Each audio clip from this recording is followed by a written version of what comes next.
broke my heart at 16. The first I felt my world come crashing like magic. Like your heart was beating matches. I never got over it. I swear your friends know when I post your photograph. It doesn't really hurt, but it always seems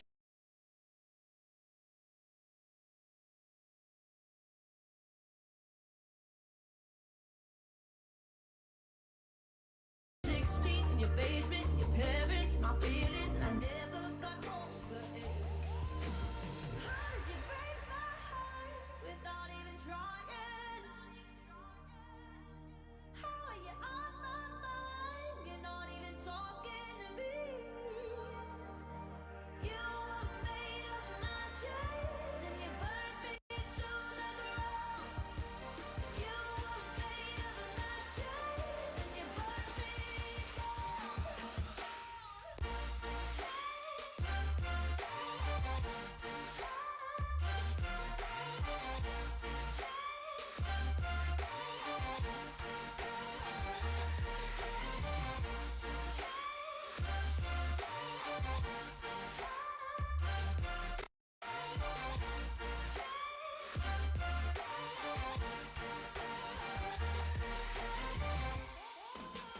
Everybody says that you're still living your life. One weekend to the next, still trying to get it right. The truth is, I worry you never found something to escape who you used to be. Found my own way of coping with your mess, and I found my own reasons why you weren't the best for me. Why couldn't you be the best for me? How did you break my heart without even trying? How are you on my mind? You're not even talking to me. You were made of matches and you burned me to the ground.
think I could love you, but I'm not sure.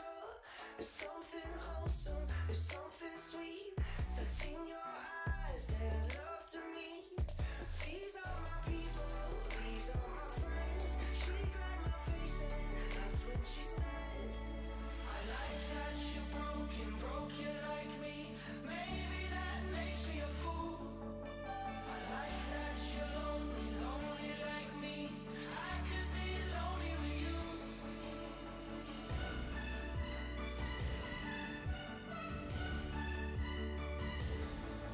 I like that you're broken, broken like me. Maybe that makes me a fool.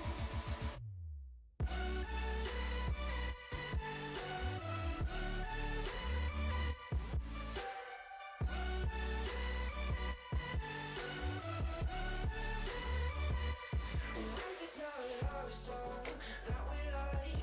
We're all broken pieces floating by. Life is not a love song.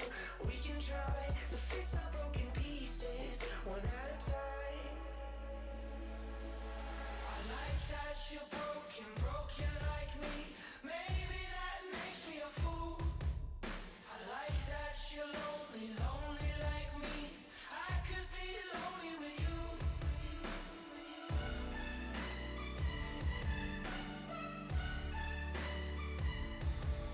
I like that you're broken, broken like me. Maybe that makes me a fool.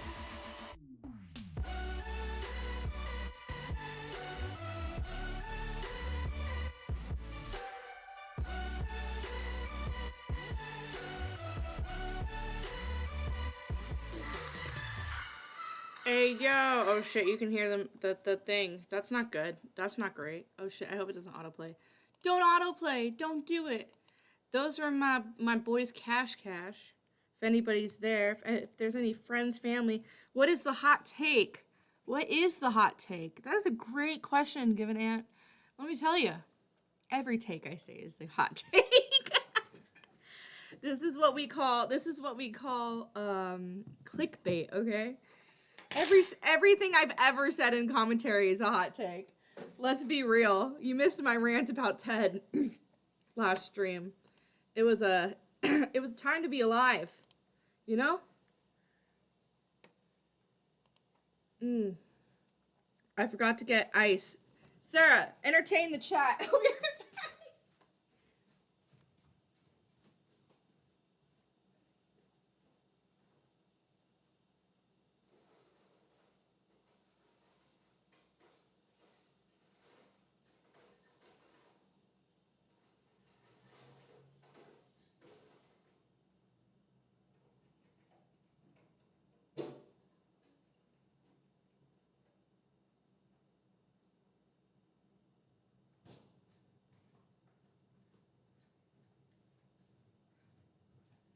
Okay, I'm back. I'm sorry.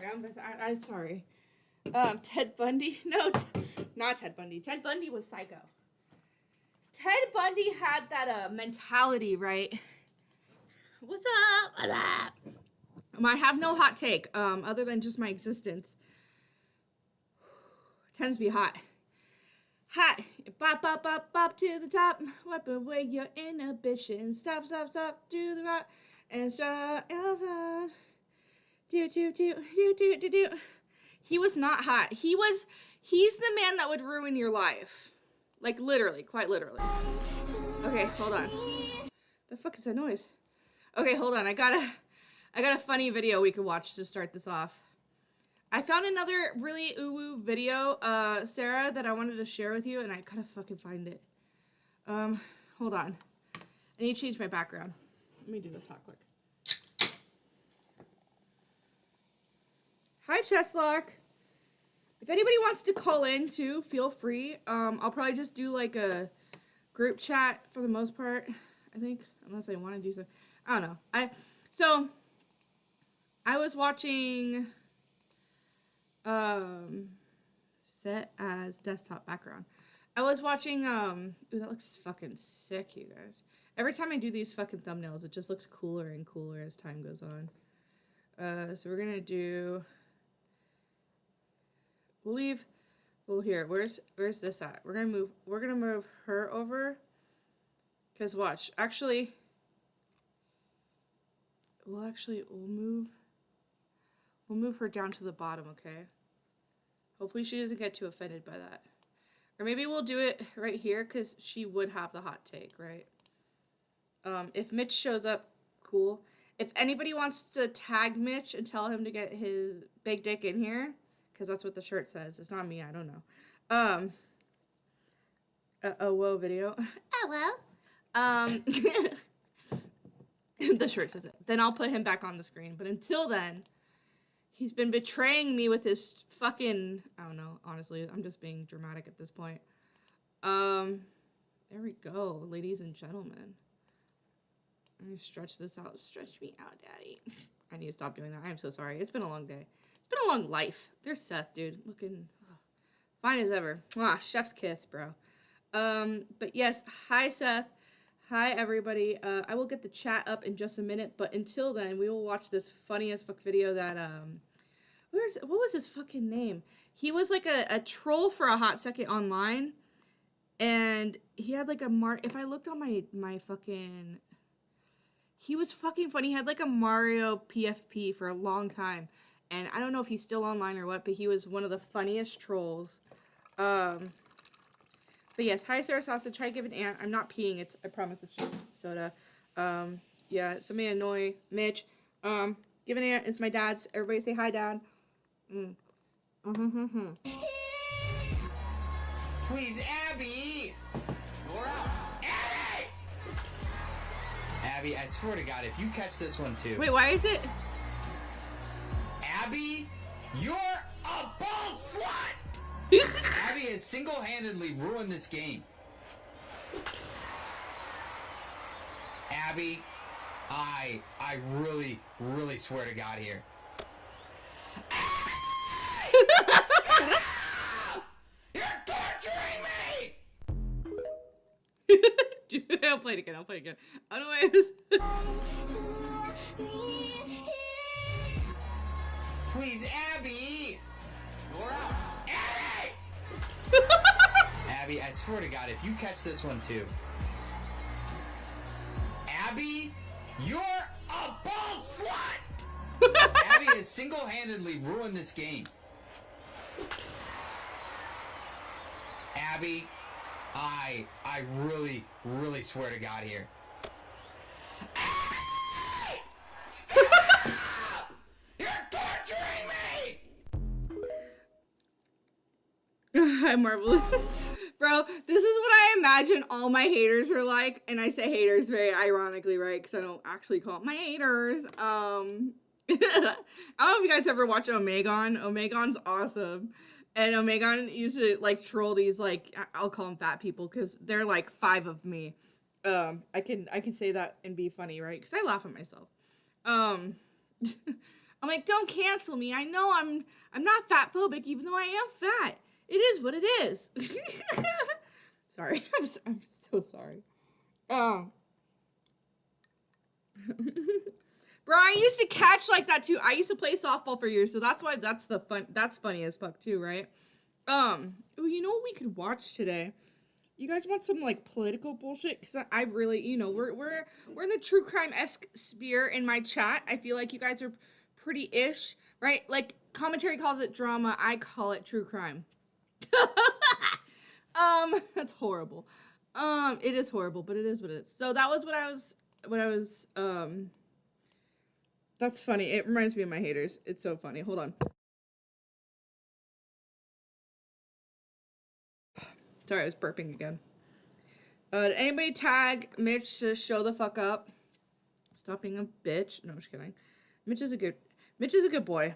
Mitch is a good boy. Or Seth. Tell Seth I'm here. Hey, Seth. So I have a couple ideas, okay? I didn't... Let me do this hot quick, because I didn't put... Well, actually, let me get chat on screen real quick. Hopefully you guys don't hear my ugly-ass voice. Okay, cool. Nice catch, Abby. Dude, I played every position. No, I love playing softball. I was great. I was very good at it. Live chat, and then I'm gonna squeeze this little bitch over here. Is it covered too much by Seth? I'm sure it's fine, right? I'm gonna actually not like that. I already know how I am. So I'll do this, and then I'll just lift it. Hopefully it's okay in this, the length of it. What phone? Oh, uh-oh.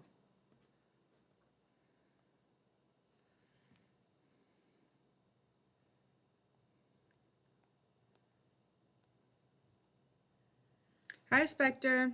Oh, you missed a funny video. You guys, should we play it again for Spectre? Because it was so fucking funny. I'm not gonna lie. It's one of my favorites. Oh, I'm watching me do it on live stream. That's fascinating. See how good I was at this. Oh, actually, you know what I can do? So I can lower it. I don't know why. Later. So annoying. Let me do this. You know, I was... image, screen capture, that's what I need. This ain't my finest. And I don't know if you guys were here for the intro music. It was it's Cash Cash. Cash Cash is one of my favorite groups I've ever seen. I've seen them a million times. I haven't seen them recently. I'm considering going and seeing them for, oh my god, why is it doing that? That's so annoying. They're gonna be performing in San Diego soon, like, and my birthday is coming up, and I might like ask for my friend to take me for my birthday, because I really love Cash Cash. I haven't seen him in years. I'm just gonna have to do this over here because I can't do it on the screen for some reason. It's just giving me all the pains in the dicks. Why is it not? Dude, I don't fucking know. Anyways, I'll figure it out later. Can I do scale filtering, group transform, center on screen, fit to screen? There we go. There we go. Okay.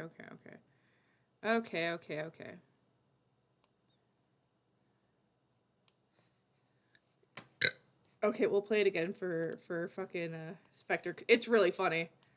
While I get my life together over here. In my opinion, it's funny. It might not be funny to you, but it's funny to me.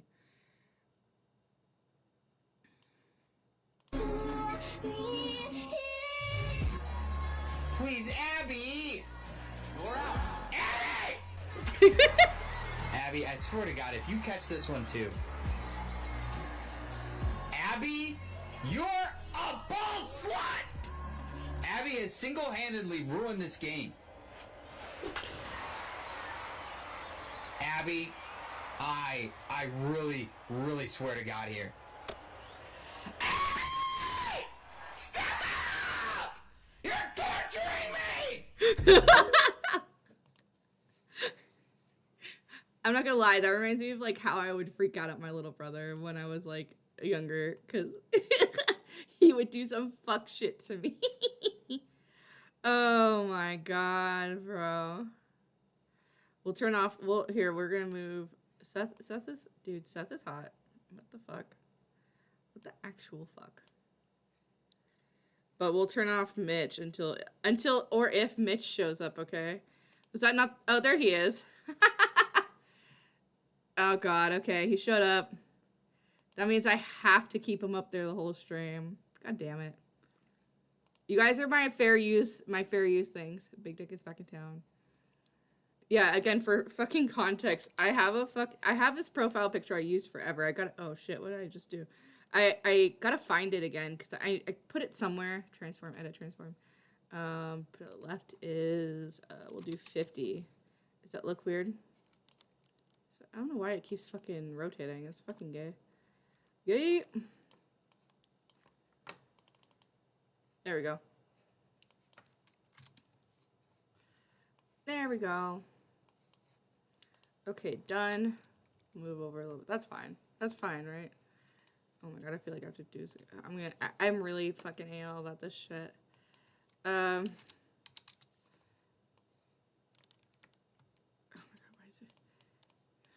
my god. So, my original idea was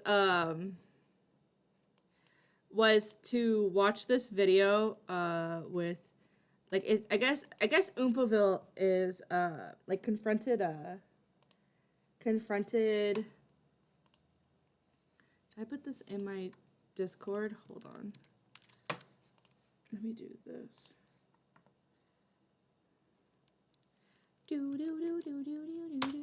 Oh, here, I'll put it in here too. If you guys can share, like, comment, all that gay shit on whatever, that'd be dope. If not, I appreciate you guys all being here. Anybody heard my newest track? I don't know if you've heard my new track, okay? We'll see. If you haven't heard my the new, the new. Let me see. If I have it just on my computer, then I can just play it that way, right? There we go. This is the newest one. If it ever loads.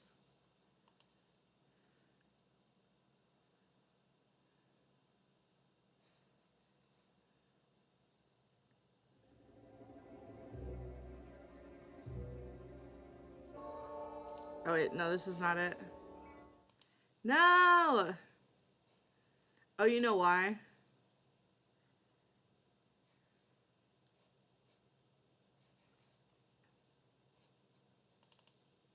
Is this a new one?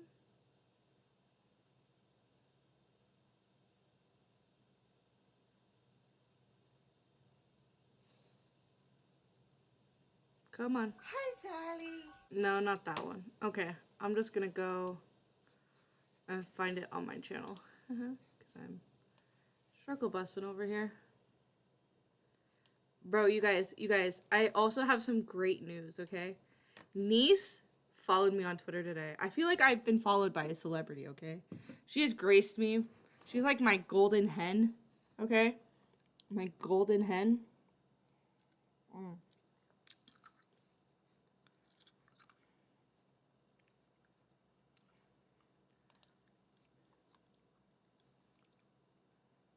Why is it not playing?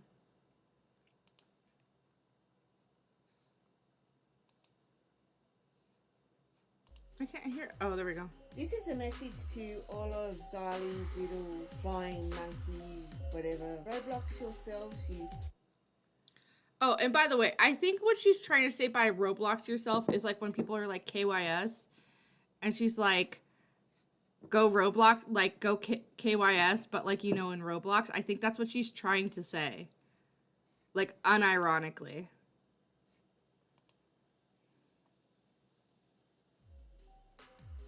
This is a message to all of Zali's little flying monkey, whatever. Roblox yourselves, you fucking pack of retards. Absolutely Roblox yourselves. You absolute motherfucking pack of low self-esteem, low IQ. Mothers should have been fucking sterilized pack of fucking retards.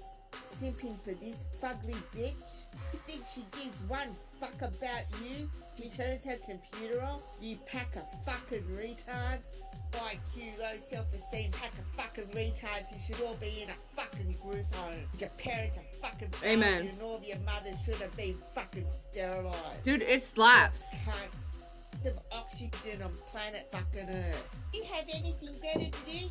Do you? Pack a low IQ, low self-esteem.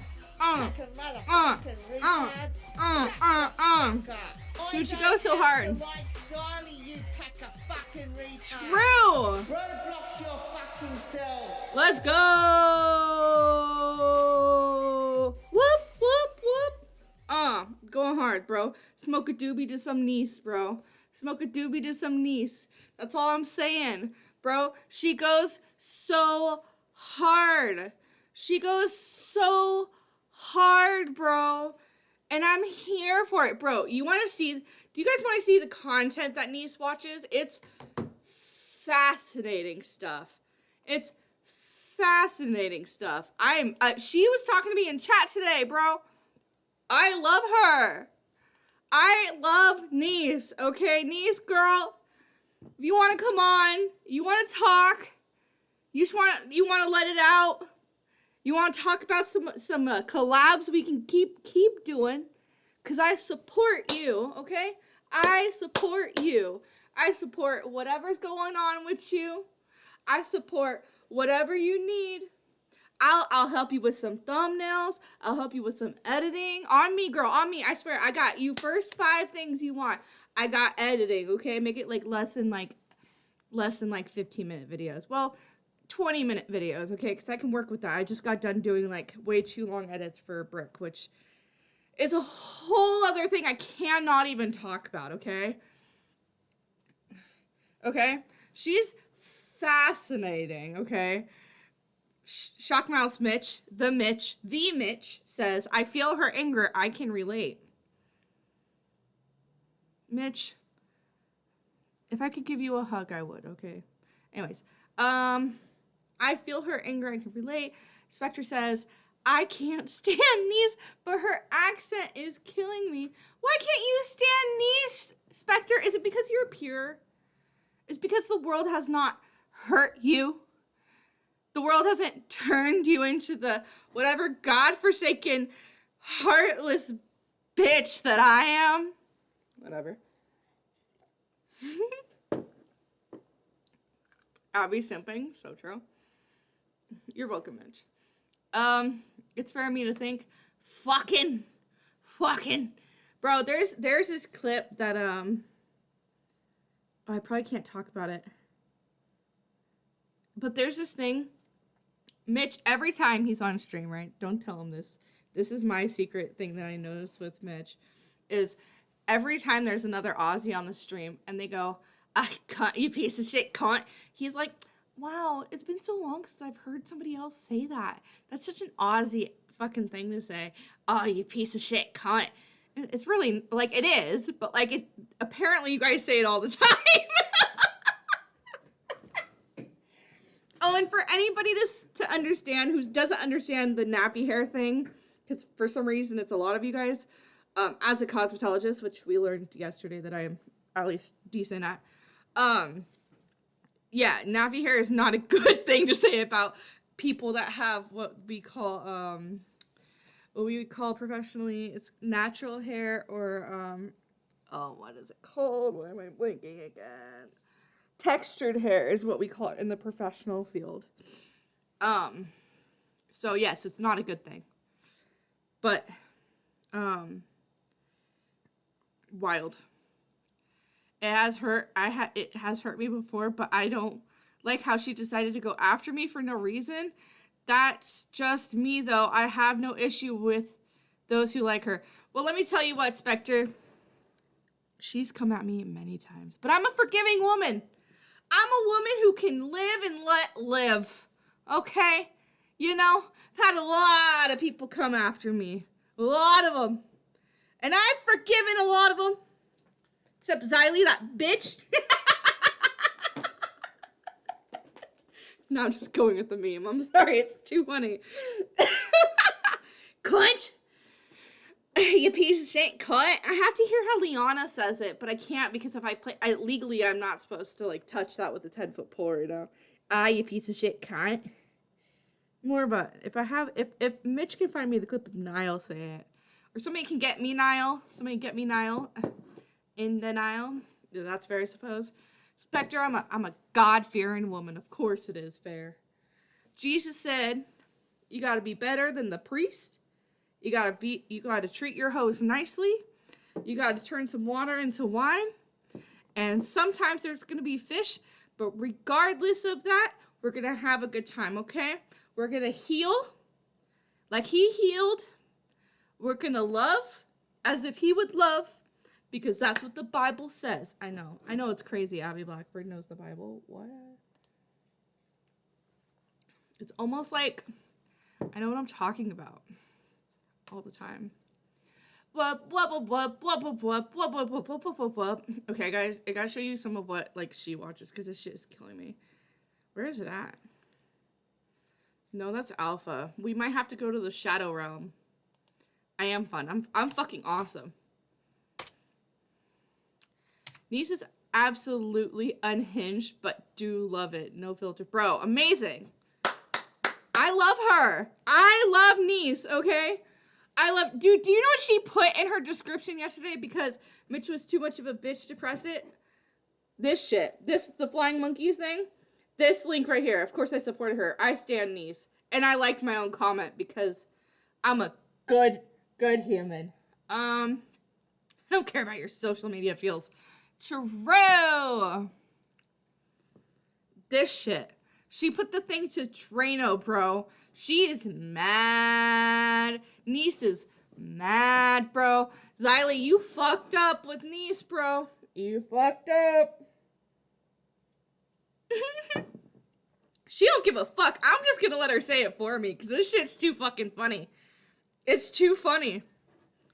And I'm gonna give big ups to my now recording boys, especially Mitch and Matt.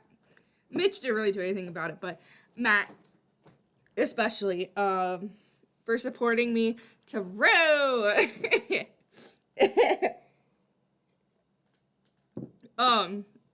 But for really, well, yeah, no, Mitch did play the song. Matt for pushing me to make the 5.5 or whatever it was track. I just made some beats in one sitting, and then I had it all cut up, and I just played it over, and it worked, like, really well. I don't think I got all 16 minutes in there, but I was really close to all 16 minutes. And the extended version had more of the tea in it. The tea. Yeah. No. I'll say, like, I'll use hatred lightly, right? Because I don't hate anybody. But my distaste, similarly to how I feel about Tipster, where I just don't give a fuck anymore, is what I feel about Xylee. I just don't give a fuck anymore. Their existence is not going to bother me or hinder me. Because quite frankly, I just think I'm better. My numbers don't have to prove that, but I think as a person, I'm a good human being.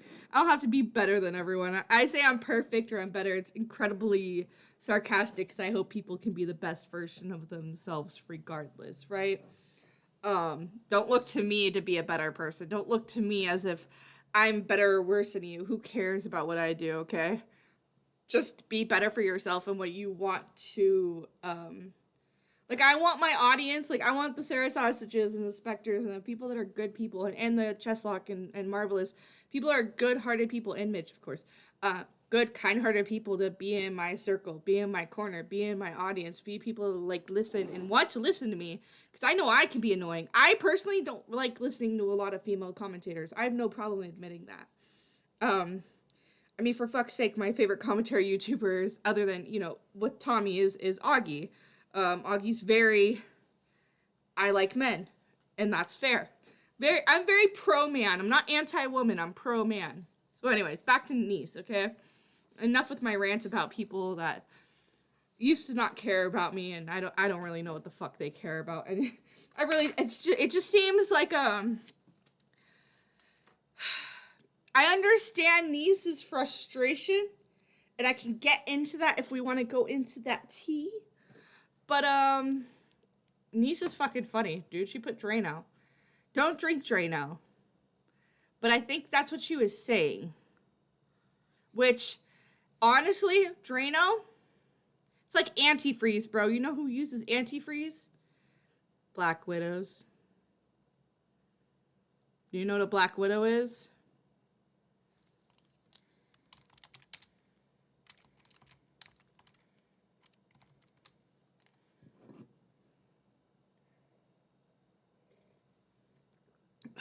Black Widow. What was I saying here? Let's see. Yeah. A woman who feeds off the mental, physical, and material means of a male, then leaves him for dead. Or just kills him. Yeah. A woman who marries a man for money, then kills him to inherit all that he has. She has become a widow, and then he dies. And the black represents the dirty deed that she did. Amen. Anyways, that's fucking hilarious. Back to what I was saying. This is my Rumble account. If you guys don't have my Rumble, go like, comment, and subscribe. This shit, dude. This shit's fantastic content. Amazing content.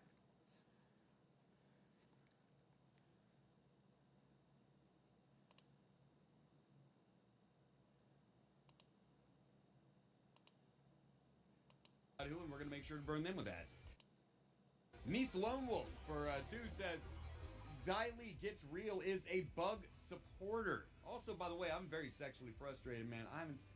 I've been having to do, I was supposed to go to, and then the grandfather got sick, and I can't fly anywhere. My wiener is dry. My wiener is dry.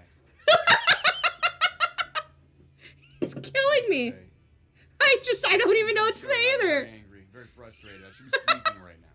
Dude, But such is this guy rants just like Niece. I love it. I don't have to agree with everything everybody says, right? Hi, Joshua. How are you doing, sweetie?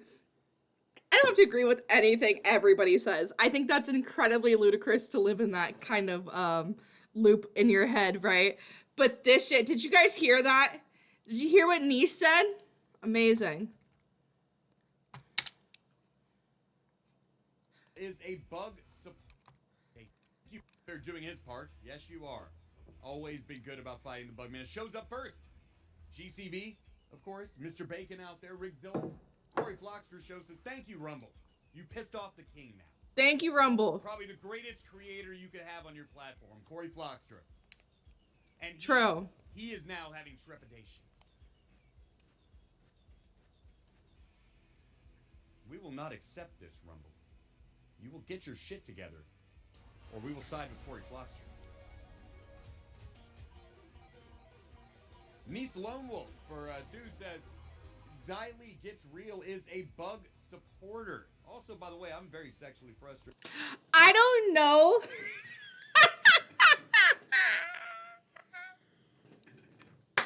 I don't know what the fuck a bug is. But for what I understand, it seems like a really annoying person that they want nothing to do with. And maybe a gay person, maybe a trans person, which I just don't know. I don't want to go on Niece's thing because I don't want to violate our friendship, okay? I think a follow on Twitter means friendship, okay? Automatically. I think if I'm on the camp of Niece, I'm winning, okay? I'm winning right now. I'm winning 100%. Okay? I get Matt Pitt's shtick, okay? Matt Pitt's shtick is amazing. Amazing, okay? I love this. I love Niece. I'm a huge fan of you, okay? Excuse me, I keep getting burpy. But this shit is hilarious. It's honestly some of the funniest shit I've ever seen. Let me show you this part I was watching earlier. Oh, wait, was it this? Where was it at? Bro, he played this clip. Where did it go? Oh, fuck. Oh, I can scan? Oh, this shit. This shit was so fucking funny. Hold on. Butt plug is the way. Which one of you motherfuckers did this? Oh, man. Oh, man. You know, you asked about what type of tread on a boot would be best for stomping bugs, and to answer that question, I give you our next story. The Oklahoma City police search for a suspect after a swastika was found cut into someone's front lawn. Which one of you motherfuckers did this? Well, we came out here yesterday morning and I was out mowing and I just looked down and saw that. Were you proud? Did you say thank you? And Wait, why is it not Somebody doing it? Somebody cut your lawn for you and made you a windmill of peace. kind of Why would they put a swastika on your lawn? Sells isn't a Jewish name. Are you like a local well-known liberal, or did they just... I'll be damned. This is a very well-made... And I'm not saying... the lines are all correct. The lines are very straight. morning and I was out Are mowing. you sure it wasn't aliens? Nazi aliens that did this. Maybe they were chasing the space Jews. And I just looked down and saw that and kind of got bewildered with it. And why would somebody do that? Well, I mean,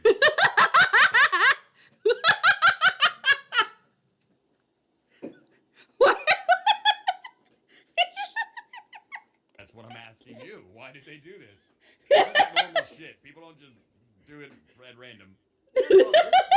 On his front lawn Tuesday morning. Now investigating who put it there. I mean, I would care more, but he's from Oklahoma. Yeah. Sarah Road in West Hefner. And called the police. Police came out there and they thought And they laughed. it was a crime. It's just so funny. Do you guys want to see who's reporting on this story? Hold on. You have to see who's reporting on this story. This poor guy. Okay, reporting on this story. It's so funny.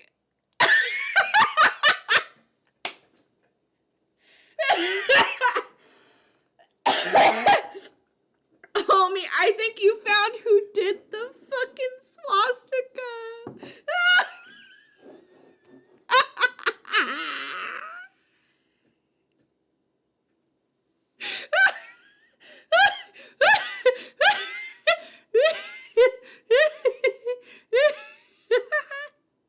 It's so funny. Poor Jason Berger didn't know what was happening. I'm so sorry. It's so funny. Holy shit. Oh my god. It's so funny. Oh my god, this poor guy. Look at this poor guy. Bro, come on. Come on. You can't, bro.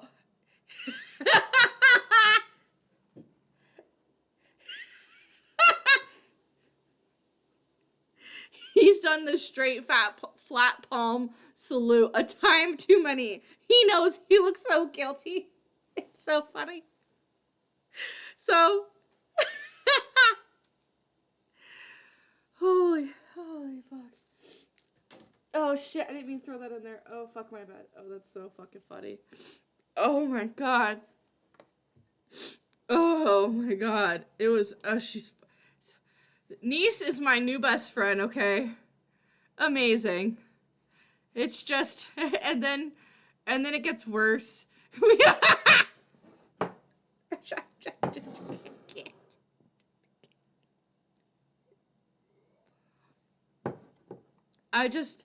It's so funny. I literally can't handle it, okay?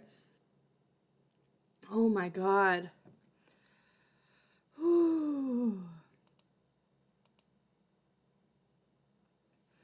Okay, I'm gonna show you guys one of my favorite videos while I go to the bathroom, because I do have to use the bathroom. Hopefully it doesn't take me longer than this. That shit was fucking killing me. Holy shit.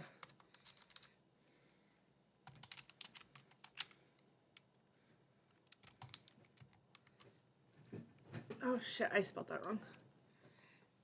How long is it? Oh, a minute? Fuck. Okay, I'll be fast. I'll be right back.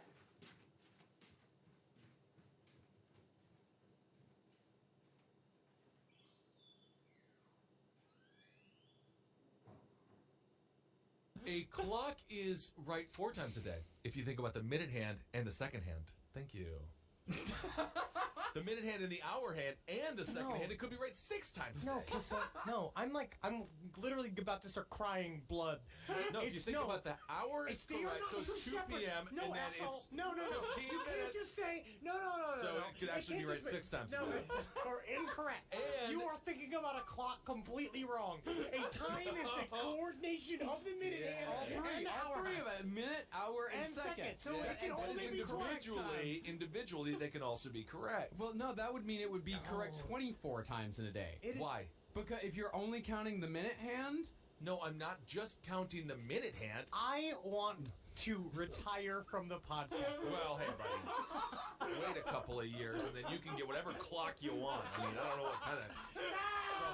Maybe you probably want to get a clock that's right more than 2 times a day. You idiot. Oh God. Cretin, I guess.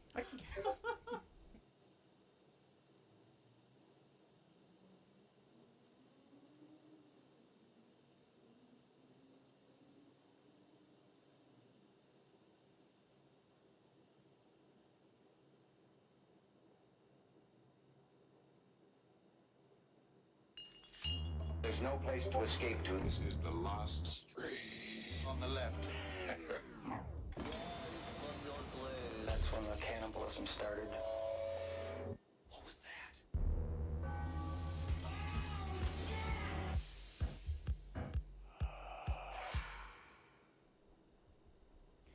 Whoa! We've been stressed over here, guys. I put my fucking dick in a light socket to make sure this entire stream works. It didn't help. And it turns out my cock helped. Yeah, honestly, no. It was the first wave of issues was because then all this ginger hair got up in the wires, and weirdly, I thought that they would conduce more. Hey guys, I hope you like the Cure, because I'm the lead singer. Wow. So you're comparing yourself to Robert Smith, huh? You don't wear enough khakis. I'm not a neo-Nazi, because khakis are officially the clothes of the new Nazi. And you know what I say? Boo, khaki. Have fun with it. This is really already great. I just want to say thank you to the stream, everybody that is there, that in the chat still holding strong. Holy shit. What is going on with his hair? Oh my gosh. Sorry, I had to use the bathroom. I should have picked a longer video. That didn't go very well. Okay. Okay, hold on. I ran over here and I did not put my pants on right. It's just rolled in 7 directions. Okay, so what I think we're gonna do, because I don't know what's going on, we're gonna go and we're gonna watch. At least I'm gonna watch. If you guys want to watch it with me, cool. If you don't, cool. I'm curious what the. Is anybody watched the last Internet a J video? Anybody? Anybody? Where is everybody? Did everybody leave? Am I shit lagging that bad?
Okay.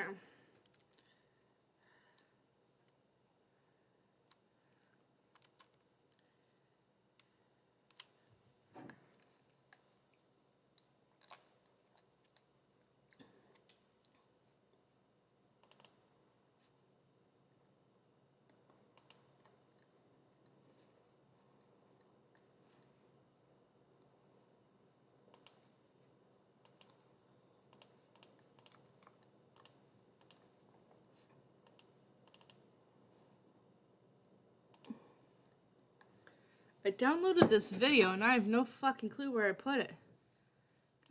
God damn it, Bobby.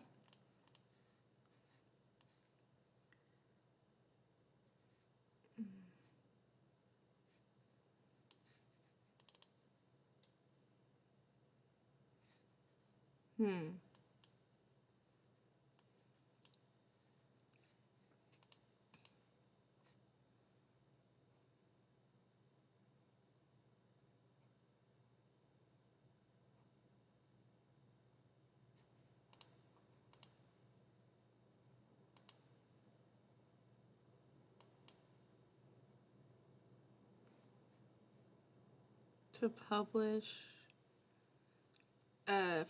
Da da da da da. No, no, no. No, no, no. Where the fuck is it? Is it still in downloaded? I thought I already went through this. God damn it.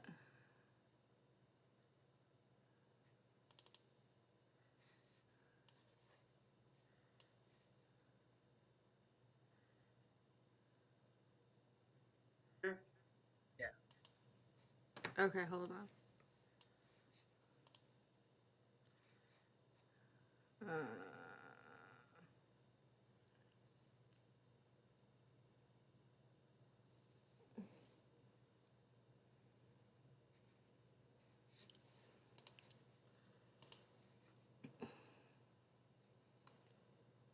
No. Here, while I find this video, how about we watch this fucking video that I want to watch? Okay. Alright, got to go. If you're still alive in a few hours, I'll come join. Okay. Bye, boo.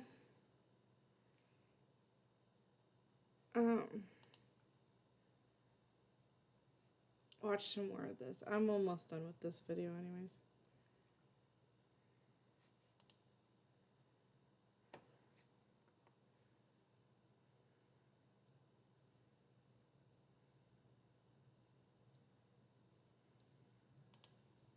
Are they just allowed to come back now? Probably not. I feel like I hope not. I feel like what does that mean to you guys?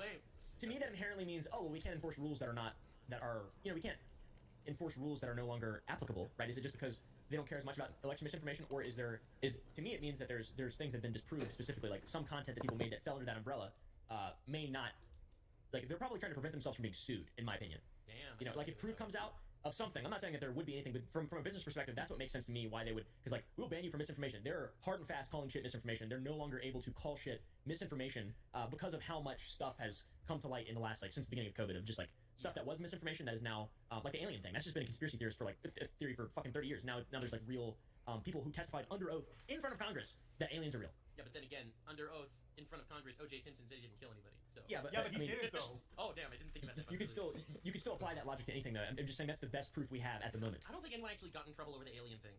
I think people got in trouble over COVID and elections. Like that. That's Well, I'm just using it as an example. I'm not saying that anyone got specifically in trouble. I'm just saying that the tamper of that's misinformation is now like a thing that's just not really enforceable because shit just starts to happen now. It seems like we're in the weasel timeline.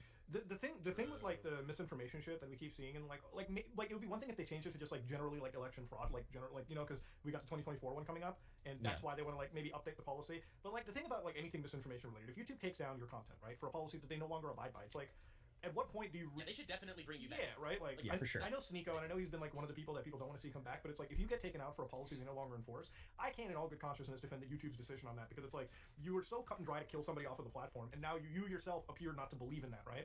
It's like because the thing about it is like it could happen to any of us, right? Like we make content sometimes on risque things, and sometimes like there's content that I want to make and I have to bite my tongue on it because I'm like, oh, this is like waiting for a policy strike to happen. Because I know recently like Destiny. This isn't the reason, it's months old at this point, but Destiny made a video where he was looking at some COVID misinformation, and he was just like, he was responding to the video, right? YouTube policy strikes the video, and I'm like, what if tomorrow you take away the COVID misinformation shit? What if it comes out to not be misinformation, right? Whatever reason. Did you like take away that strike? What do you do?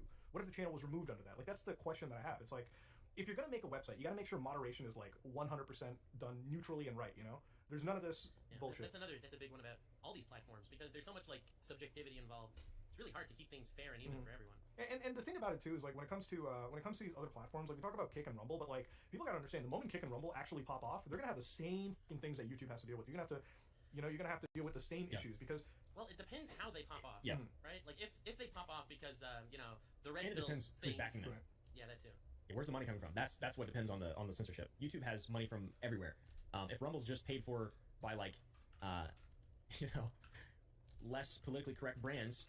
Then it doesn't matter. It also depends on like because they want to have a mobile application and be on like all these storefronts, and now you have to like you have to cater to what Apple is saying. Make their own. Truth App Store. Exactly. Donald Trump's new app store. Truth Dude, Store. Dude, I love Donald Trump's I love his like social media app, Truth Social. It's one of the. Dude, he is so funny. He tweets or truths some of the most whack shit I've ever seen in my life. It's awesome. I mean, like the thing about like that, like anytime, like I love these alternative social media platforms because it's just like extreme, like it makes a more extreme person out of anything. Like same with Blue Sky and all these like media services. It just like puts people in these hug boxes where they just keep going more and more extreme. And like from the outside looking in, What's Blue Sky? it's so Blue Sky is like, you know, Jack Dorsey, right? Twitter CEO. He made like a new social media platform that's like invite only. So like, and Jimmy Kimmel is on it. Like all these people. Cringe. Yeah. Dislike. Well, it's funny because Jimmy Kimmel he's the first person I know to get ratioed on Blue Sky by the other Blue Sky users. Let's go. Jimmy Kimmel, he's such an idiot. Did you see what Jack Dorsey? Never mind, I can't talk about this on the podcast. Well, you can't talk about Jack Dorsey. Dude, all of a sudden you have so many secrets. What's going on, I do, bro? bro. I've been plotting and scheming the last few weeks, months, whatever it's been. I've been plotting and scheming, dude. I'm getting crazy. I'm getting crazy. No, but Dude, I remember when you were just like a misogynist. You mean a sexist? Whatever. Same thing. There's a difference. Is there? Absolutely. I would know. How is there a difference between misogynist and sexist? There's not. Yo, There's there not. I is. just want A sexist could be against men. Dude, I'm just are you glad your homie's finally on the BBC now? Andrew Tate's come back? My homie? Yeah. Oh, Andrew Tate, he's returned? Yeah, he's been tweeting some really funny shit, honestly. He's pretty funny. Honestly, I'm not gonna lie. Ever since He's funny. Romania in prison, dude's He's been doing funny. really well. Dude, they did hilarious. something f***ed up to him in the gulag, bro. As soon as he I don't lost know it. what they did to him in the gulag, but I genuinely think he's a force to be reckoned with at this Do point. you think Like, he's not saying the extreme stuff anymore. Do you think it's really the Islamic stuff that he went down? Like, do you think he met another Muslim in prison and they're like, all right, since you're stuck here for 6 months, let me guide you through. Let me I think de-rap. he met the last person that Jeffrey Epstein saw, and he rethought his life. Yeah, he's just like you. Oh no, he's genuinely been like less extreme, like a little bit. Like, okay, I'm comparing him to like Sneeko, like Fresh and Fit, and all those guys who are like Well, you light can years compare him wilder. to pre-Gulag Andrew Tate. Yeah, pre-Gulag Andrew Tate was definitely wild. Like this new Andrew Tate is like, I think he's just kind of like, I think he's understood. Like he wants to be back on, dude. He's marrying Yeah, Asian I think he wifers. gets what he needs to do to be relevant and have the broadest reach, and he's doing it. He loves anime. Dude, and I love him. Dude, that's been so wild. But yeah, the difference between sexism and misogyny is very simple.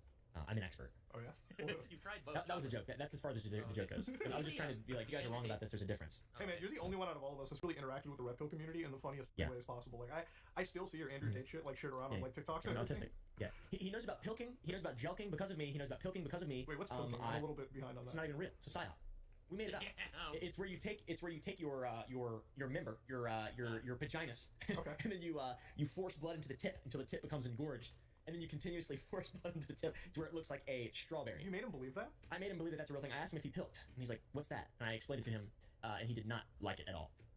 But I'm sure he does it now. He's got a big red tip. Man, dude, that's so wild. How do you interview certain people like that and just keep them on the phone long enough to explain them pilking and jelking and all that dude, shit? he didn't even want to hang up. It was pretty awesome. Honestly, it was a good interaction. I do not regret that at all. If anything, I would like to speak to him on a weekly basis and ask him more dumb shit every single week because his reactions are funny. I would not mind to have like a discussion. I would not have a discussion with somebody for sure. Like even if like I broadly disagree with a lot of their shit, because I mean at the end of the day, like that's what the internet should be.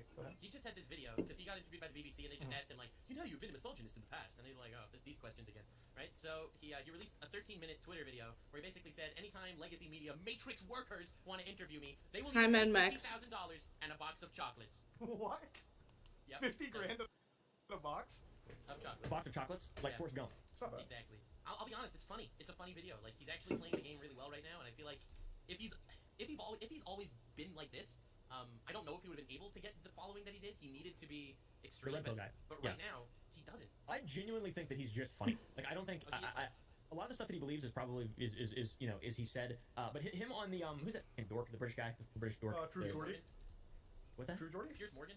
Piers Morgan, yeah, that guy, that dork. He on his interview with him, it's like he comes across as a pretty reasonable fellow, but it seems like a lot of the stuff he said is just like completely counter what he has said before. But he goes on in saying that he like doesn't regret anything. He still believes all the things that he said, but it's like there's a lot of holes in it. There's so many holes in it, in my opinion, that it has to be comedy. There has to be some level of an act. Right. He's just taking advantage of it. In my opinion, he's just taking advantage of it and just building an audience of unfortunately very stupid young men who think that they're going to find answers in a literal comedy bit, which is not good. To be honest, but like the thing about him is like the whole Tate's like the reason why I feel like he was so successful is not because of his message but because of charisma. You know, like that's what he has. Yeah, at the end of the he's day, very right? charismatic. Yeah. Like when he makes his 13-minute video, he literally just. You guys wanna? Yeah, Muda had. This is my favorite podcast. This is my favorite one. On God, this is the first episode Muda's been back. They talk about Andrew Tate every fucking episode. It's not even. It's honestly kind of a joke at this point, but it's also not a joke right now. Oh my God, I'm so burpy. I'm so sorry, you guys. Like I can't breathe. It just comes out of my chest and it's so fucking uncomfortable. But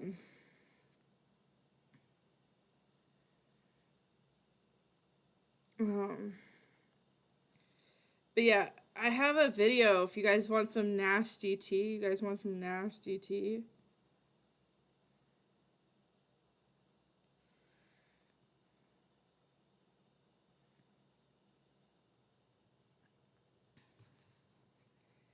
But yeah. Just, So if you guys want tea, or if you guys want to keep watching this, and then we can watch tea. When if we should finish this episode, because they talk about EDP, which I don't really know when or where. Which it should be probably about here because they haven't talked about it yet. Or if we want to get into tea, I'll just keep playing it until you guys tell me. Let's the camera go. And he talks with his hand in the weird position that Oompa is going to show you right now. Yes, The thank you. king hand vagina? Yeah. Yes, sir, about the hand vagina. The hand vagina. Little talk. Phalangipuss. That's a Paginas. Let's do tea. Boys, form the Paginas to protect us from the Matrix. He's a funny goober. No, he's a... Yeah, that's what I think. He's like a goober. You know, He's like... a bit of a goober. What'd you say? Part of me just thinks that, like, Andrew, after, like, he's done, like, in making his videos on the internet, he just likes to chill back with, like, a glass of scotch and can play some Hello Kitty online, bro. Like, he's just a normal, like, fucking dude, you know? What do you guys think about the sex trafficking stuff? Do you think all that's legit? The way that he described it in previous podcasts, it's like, it does sound like he was, like, doing, like, it sounds like he was sex trafficking people, like, based on some of his words with, like, passports and whatnot. Bro, you guys! Whoop, whoop, whoop! Whoop, whoop, whoop, whoop! You guys! You guys! I'm honored. I'm honored. Bruh. Let's go! So true, niece. So true, queen. Bro, at Matt Pitt, STSFTP, Abby Blackford came out and hung out with the F people and got shouted out by Adam Nice, Paul AP. Abby has more balls than you. I love this.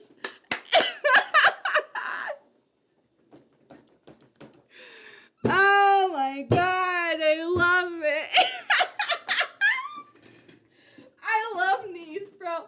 On God, I love her.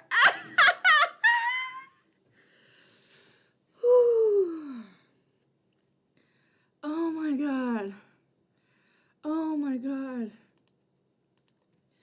Girl, I got you. Live now if you'd like some tea, sis.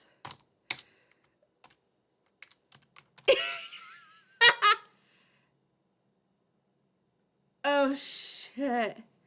Where's my fucking bro? I am dying right now. Holy shit. Okay, I'm gonna keep playing. I gotta oh my god, you guys. The thing Oh about my sex god. trafficking is, like, people immediately think of, like, hostel or, like, can, you know, throw people into the back of a van and, like, ship them overseas. You know, sex trafficking can also involve, like, coercing people to fly across the country and, like, you know, Lover boy. Yeah. So if that's true and he's not, like, bluffing on a podcast to look cool to people, right? Then yeah, sure, that fits the definition. But, like, I'm not saying anything until, like, an actual, like, courts have said anything, right? Like, yeah, I agree. Completely. To me, the largest, there's a burden of proof in that he's been jailed, and he obviously the Romanian government, the Romanian justice system sees him as a threat. And I don't really buy the whole like Matrix is out to get me thing. Well, I feel like if the Matrix was out to probably get a lot me, of they could evidence. have done like if the here's the thing, like the biggest problem with him is he kind of challenged the Romanian government, right? Like imagine Yeah, if, He did, yeah. imagine if, that was the big L. like imagine if every day, like let's say that I'm like a drug boss, right, and I'm living in like in Texas or something. Hypothetically. You know. Hypothetically. Yeah, hypothetically. Let's say that I sold pharmaceuticals of the illegal variety, and Perk 30, Perk 60. like I'm sitting in my mansion in Texas. I've got like cars, I've got Me. everything, weapons, guns. Yeah, Me. absolutely. And I was just like making videos on the internet, like the FBI, the ATF, the DEA, they can suck my. It's like the reason why I moved to Guatemala is because Guatemala government isn't going to stop me for doing illegal stuff. The Guatemala government is scared of me. Yeah. Well, then No, Guatemala's because going to have I'd be sitting on podcasts like Texas is a sanctuary state. I'm allowed to have like BMGs and all this crazy shit. It's my fucking state, dude. I'm allowed to keep it. The DA can't do shit. And then like a month later, I'm in like federal custody. What do you think the DA is gonna do? You think they're gonna be light on me? Or you're gonna be like, yo, this guy's been roasting us for a fucking year. Let's actually crack the books open, you know? Like it's one of the things that's funny because like when I was doing like crypto stuff, I talked to like accountants and like people that work in like FinCEN and like organizations like that, and I asked them like, okay, so somebody's actually laundering money. Can you figure it out, or can it be perfectly like laundered? And the answer is always no. Like the answer is like, listen, if the IRS, the SEC, all these guys wanted to actually hire like a crack team of accountants, they can unravel any conspiracy, any criminal operation, right? The only problem is how emotionally Oh invested my are they god, and how I'm much resources they I'm have. sending When you're this kicking to off a Mitch. government of Romania, I'm even if they don't have fucking US levels of resources, dying. they'll find those That's the resources. They'll work on those funniest countries. shit They're emotionally I've invested financially. ever been So, the thing with the involved in entertainment ever. industry is Oh no matter my what, god. people are gonna be pissed, right? If he's It's innocent, so you're gonna have fucking people who are like, funny. "Oh, Romania's I'm fucked." just If like he's found guilty, I that person's gonna be matrix awful, right? Like, there's no fucking group of people that are going to 100%, you know, Oh be okay with whatever no. Romanians say. Although the internet's been pretty quiet lately. My about it. phone is such a I know piece all of kinds shit. people that a few months ago have been going wild. Yeah. Radio silence. Well, like it's wild because like I remember, and it was like it was the H3 podcast that was brought up for it too. Where like Ethan went a little bit, like he went really hard on calling him the sex trafficker, and like they were just making those statements as facts. It seemed. Again, I have to go back and watch it, but like I remember the few clips I've seen. There was like a few YouTubers that covered like his statements, and I'm just like, listen, I know that you're emotionally against the guy too. A lot of the internet is, but you got to be fair, right? Like I was gonna slander. Either he's a sex trafficker. Or Yeah, it doesn't like, matter if you like, like. I remember technically back then I did slander Ethan by saying like, you know, the whole donation shaming thing. And I'm like, yo, if you compare that to like fucking what you're saying about Andrew Tate, like, holy shit, I'm like doing in 2006 YouTube beef compared to like actual really serious claims of sex trafficking, right? Like, and the thing is, part of me wonders that he might be guilty because if he wasn't, I feel like he would be very easily able to disprove that, you know, or find some avenue. So I don't know. We're just seeing like how these things go down, like whether he turns out to be guilty or not. Like at the end of the day, I personally hope he's not guilty because if he is guilty, that means that there's a victim. I just like everybody to know that Nice thinks I'm better than Matt Pitt, okay? I need everybody to make sure everybody knows that. Because it's true. It's definitely true. It's amazing. There was a victim. Yeah. And that's like, no matter how the case goes, if there's a victim, it's How always did going you to be a sad break situation, right? Now, Yeah, Without like, because I even do genuinely believe that a lot of what he's done is trying. funny, and it really just depends on the verdict of this case. Because Yeah. if it's because like at that point he's just Bill Cosby. At that point he's just fucking O.J. Simpson. At that point he's just a monster. Yeah, like there's no redeeming. There's no way to redeem him. That's what I said that about respecting people. I don't respect O.J. Simpson, and I also don't respect Bill Cosby. So there you go. There we go. Look at that. You see, Yeah, we there you go. found the line. Pedophile. Yep. Okay. All right. Sex traffickers and pedophiles. Yeah. Well, I mean, Murderers nobody should are still ever okay. be respecting Yeah, it's fine. douchebags like that. Like, come on. I mean, it's so. Do you had a? I wanted to ask you this. Fuck, I'm so glad I'm so glad we're talking about pedophiles. You had an interview with EDP, yeah? Yeah. Yeah. Please, is there anything you can tell us about his? Yeah, I can speak. I'm not sure if I'm gonna post the video still. Okay.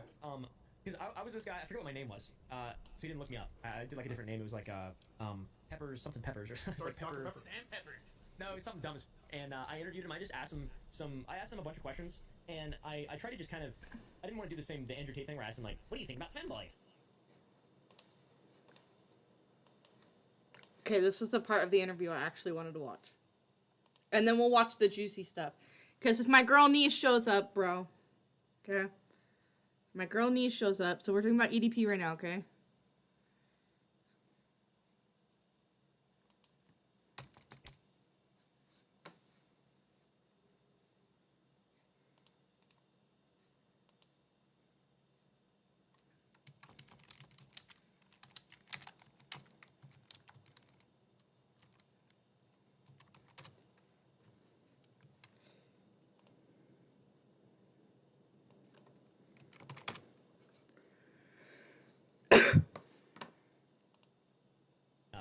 I did like a different name. It was like Peppers something Peppers or it's like Pepper. Sam Pepper. No, it was something dumb as. And I interviewed him. I just asked him I asked him a bunch of questions, and I tried to just kind of. I didn't want to do the Andrew Tate thing where I asked him like, "What do you think about femboys?" or whatever, you know, because this guy's a literal pedophile.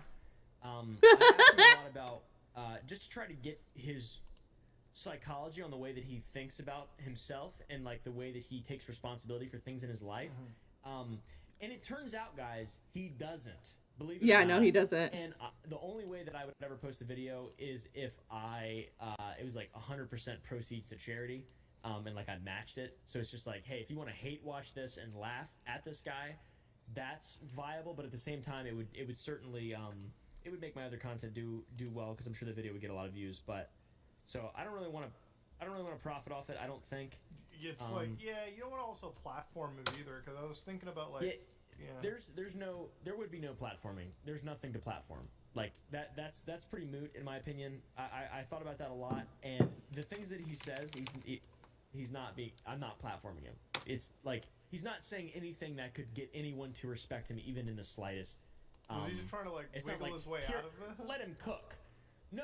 He literally is ignorant. Like he doesn't think he did anything wrong. Not even to a 1%. A degree of 1%. His main takeaway was that he you really find out who your friends are. That was his main takeaway. No way. Yeah, dude. Exactly. That's what I'm saying. Like, there's no platforming That doesn't him. even sound like a real person. What? It doesn't. He's like, it's a complete and total. There's no worry about platforming him. It would be more so just like, this will do really well, and like maybe I could do it for charity, something like that. I really don't know. I need to get the video edited maybe before I decide. But does he say some like really wild shit in it though, like about like stuff that could get you striked out easily, like on YouTube? Yeah, some of it that would all just be cut out. But yeah, like he just talks about shooting people a lot. He talks about how like I think he needs his firearms taken away. In all honesty, I think that's one thing that he need. That's like I never say that about anybody, but I genuinely believe that he. He's in California, so you might have given the state red flag laws. I think Cali has red flags, right? Like yeah, I think it's federal now. Red flags are federal. But yeah, I think. In all honesty, it was kind of worrying because a lot of the things he was saying about like the haters, the ops that he has is that if they pull up, he's just gonna start shooting. Which that's not cool. You can't do that. You can't just shoot people because they say something to you. Like that's not bro.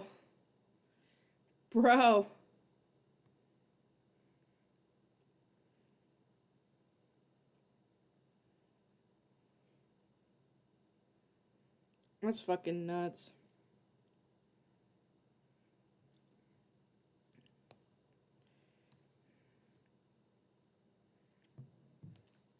We are watching a video about Oompaville talking to EDP 445. Let's go. That's not how self-defense works. And also, it's the First Amendment. You can say whatever you want to someone as long as it's not hate speech or whatever.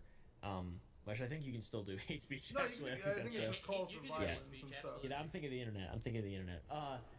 But yeah, no, it's a total. I think it's genuinely a moot. The platforming part is a moot point. There's no bad that could really come out of me promoting the video. I just don't think. It just feels bad. It just feels sick. It just feels like I talked to a fucking psycho piece of shit guy who will never learn. Literally will never learn. This was a character development arc.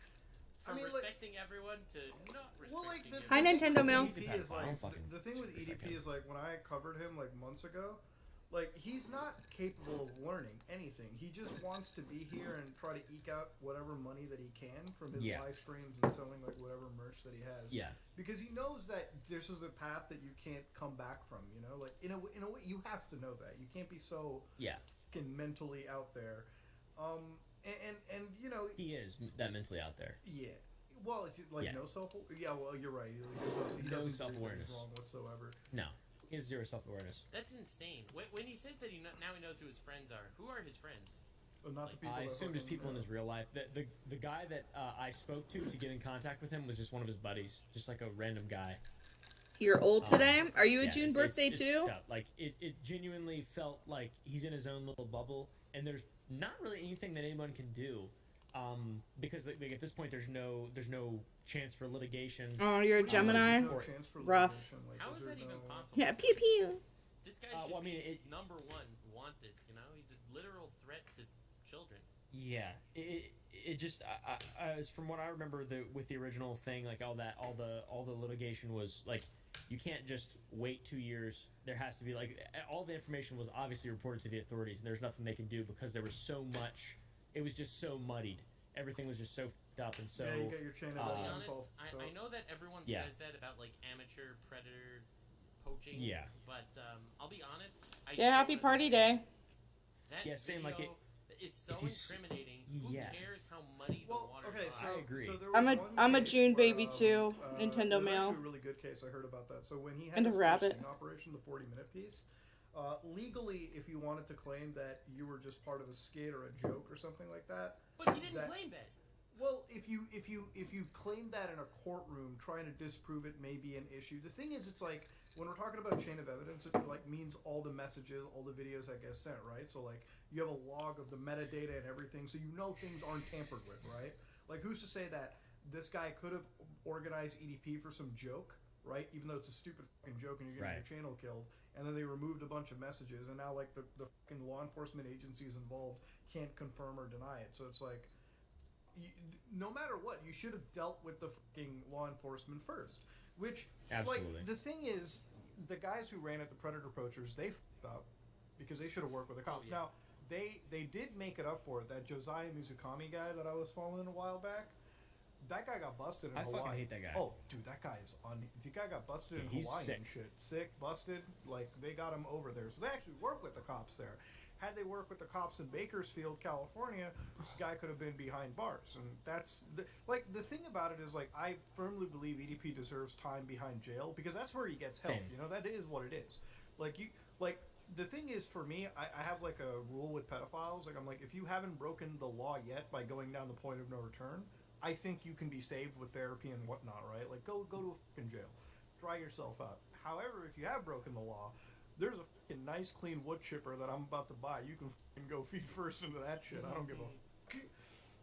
But, yeah, man, I mean, that's the EDP fucking curse, dude. It's, that's why I wanted to ask you about that documentary, or not documentary, but the interview you had with him, because I was like, when you posted that out there, and then your next tweet was like, you're not a very smart guy. Hi, I'm Mitchy like, Mitch. ooh, this is just not gonna be good. Yeah, he's an idiot. He's truly an idiot. He has no idea. I asked him, like, he didn't know that I was asking him stuff that was, like, incriminating him and making him look like an idiot. Incriminating him in the sense of him looking like an idiot. He did not incriminate himself in a legal manner. Right. Obviously, and that was not my goal. But, so, I asked him what sort of women he's into, right? I asked him what does he like about, like, what specific qualities does he like in women? And he likes women that shut the fuck up, and he likes older ladies too. That was his main thing, is he likes older ladies. Yes. And I was like, interesting. That's interesting. And That's weird. I slowly went down towards the whole, like, are you a pedophile thing. And he's like, no, I don't even like young girls. Like, I don't even know why that. I thought there was a cut. Like, he still thinks the cupcake thing is. Dude, it's insane. It's truly the guy's insane. like actually delusional. He is. He's actually delusional. There's no question. He's a fucking delusional freak. He's a delusional freak. And also, every single day, basically, since I interviewed him like 2 weeks ago, he's been asking me, hey, can you send me that $100 for the gritty video? And I'm like, yeah, I'll send it this evening. Wait, you did the interview on a stipulation that you were going to pay him? Yeah, $100 for a gritty video. $100? Yeah. Yeah, he's gonna send me a video of him hitting the gritty if I give him $100. He's asked me every day, and I'm like, yeah, man, I'll send this tonight. Don't worry about it. And I figured that'd be funny if I did if I wasted, like, minutes of his or hours of his time of him just thinking about when's he gonna get $100 for gritty. I hate the gritty. Well, he's not gonna take it a small claims court over that shit. No, he can suck my fucking dick. He's not gonna have the like Can at you this imagine moment. this dude actually suing someone? Dude, oh Can my you god, imagine that'd be so taking funny. someone to court?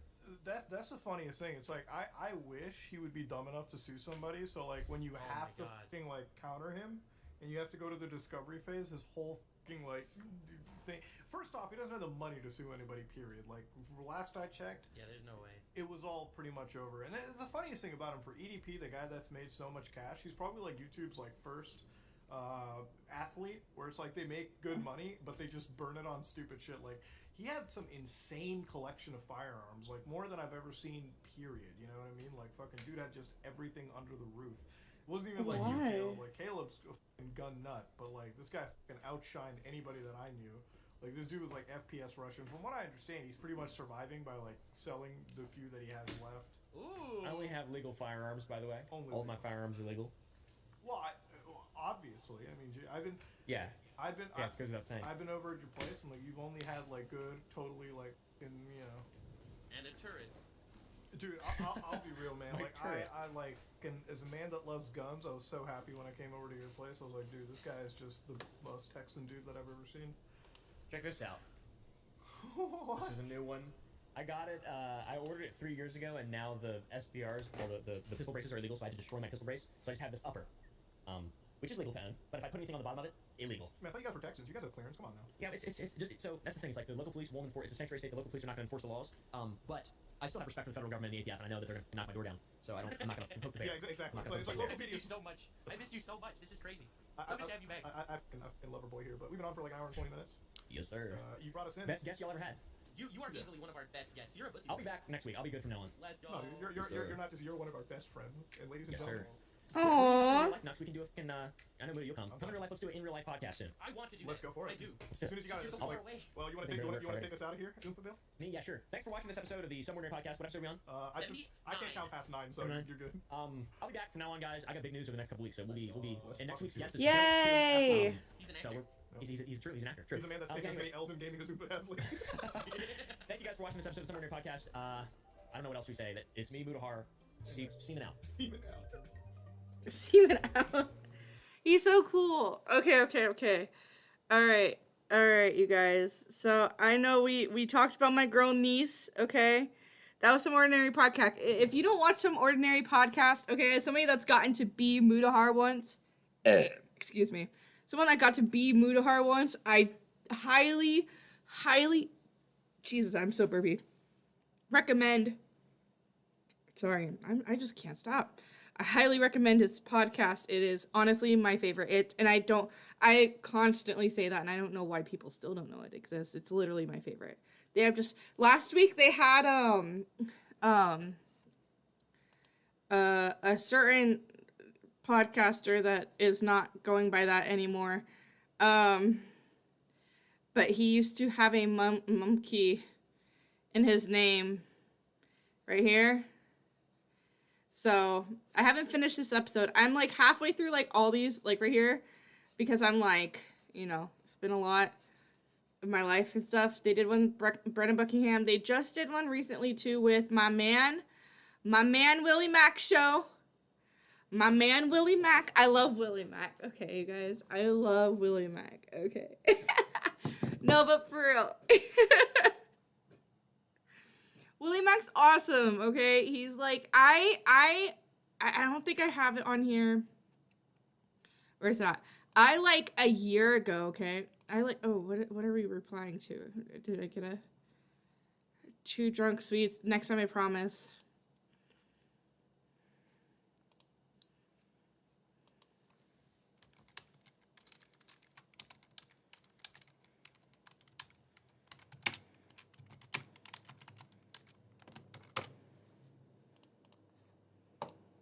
Cannot believe I'm talking to Niece Lone Wolf. It's so fucking great. This already has 20k views. That's fucking nuts. But yeah, my man, Willie Mack. If I do media... No, I don't think it'll do media. It'll, I have to go back a little bit.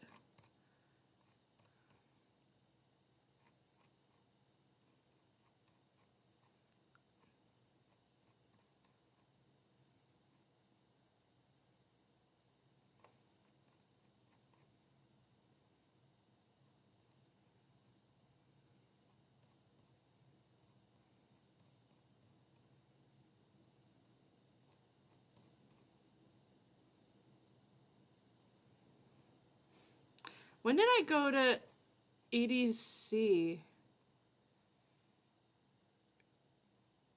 You are my fire.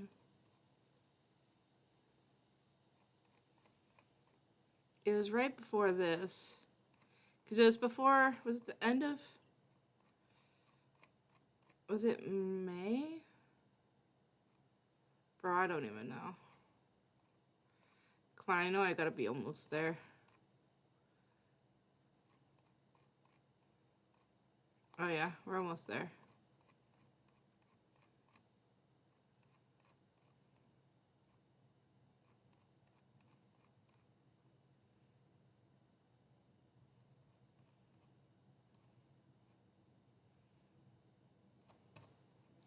Okay.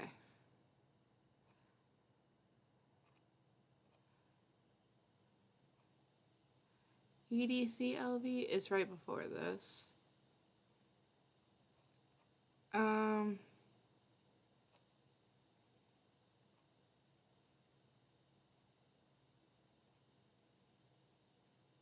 Right here.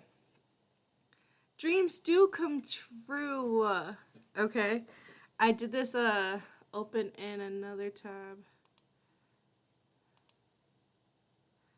I did this. So William Max Show, Somewhere Near Podcast episode 1. Oompaville, Nux Talk Who, Somewhere Near Gamers. Please and thank you. This was January 10th, 2023. And then the day it came out was May 18th, 2023. Took them 5 months, but I'm thankful anyways. So, recently, on behalf of niece Lone Wolf, okay, I was sent this clip, okay, I sent this clip. What is this Abby Blackburn person? It's me, I am the burn. I feel the burn. So I haven't watched this all the way, but this is somebody I used to watch often, and I'm subscribed now. I'm subscribed. I'm gonna ring the bell. I don't know if they make content anymore. But I like they're funny. I think they're fucking hilarious. Whatever it takes. Oh yeah. You know we gonna make it through. There's a whole lot of nastiness going down on YouTube. Now I got my eye on you. My Jackie videos, yes. Let's re-release those because that crazy bitch is still at it. But yes, man. What's going on, guys? I want to show you guys this little clip, right? I did a video calling out one of my many stalkers, man. Someone who's done multiple long-ass streams on me, spreading false information, never had a single conversation with me, all types of shit, right? I did a video breaking down, I guess one of them was on a panel talking a bunch of shit, and I debunked a bunch of shit, showed some receipts, everything, and they replied, right? Because they have, I guess, somewhat of a fan base now. They're cleaning up their image. Notice how they're gonna somewhat agree to the shit I said, but still paint me in a narrative like I'm fucking crazy, right? They're gonna admit to taking down the videos on me because they was doing multiple shit videos, a whole series on me that they said that they took down after the fact because their integrity, they got some things wrong, the narrative was flipped. That's exactly what the hell I was trying to point out yesterday, fam. These guys have been doing that to me the entire time. Do you ever think that they come out and correct that? Yeah, you might have taken it down, but did you come out to the audience and say, yo, I got this wrong? Did you clarify? No, because it fits your narrative to make me as some fucking monster, some horrible being, right? So you spread all this false fucking information on me. I ain't entitled or allowed to be fucking, I'm not gonna say upset, but to not want to be around you or not fuck with you or not respect you after you do that. Whether you took the videos down or not, you never addressed that shit. Some you defended me when people doxed me. When people was spreading lies, you didn't defend me. You helped spread the fucking lies. So whether you fucking so-called defended me, fuck out of here. You know how many times I'm in a fucking chat, not even knowing what the hell the subject's about. I'm just looking at what's going on in different communities, and this crazy bitch is in that chat talking all types of shit about me for no fucking reason. I've never addressed her until now. But you want me to fucking praise you for doing or saying something that was right? No, I'm telling you exactly what happens, guys. These motherfuckers troll. They say all types of nasty shit. They try to get as much subscribers and views as possible. Once they get that following, they try to erase that fucking history, fam. That's what she did. She knew she was spreading false information, bro. Oh, I had integrity, so I take it down. Are you fucking serious? So why have you been walking around spreading a bunch of bullshit about me then? You're the one in the wrong right now. If you've done multiple videos on me and you know you were in the wrong, you got some information wrong, the fuck out of here. And mind you, I think she also mentioned that she hit me up asking for an interview on Twitter. I'm gonna be honest, I didn't even see that at all. That's not what the fuck I was talking about. What the fuck I was talking about when she kept hitting me up was when she would hit me up on Discord. She never mentioned that in this entire stream that she just did. When she would constantly hit me up on fucking Discord, fam. And I had to block her. How did you get my Discord? How did you get my Discord information if my Discord was private? Think about that, guys. Damn. I have a lot of mods that used to be my mods now. Like, it's fucking nasty. And I should be allowed to say I don't want nothing to do with you. And also, you a stupid bitch for what the fuck you did.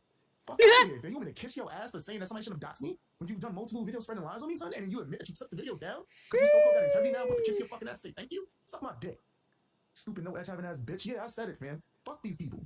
She's one of many. These motherfuckers do that shit all the time. And it's just, oh, well, I can't, why can't we move on? Let's have an adult conversation. Why do you deserve a fucking conversation, fam? Think about that. You have not admitted to your shit. You still try to flip you spreading false information as I'm going crazy and just losing my mind. Are you serious? And I'm supposed to be like, okay, let's have a conversation. No, the fuck out of here. If you want to have a proper conversation, you want me to stop the mudslinging, and you want to actually move on from that bullshit you was doing, admit to what the fuck you did, fam. That was foul. That was foul. And you're not going to do that because you know that your fan base is going to hate it. You got a whole bunch of anti-BXB boys. There are a whole bunch of them in your community. You know they're going to dislike that. So you're not going to come on in and admit, yo, I spread some false fucking shits. It's crazy. Let me show this guy. Let me show this clip, guys. Let me show this clip. And I'm never going to address this weirdo again, fam. Unless if she makes the proper adjustments and fucking makes the corrections and let it be known what the fuck she did, fam, then I can move on. I can 100%, whatever, have a conversation with her without me calling her any kind of names or nothing. Right now, she deserves it, fam. You can't do shit like that and be like, I have no idea why he's calling me all type of bitches in this. I had no idea. But I did take the videos down because I was angry and I don't, the narrative switched up. So what the fuck? That's why I'm doing that. That's why I'm addressing you as such. That's why you don't deserve any fucking respect from me. Let me play the clip, guys, and then let's see. I'll share my opinion with it. And I think she ran through like my whole video. Whatever. I'm not even gonna select that shit. But she reacted to my whole shit. But we're gonna just play this clip right here. I want you guys to hear this shit. This is fucking crazy. For years, bro. She's helping spread narratives, and then you admit that you got your shit wrong, but you don't even do it in a proper way. All right, let's just play it. It's kind of crazy how much you dislike me. No, it's not crazy. It's a marketing strategy. You're doing what you think you have to do to get these views, and it worked, right? All right, well, I guarantee you this. Back then when I was doing the BX Beast Boy series, I was angrier back then. And I hadn't... It was a series that I ended up... Angry for shit that I ain't have nothing to do with. You were just angry, and you just took that out on me. Okay, I feel you. Let's hear what else she's gonna admit to. And I hadn't... It was a series that I ended up taking off my channel. The reason why I ended up taking it off my channel, because one, I didn't like how I covered it. And two... Because yes, you definitely did cover it in a nasty, disgusting way, fam. You helped spread every fucking false information you could find, every piece. In a horrible narrative. And it was because it got you some subs, fam. And you had like a whole crew. Like, fam, it's really fucking nasty, fam. Like, I would love for a content creator to actually come out and just admit that shit. Just admit that shit. When I did the Without a Crystal Ball videos and I was going Without a Crystal Ball crazy, I full-fledged I was petty. Bro, I was petty. She tried to sue me. She did a whole bunch of shit the way I was just like, fam, you out here accusing me of crimes is war. And I went way overboard with that. And as a man, I'm able to say that. These motherfuckers would never admit them to being wrong. She's saying this shit, but she's not saying it as in, yo, this is the mistake. Or maybe this is why BX is frustrated or why he speaks about certain people like this, including me. But no, it's just you're the victim for fucking spreading false information on me. Some narrative changed. Some narratives changed. And you took them down. My fucking narrative never changed the entire time. I'm an asshole. Yes. I've gotten into, when I first started YouTube, I've gotten into some disagreements with people, and we've gone back and forth. 100%. These same people have threatened to fucking put bullets in my head. And this bitch is out here sharing me saying smart shit in the Discord and trying to claim I'm a fucking must and all types of crazy shit. Bro, 6 fucking videos, man. 6 videos, you got fucking crazy ass Jackie in your chat, which I have caught and exposed multiple times for fucking lying, bro. She goes to other panels and chats to just make shit up about me. A thing ain't no. I've done videos on this shit where I had to prove it. Like, hold on, let me show. Maybe I might need to re-release all my Jackie videos. Yes, let's re-release those because that crazy bitch is still at it. But yes, man, she fucking would go to fucking other channels and spread false information. Yo, BX has been on YouTube for this amount of years, and this. Well, I had to go to that channel that she accused me of that shit on and go, yo, excuse me, my Garfield Speech channel. Literally, you can just look at the date. I made it like a month ago. Right. What did Jackie do? Delete her shit, delete all the messages she said, and just act like as if nothing happened. I want the best for you. No, these fucking weird psycho bitches. Come on, fam. These people are crazy, bro. These people are crazy. And no, like, if you want to prove that you're different, you're not like the rest of the fucking crazies, actually acknowledge the shit. You have no fucking reason to have this huge disdain for me. You can dislike me if you want to. That's your fucking choice. But in all honesty, the way that it's as if I did anything personal to you. And maybe it's because you asked me for a fucking interview, which she admits in this fucking stream, and I never responded. By the way, I wouldn't either. I didn't see it.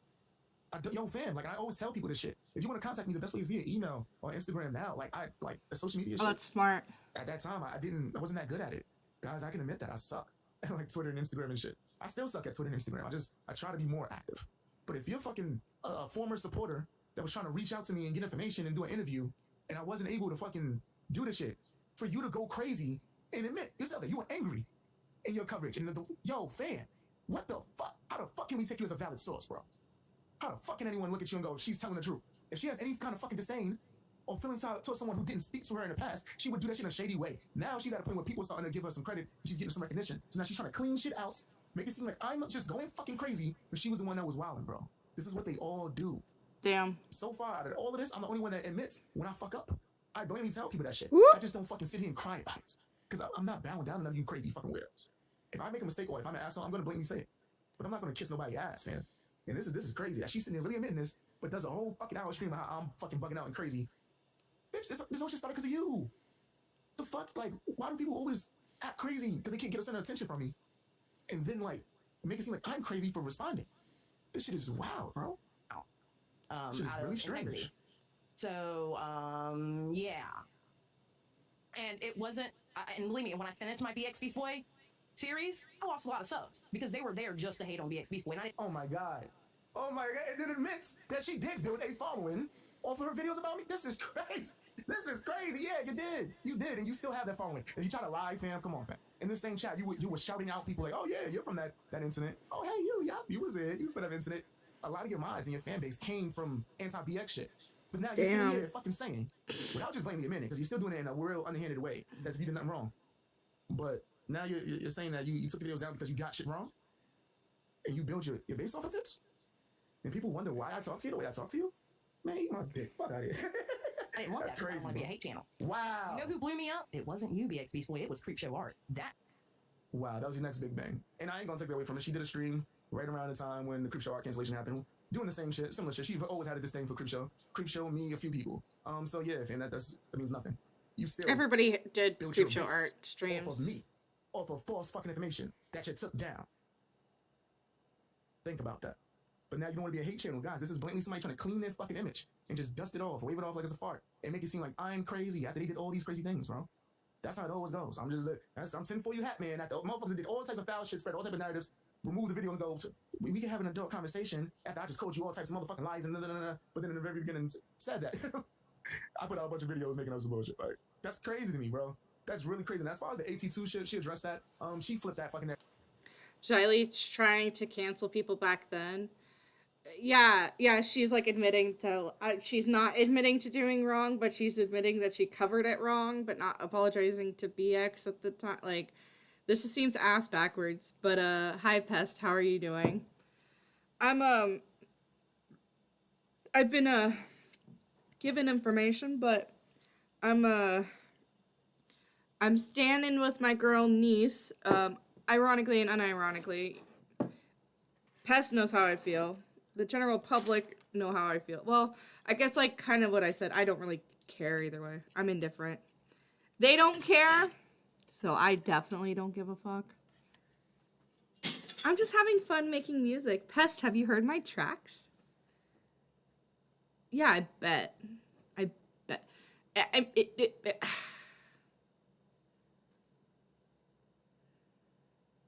What I will say, Pest, is it's not too far of a hop, skip, jump from pinning a comment in a video and unprivating it after privating it. Of crazy too as well. AT2 did a fucking stream where he said he was interviewing my fucking mod. Fam, he interviewed my mod. He was interviewing her. As if she's a fucking BX Beast Boy expert, yo. Based off of, also, let's point out again, based off of 6 videos that is no longer on her page because she has integrity and that she got the information wrong. Oh, narratives have changed. Oh, shit. Dude, have you ever heard the fucking BX Beast Boy song? He used to play one all the time. I forget what it was. Dude, it was so fucking funny. I used to laugh every time he played it. Every time. It was so funny. But she's getting interviewed based off of that. And she also admitted in this very stream, because she tried to flip it and say, oh, no, he lied. I never said I was a mod. I corrected people when they asked me. Even the person who interviewed me thought I was a mod. Is that why he titled it? That he was interviewing the fucking mod? And once you made the correction, he changed the title, you stupid lying bitch? Like, is that possible? Boop. Maybe? No? No, you just gonna flip the narrative? The title was never changed? He never called you my mod? Even though you just admitted that he thought you was my mod? Oh, that's strange. Huh. You would almost think that BX Visual is just some lying demon. That doesn't make things. Like, no, you flipped the narrative. The interviewer thought I was your mod, but I never said that. But the interviewer thought you were my mod, and the original title said you were my mod. And then it got changed to correct that you weren't my mod after I did that. Kind of the same way that same content creator, when he sent his mods to do videos on me, and I made a video saying, why is this guy... Thank you, Pest. I make beats now. I produce my own music on a video editing app. I sent his mods to do videos, and he took away their mod status to clean up the evidence. That same guy, you mean? The same person that did that interview? Oh, okay. Okay. The same guy that when he was getting a bunch of accusations tossed to him, he was crying. Somebody he was sorry for all the shit that he spread, and it was just YouTube stuff. I never went past YouTube. I would think collabing and working with a bunch of obsessed, crazy widows that spread false information on me, and you helping them spread that information for a long period of time to where to this moment, you still have a fucking fan base. They're still rocking with you for your dislike of BX. And you still go to a bunch of panels and chats and still spread your gospel of hating BX. But it's all built off the back of false fucking information. Damn. You're the one that's wrong, fam. Is it because I'm a man that you can't just admit that shit? That you fucked up? And then I have a right to feel a type of way? If I fucked up like that and someone felt a type of way and called me all type of bitches in this, I would just be like, yo, fam, I understand why they feel that way. I fucked up. I was angry. I was offended because I couldn't get an interview with him. I helped spread false information. I'm trying to correct that now. You know how the fuck you correct that? After you removed it, maybe make a statement. Shit, that's what all the fucking times you try to reach out to do some bullshit with my private Discord information that I never gave you. Maybe that's something you could have sent me an email. Yo, BX, listen, I still don't even like you, but wrong is wrong, right is right. I made a mistake, yo, blah, blah, blah, I got information wrong. This and this. How fucking simple. Man, Little Red pretty much did that to some degree when me and her had our talk, but she admitted to the wrongs that she did. And then I even apologized for being an asshole.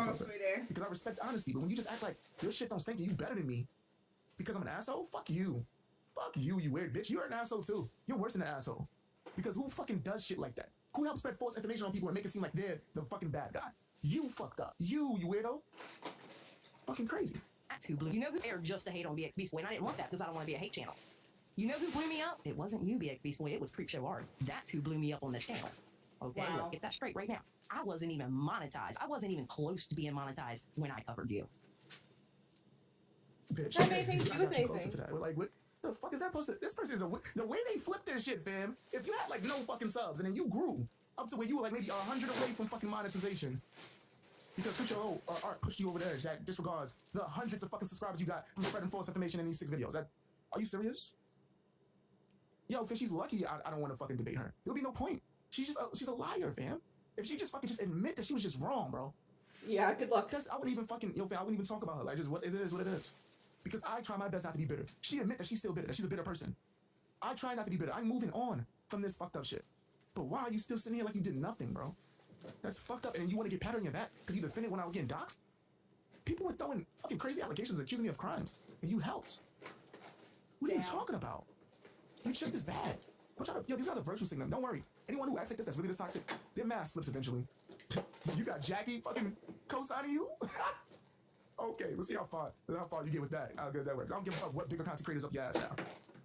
Bigger content creators up my ass too before you started running to them spreading false information. Remember that? Are you gonna actually mention that? When you were running to bigger content creators telling them this false information that you did your videos on? The same fucking videos that you removed. Are you gonna talk about that? Damn. Fucking, there's a lot of relationships that I've had with other bigger content creators that fucking are gone because of this bitch spreading false information on me. With her streams, and now she's supposed to be fucking praised because she removed them? Suck my dick. And as far as you content creators that follow that cancel culture shit and believe this stupid bitch when she came to you with that fake information, you can suck my dick too, sir. All of you. Fucking weirdos, man. Fuck cancel culture. I'm about this anti-cancel culture, like, for real, bro.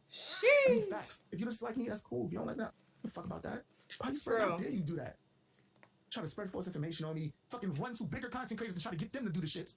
Yep. And act like now because you got some fucking notoriety, as if you never did none of that. I'm just going crazy. That's where actual gaslighting is, guys.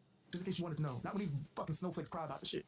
No. That right there, what she's doing right now, that's gaslighting. I wasn't even close. I got monetized during Creepshow. Okay. Just saying. So what does that mean? What does that mean? Skip says, really? That's when then bringing this up right now is marketing strategy. No, exactly. Marketing strategy? You stupid bitch. I found this shit because someone that was on this panel released a video and then linked this video as a source to a video that came out from the last Actually, I will say, real quick. Yeah, pest. Last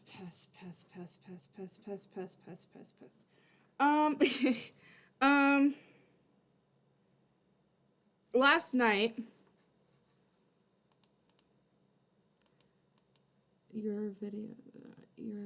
let's go. Last night, in the chat, she said some shit about, did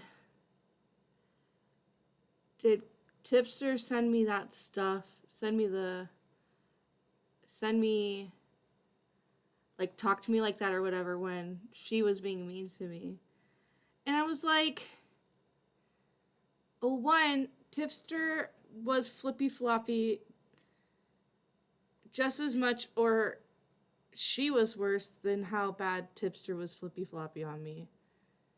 Like, my agitation towards Xylee, in my personal opinion, has always been warranted. I feel like that's fair of me to say from myself.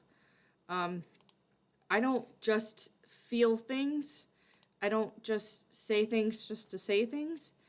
I say things because they're my personal experience and that's how it made me feel. I don't just, you know what I mean? So for her to say that was just fucking weird to me, you know? It's one of those things like, if you don't like me, then make it up for yourself. And if he didn't like me, then make it up for yourself. Like, that just shows me, if that's the interpretation that I'm getting, that what your opinion is of other people comes from other people, and vice versa. Which I could 100% believe that Tipster was thinking and or feeling. I genuinely could feel, I could think that. I feel like I could come to that conclusion based off of what they said, you know? So maybe I'm crazy for thinking that. I don't know. It's just how I feel on the situation. I released I have this clip, which we can get back to in a second. I have this clip in my blood sports, essentially, with my blood sports with Tipster, where he said or did some stupid shit, right? Where the fuck? Oh, here it is.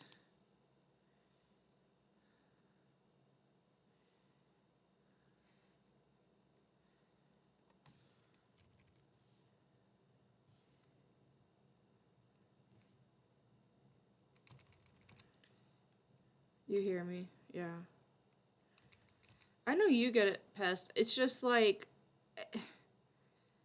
That's what I always thought, right? Like, when the whole Kristen Ark thing happened, it was never based off of what I did in my actions. Like, I'm not saying I'm perfect.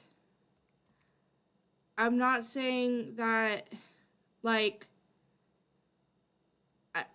I didn't do anything wrong at any point.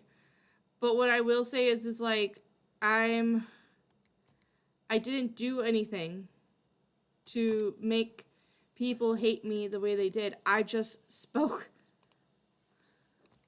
Which I think is ludicrous. Like, you know, and that's one thing I respect of people like Dead on Dave, right?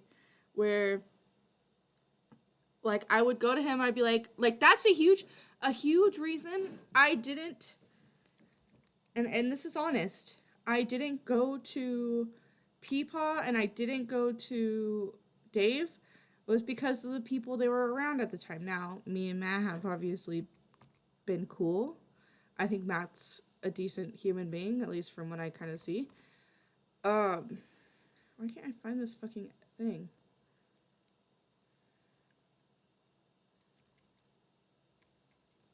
I'll just play it, and if I see it, but where was I going with that? I'm sorry, I kind of forgot what I was saying.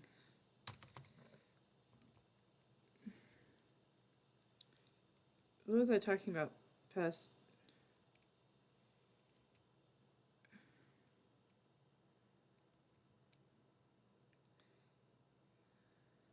Oh. Yeah, Oh, I didn't go to Peepaw and Dave because of the people they were around, and I didn't trust people that they were around at the time because my personal experience, with now recording, you know, that thus far, that up until that point, you know, we had our things that are all more than squished at this point, and because mainly I didn't want to tell them and have them ruin the story so bad. And by story, I mean just the truth of what was going on.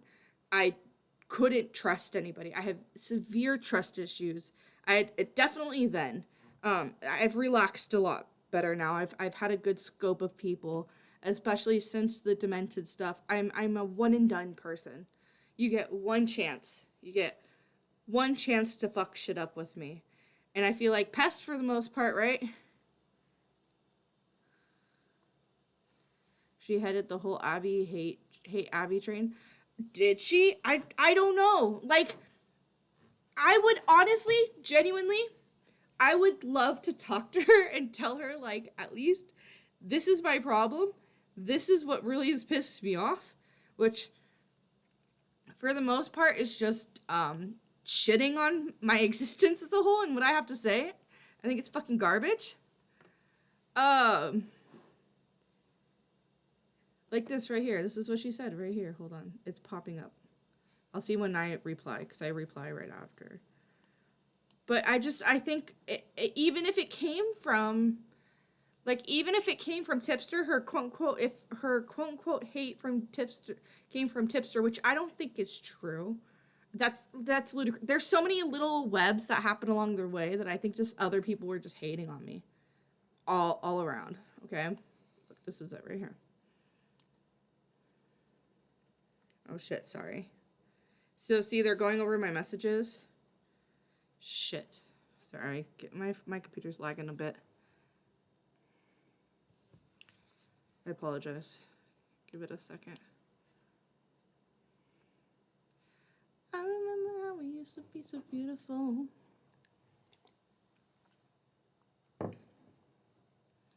And I don't need anybody to like me or hate me. When it comes to Xylee, I don't care anymore. Like, I just don't care. I honestly can't sit there and listen to her anymore because of the way I've been treated, to be honest. Whether she's a good person, bad person, indifferent, the way I've been treated, I just don't care anymore. Like, I give up. I give up giving a fuck. I just can't sit there and listen as if she's adding anything to my existence when I'm sitting there listening to her. That might be super shitty to say, but it's like, what am I supposed to say to this? What am I supposed to do?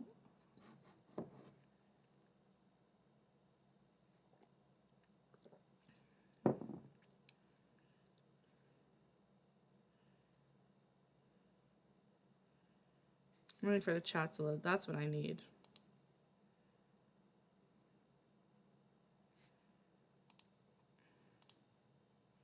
I just pay these people no mind, bro. I just pay these people no mind. You're asking me in a chat if this is why you, a woman that's almost twice my fucking age, no offense, but kind of offense, why, if this was during a time that you hated me, that we were really bad. We've never been good, Xylee. Like, we've mutually laughed at somebody we both didn't like, right? Somebody that I called out for being a piece of shit long before everybody else did, again. Like I did with Tipster, again. Like I did with Hugin. Like I did with fucking add a name. Everyone that I've been right about, okay? That's been genuinely awful people. We're just not good to be around, you know? Like, dude, of course now it's, oh, there it goes.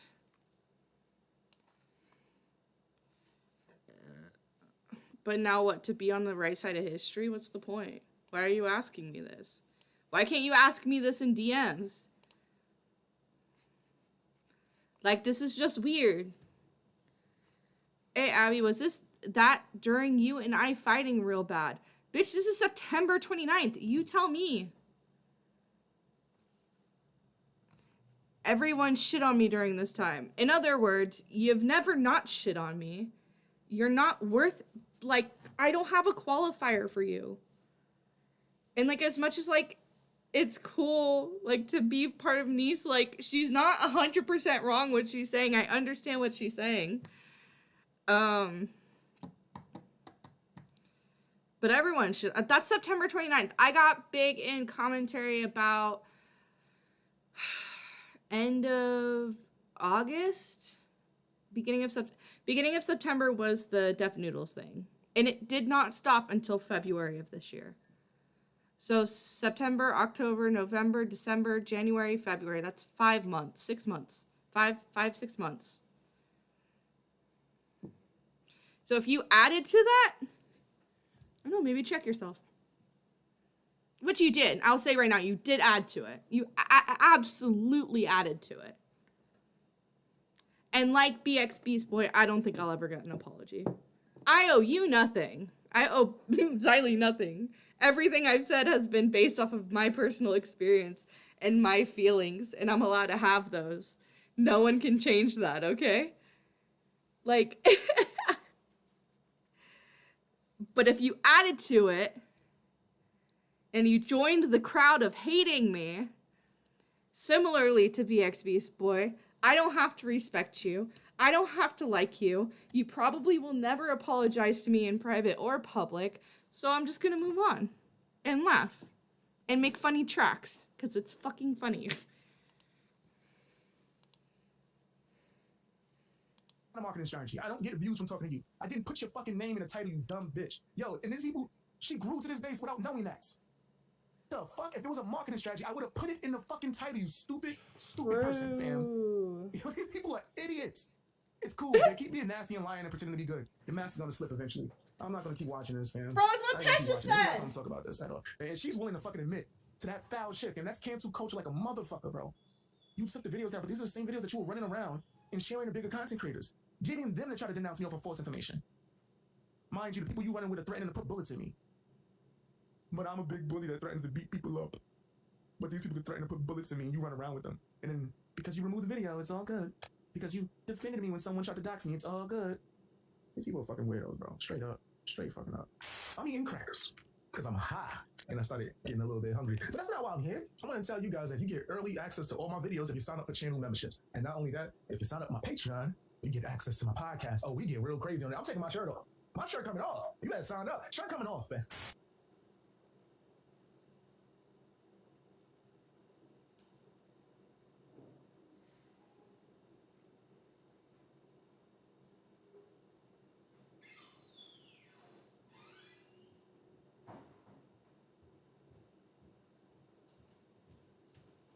All right.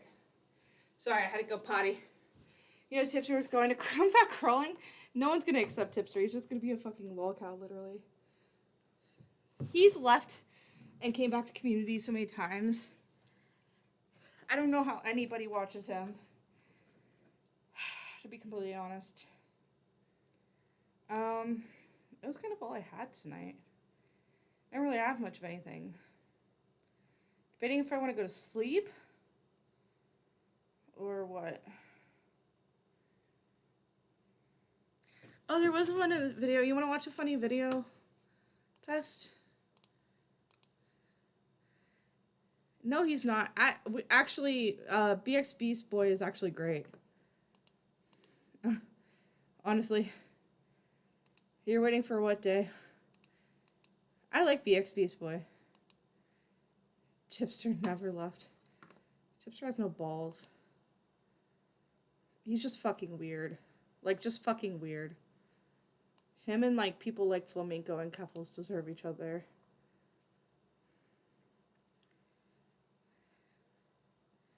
No, man. Xylee tried to cancel her, bro. Cancel him. No.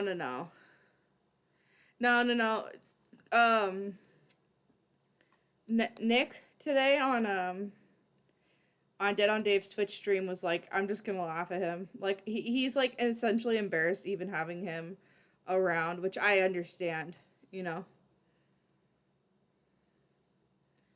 No, I really like his stuff. I used to really like his stuff. I haven't watched him in a long time because I don't remember why.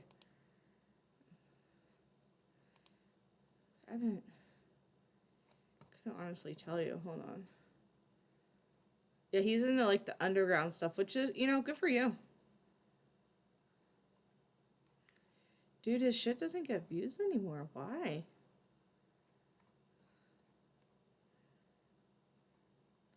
When he was doing the fucking, Without a Crystal Ball shit, that shit was funny. That shit was funny. He should do better thumbnails. I haven't watched him in years, so if I kept going back, it would probably be too fucking much.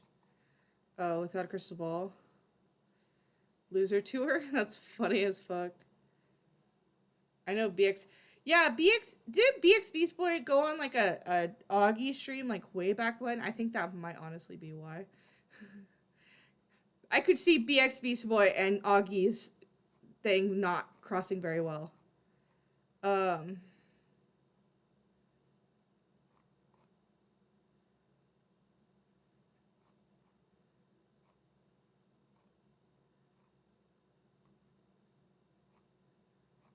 I haven't watched him forever. I'm not even gonna try to go all the way back. I mean, he just does a lot of the same shit. I don't know any of these fucking people.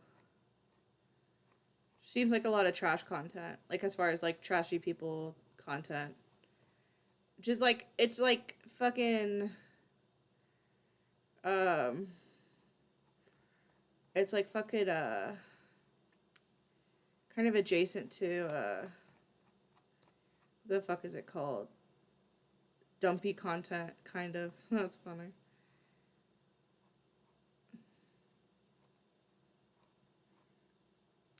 Yeah, he used to get really good views. I was wondering what the fuck happened to him.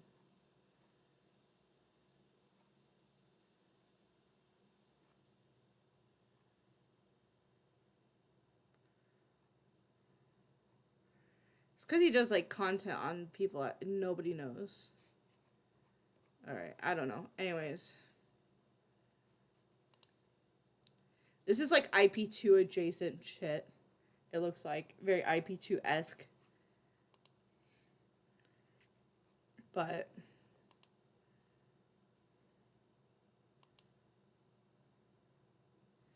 actually,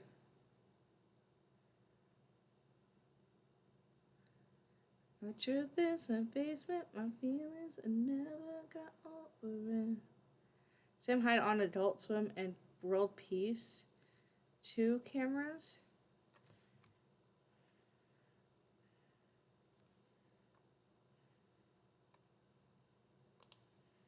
So this is Henry Sabrowski. Same with IBB. That too was Tipster's little attack dog. I believe it. The black bread tuber world. Is that what it is? I don't fucking know.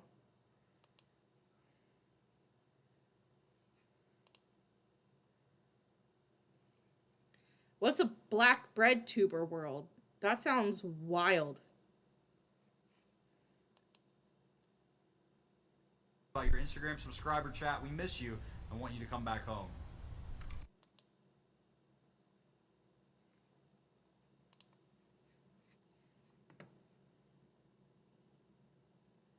Yo, I'm hardwired in and my shit is running so fucking slow right now.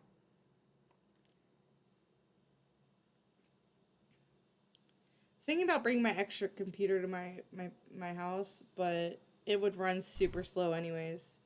So I don't know. We'll see. I'll be home soon. Sam Bjorny with the 25 Canadian. In the World Peace 1, the visuals were pretty basic and in World Peace 1, the visuals was pretty basic. In what way would World Peace 2 help on that problem? Also, you touched in a Hide Wars video that you got into a scuffle with the lead Cinemo about lens choice for World Peace 1. So is everything to your liking this time around? Well, if by visuals, if you mean the way the video looked, it was just shot with whatever it looked like an Adult Swim show. It was the same camera.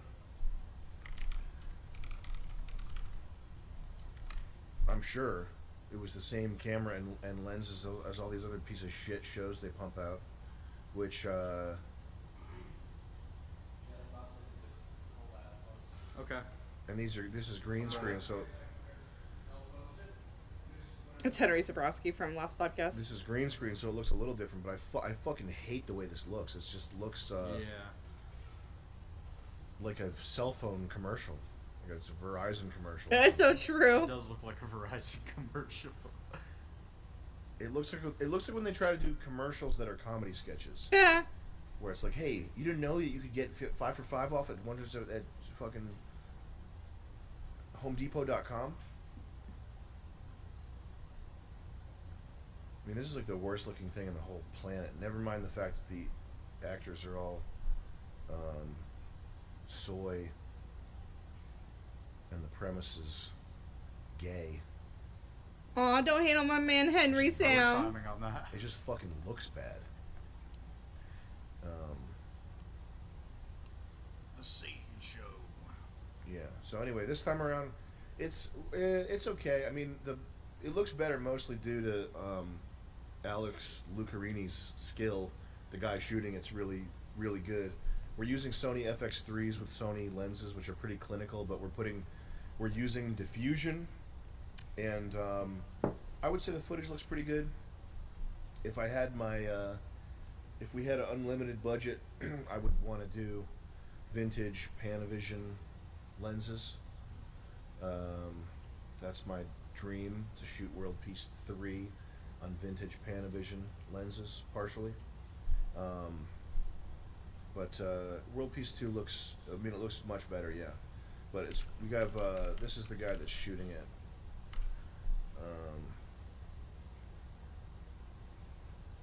Yeah, this guy right here. See? It's fucking some royalty-free song. Actually, I just saw his logo. Hold on a second. Yeah.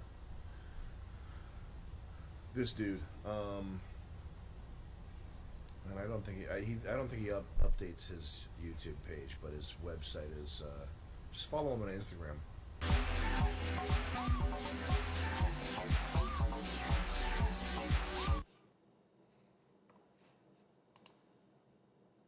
Sam seems like the best guy to smoke like a doobie with.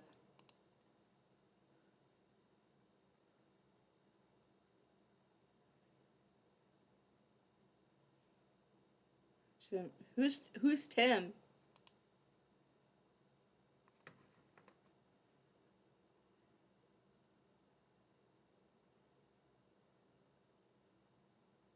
Hello, guys and gals. Me, Mudahar. What if I talked about an infinite money glitch, ladies and gentlemen? Now, a couple days ago, I talked about AI Sponge, basically SpongeBob and artificial intelligence, and I thought it was the funniest thing in the world. You know, granted, at that point, I was also incredibly tired. But in that video, I said, what if somebody took the concept of Family Guy and brought it over to the AI? Ladies and gentlemen, Family Guy is a show that's all about cutaways, and I'll be honest, I think Family Guy is funny as hell. Now, ladies and gentlemen, if you go to YouTube right now, one thing that you'll be blessed to know is that Family Guy is probably one of the most watched YouTube-style videos that you could ever imagine. Don't believe me? Let's check it out. Ladies and gentlemen, literally got 8 days ago, Family Guy Season 11, Episode 20. These are 3 hours and 47 minutes long of just straight-up cutaways, where they get about 326,000 views. Ladies and gentlemen, no matter what, if you honest to God believe that you have no talent on the internet, you can get by literally just doing Family Guy. My father literally has the same chair. I'm not even fucking kidding. Like, looks exactly the same. That's funny. Style videos, and that's pretty much how the algorithm works everywhere. Now, there's only so many cutaways from the actual show one can repurpose. What if you use artificial intelligence to generate new cutaways for Family Guy episodes? See, the concept is genius, okay? Family Guy doesn't really have a crazy story. I mean, it does, but generally it just relies on cutaway humor for the bulk of it. Now, to understand, AI allows us to take those cutaways and generate as many as we want. Quality can obviously vary, but this has birthed AI data. Ladies and gentlemen, AI-generated Family Guy. Woohoo! 230 people watching. Now, it has about 8,000 subscribers, so clearly it's a fresh young buck from Germany, ladies and gentlemen. Joined literally the 4th of this month, 2023. Now, of course, it's currently live, and it's been live for like 5 days. And I actually ended up coming across it because, thank God, the recommendation system worked. Now, I have to be really careful showing you clips of AI Family Guy, just because AI PETA likes to be a little raunchy. And so I've got a careful amount of clips, some of them actually involving me, but I'm getting a bit ahead of myself. Let's watch what AI PETA is all about. This one. What came first, the chicken or the egg? It's an age-old debate, but I'm pretty sure that the chicken came first. What? No way. I think it was definitely the egg. Actually, if you look deep enough into the science of it, it's quite complicated to determine which came first. Why did the egg came first? Where did it come from? Well, I hope that's something scientists are still studying. So you're saying the chicken did come first? Ladies and gentlemen, no shot you just heard about the chicken and the egg from old Family Guy characters. Now, ladies and gentlemen, that was just one topic. It gets even further. What the holy hell are you screaming about? People, it's 9/11. Whoa! You might be like, ow, Mudo, my ears! Welcome to Loudest, okay? A competitor to Loudword from AI Sponge. I promise to God I'll kill down his screaming. I don't know if I remember it in editing. But, yeah, it goes from chicken and the egg to talking about a national tragedy that old Chris is too scared to get in about. That's right, Chris. Let it all out. Oh, god damn! Now, you might be like, whoa, Muda, what's going on with the characters? Obviously, they've followed the AI Seinfeld approach. Basically, they get rendered in these little locations in Unity, and they just, from what I understand, and just walk around basically any character that's present in the AI story, and they go about with their dialogue. Man, I don't think I've ever heard a more messed up episode of Family Guy. Yeah. That one with Stewie and Brian having babies was kind of strange. Yeah, couldn't believe that was in a dream sequence. I always knew there was something off about Stewie and Brian. That was good moral for that one, though. Don't trust your pet to babysit. That's true. I guess even Stewie and Brian need to learn the hard way sometimes. Yeah, let that be a lesson to us all. Sometimes the best life lessons are learned from mistaken judgment. It's learning about its own episodes. Now, of course, you might be wondering, whoa, what's that cutaway? It's just some standard JPEG with a Honda CRV just sitting around. It's just there to load in between the cutaway gags. It's a 2006 Honda Civic. You guys, it's a 2006 Honda. It's a 2006 Honda Civic. You guys, 2006 Honda Civic. You guys, 2006 Honda Civic.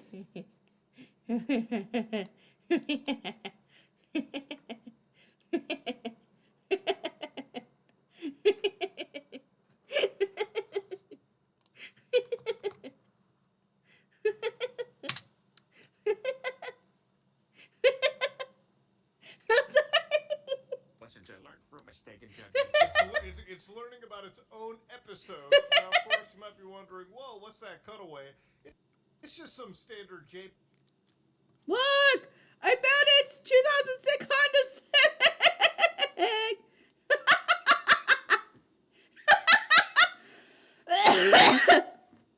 I'm so sorry, it's not that funny, but it is that funny. Oh my god. Civic Coupe. It's a 2006 Honda Civic.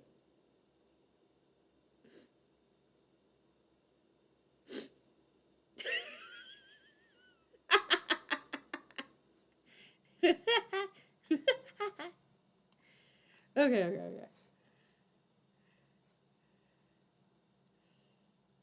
With a Honda CRV just sitting around. It's just there to load in between the cutaway gags. Let's not look too deep into artificial intelligence, shall we? Buddha Hare, I know I'm just one man, 1 in 7 billion. We all are, you know. We all think we're special, that somehow one voice can stand above the rest. But what I say doesn't matter. What matters is what we as people can do together as one. Together we can stand tall, stronger than any single one of us could ever be, because in solidarity, our voices converge into something beautiful. Oh, this might be the nicest thing somebody ever said to me. Now, at this point, the people that were watching the entire stream started putting me into the actual topic generator to understand how these AIs work, ladies and gentlemen. This is the Discord for AI Peter. Basically, if you go to topic suggestions, you too are able to provide a topic and then basically tell what kind of an episode or cutaway you want. For instance, there's been a lot of mature responses like Peter declares a gang war on AI Sponge. Peter goes to Albania and Roblox. Yeah, there's a lot of Albania, but we'll get to all the lore shit in a minute. Don't worry. We're getting way too ahead of ourselves. Let's watch some more clips from AI Peter. Hey, is anyone out there, gamers? I just found a stream they started a few months ago and they seem... Oh yeah, I've checked them out a few times, and yeah, I have to agree. They put on some pretty great shows. Really, how do they compare to your family gatherings? Don't worry, Lois. Your family gatherings are way better than my shit posts on the internet. Wait, what? Of ordinary gamers, I found... Oh, wait, shut up. Peter! Hey, is anyone out there, ordinary gamers? I just found a stream they started a few months ago and they seem... Oh yeah, I've checked them out a few times, and yeah, I have to agree. They put on some pretty great shows. Really, how do they compare to your family gatherings? Don't worry, Lois. Your family gatherings are way better than my shit posts on the internet. Yeah, as you can imagine, ChatGPT doesn't have enough information about my fat ass yet to truly tell you that they're watching absolutely crazy content, if you will, ladies and gentlemen. Yeah, at this moment in time, you can kind of see the limitations of artificial intelligence. But I'm just glad to be getting an endorsement from the Family Guy cast to show that I've been watching, no joke, since I was in the 4th grade. God, I feel old. I never thought I'd see the day Meg got it, Dave. He definitely seems like her type. A bit rude around the edges. Hey, that's my kind of guy. I mean, just look how confident Meg is. Does that motorhide know what he's in for? Oh, ye sickos. You got me to date Meg? Come on now. Now I'm on a watch list, you assholes. Come on. Else he does. He looks like he knows exactly a piece of crud. Well, that makes her nose to pick him. I wouldn't guess that's such a domesticated home-cooked girl like her would be out to get wild. If we were honest, she's always been a little wild. No, I think she's just finally finding her place in life and getting comfortable with her decisions. Jesus Christ, how can they be nice to Meg? This truly is artificial intelligence, Lois. Come on! Now, of course, these are just some clips that one can watch about AI PETA. And of course, he's not the only artificial intelligence around. There's also the AI Griffin show, which has also just come hot off the presses. And I would say that this one is a little bit more, well refined in terms of its graphics. Let's just watch a clip out of this one. Hey, Stewie, this chat feels deader than Meg's love life. Nice one. This chat has been deader than Brian's love life. Okay, I will say the voices just got better. Now, of course, I will say that obviously the entire scenarios are generated, but what I find impressive is somehow the voices, obviously they can stroke out from time to time, because it is artificial intelligence after all, and they are generating these things at a pretty rapid, constant pace. So, for me to even hear something that sounds like Mila Kunis and Seth MacFarlane, I'm just impressed, okay? And there's incentives to actually be on here. For instance, if you pay money, you can be an ant in the entire show, or sometimes you can have Quagmire jumping around on the couch. It really is your oyster. You might be like, what possesses a human being to watch this? And honestly, I think there definitely are some pharmaceuticals, okay, of the illicit variety. I'm gonna be honest with you. I think a lot of people watching this are absolutely high. Okay, I usually have Family Guy sitting on the side, and you bet your ass tomorrow morning when I wake up and I'm working, I'm gonna have some AI Family Guy running. Provided it doesn't get banned, because it's actually veered into the territory of some really, really, really dark humor that I'm pretty sure wouldn't fly under YouTube's TOS. But then again, that's kind of par for the course for a lot of AI shows on the internet. Obviously, when it comes to artificial intelligence and the community sending in topics, yeah, eventually the topics are veering into some really, really risque shit.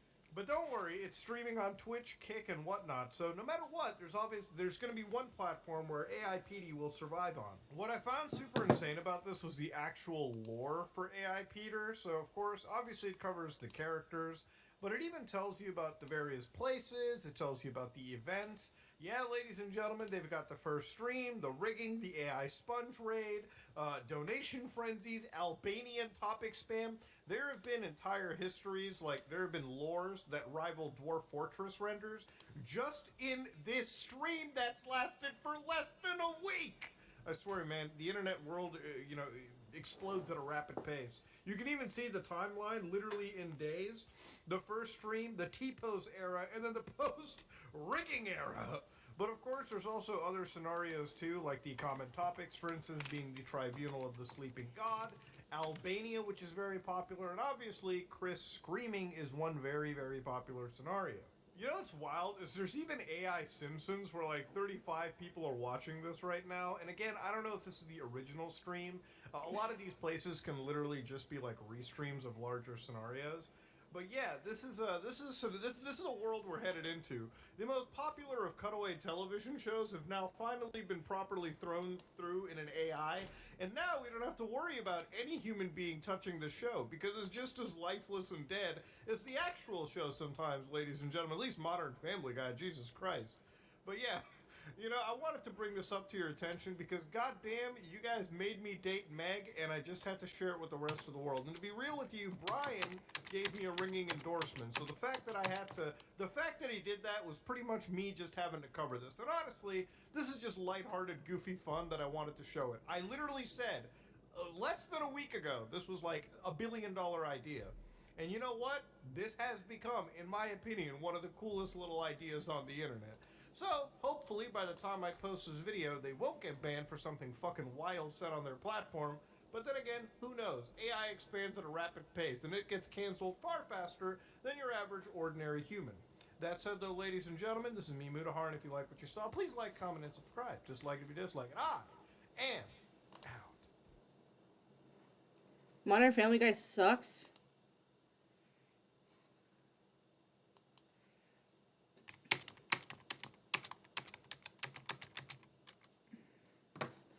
Alright, we're gonna watch one more.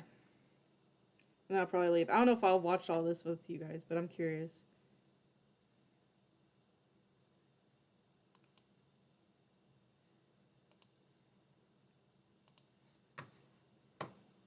I'm willing to embrace elements of extremism. I just can't. I cannot. Just don't, at least at the very least, don't wonder why you get lumped in with extremists when you say stuff like this. And so I'm like, where do I just want to embrace, if you want to call it extremism, where do I want to embrace it and actually just wear it proudly? Pride Month, baby. Paul and Morgan Show. Just kidding. It's not the Paul and Morgan Show. It's actually a documentary called Shiny Happy People. This documentary, I've watched the whole thing. It is intense. It's about the Duggar family. I'm sure you guys have heard of them. All the scandals that go on behind closed doors, and it's actually very disturbing. But the good thing about it is that it does give a voice to the victims, which I don't feel like I need to go in and tell their stories. They do it well enough themselves. I suggest you check out the whole documentary on Amazon Prime. It's very good, super interesting. And unfortunately, it's relevant to a lot of what we have going on today behind closed doors, and these things need to be exposed. Very important to give a platform and a voice to the victims, and I will not ever back down on that. The interesting and kind of crazy thing about this is that Paul and Morgan were in it. On episode 4, they're in it for a couple of minutes. Apparently they were interviewed for about 4.5 hours, and less than 2 minutes actually made it into the documentary Holy itself. shit. I'd like to just let the documentary speak for itself first, so I'm going to play the clips that they were in, and then we can comment on that context. Holy shit.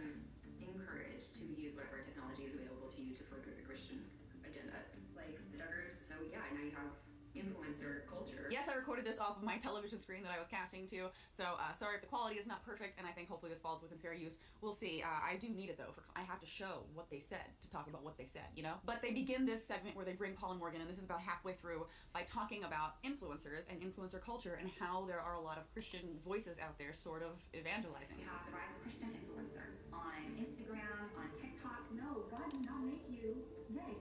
There's a thief come out born a thief. It's funny because I made videos on multiple people that they reference in this documentary, but they show the clip of Paul and Morgan where Morgan's saying, people aren't born gay, is a thief born a thief, which that's actually a clip from a video that I made an entire reaction video to because it was so bad.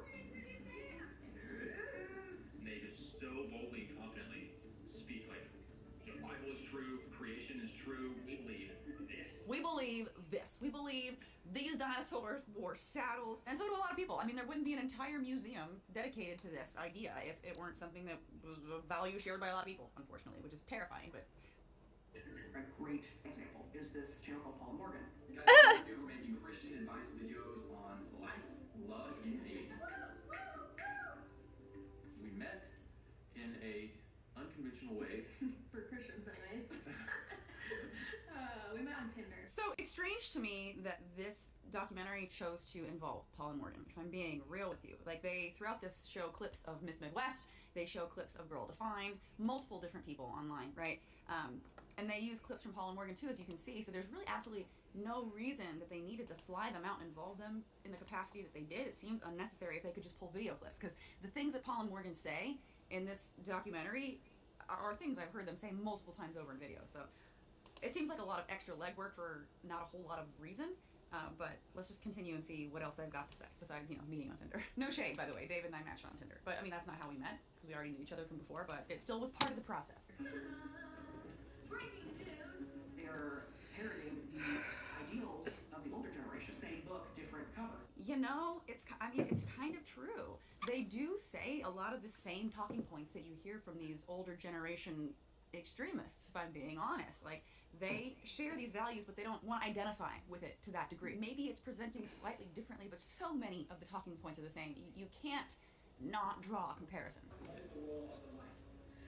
So the role of the wife is to submit to your husbands, which, ooh, scary word, submit, is a choice to submit. Again, this is something that they've said over and over again in their videos. And what I'm saying right now might sound a little far out there to a lot of you, but I think this whole concept of, the wife submitting to the husband is a form of abuse. I think it is. I think any partnership where there is a dynamic of power, where one person is supposedly supposed to have authority over the other person or exhibit some sort of control, is abuse. Change my mind. But I mean, honestly, this type of mentality is the sort of thing that leads people down a very dark path. Because if you're supposed to submit to your husband, what if your husband is doing unethical things? What if your husband wants to have sex and you don't? I mean, that's actually something in particular that they teach you that you're supposed to give to the man anyway, which all this becomes very predatory and, like I said, just straight up abusive. Like, there should just not be a power dynamic like that in a relationship where one person is over the other. This is not a hierarchical thing. It's supposed to be a partnership. But then again, I'm not a part of a cult or have a cult-like mentality. Paul and Morgan reject that they're part of a cult, but I get that vibe. I just do. It might not be like a group thing where they all get together and, I was gonna say, do chants and stuff, but I mean, isn't that sort of what praying is sometimes? I mean, This is actually an image from the documentary that shows sort of this mindset that they're talking about, where, you know, God is over the husband and the husband's over the wife and the wife is over the... It's just a really strange... It's like, and then the hand is like, this is what I'm serving you, what you should do. And this whole thing is about IBLP. Again, the IBLP and the situation with the Duggars, all this is just so much detail that I just don't have time to get into in this video, but it's all pretty self-explanatory, and I'm sure most of you have heard of it. Paul and Morgan, I guess, hadn't heard of it. I don't know how. We do our YouTube channel and share the word of God, because if we can be a light even to one person out of a million, like, praise God. You can't be they them people. You can't. I'm sorry. Pick one or the other. Leave. Okay, that's funny. That edit is funny. How, like, they follow her saying, we want to be a light, immediately with her screaming about pronouns. Social media can take something fringe, drag queens. It's so disgusting, it's so shocking, and move them into the center of our conversation. Okay, actually, now we're getting into clips of other channels. That's it. That is it. There is no more of Paul and Morgan's interview. Basically, all they said was, we met on Tinder, wives should submit to their husband, the husband has authority, same stuff we've heard, and we want to make videos to be a light, and that's it. All the other stuff they said was just from clips that were pulled from their channel. That's it. That's it. So literally the only thing they said of like controversial substance is wives should submit to their husbands, which is very central to this whole IBLP practice and the Duggars and this whole drama around them. It's very central that the women have this mentality. Like, that's a major talking point. So that's all they used. I mean, they said they had to fly to go to this place, stay there. Then they had to be interviewed for like 4.5 hours. She was, I think, pregnant at the time, she said. And all that was said was wives should submit to their husbands. I mean, I know that was, you know, the editor's choice, but at the same time, like, that's hilarious to me. That's like a major waste of everyone's time. Like, I don't know why they couldn't have just pulled that shit from a video. They've said it over and over again. It's not hard to find. I mean, clearly they've combed through all these people's videos, though. And some of you might go to hell, to be tormented day and night for all of eternity. You're trying to present it as cool. My 7 bits of how to speak feminine. God is trying to warn his children. Satan, the Lord is your shepherd. God's word, God's truth, God's ethical morality. And that is the Joshua generation. I mean, there you go. That's so many Christian commentators that I have made response videos to. That's kind of funny. So, Paul and Morgan made a video basically defending themselves, saying that they were manipulated in some way, they were tricked. As this is kind of unfolded and I look at other Christian YouTubers, Christian content creators that were featured in this doc, like, you know, we take heat. How did you not know that this was going to happen?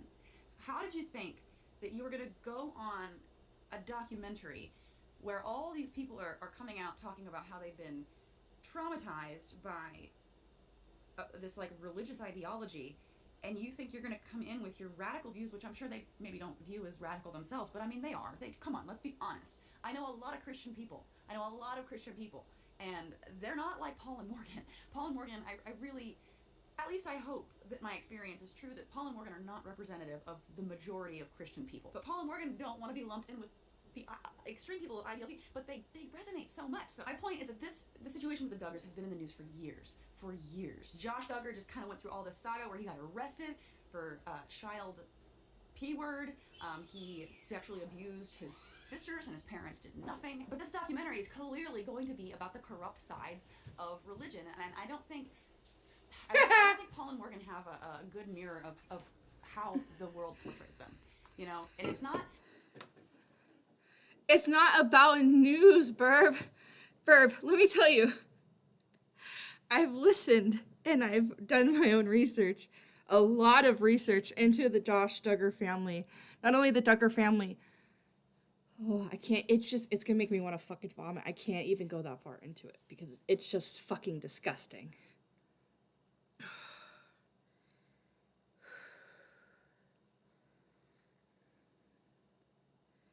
It's not just like news. The point is, I've watched a lot of Jacqueline Glenn in the past, and she's covered a lot of Paul and Morgan. Actually, they've met before. And I was curious because of the connection that Jacqueline Glenn has with the Paul and Morgan show. Paul and Morgan, who are happy Christians. What the whole controversy relation to the Duggar situation, which again I've watched and listened to hours and hours of content, podcasts, heavy research shit, and updates regarding his case and his sentencing and his sisters and all this shit. I mean, this is years and years of, he's the worst of the worst. So me watching Jacqueline Glenn isn't necessarily news. Hi, Rylan.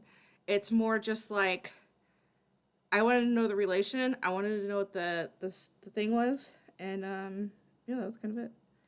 It's not necessarily news. It's kind of, I don't know, just talking about her opinion, I guess. This is coming from me, and I'm like a pretty firebrand atheist, right? I do not view all Christians as bad. Like I just got through saying, I would like to not look at most Christians as having close to anything to do with the likes of the views of Paul and Morgan. And I truly do think that Paul and Morgan's views are so out there that, you know, they are extremists. And we'll get into it later. They basically proudly say, you know, sometimes you do have to be an extremist, which is like, they're proving the documentary right. Anyway, the purpose of this documentary is to point out the harsh sides of this cult-like mentality that they share a lot of similarities to. So I don't know why they thought they were going to go on this and be like the heroes of the situation. To me, that's just, I don't know how that was lost on them. Now, there's a lot of negativity that's about to be brought up, and this is actually a very depressing video to make. So before I get into all of the bullshit, I want to bring in some positivity of my own. I would like to help out with a fundraiser for St. Jude Children's Research. Yeah, Seth, this is usually when I'm streaming. It's not like popular time, but... And then Mitch said something about wanting to stream later, so I don't know if I'll stream into his time or if I could do it where I send everything into him. My shit's not working, so I've got to see if I can message him on my computer. See what time he's streaming. He said 3 hours from then. If he's still watching, I don't know. My phone's not working, so... Yeah.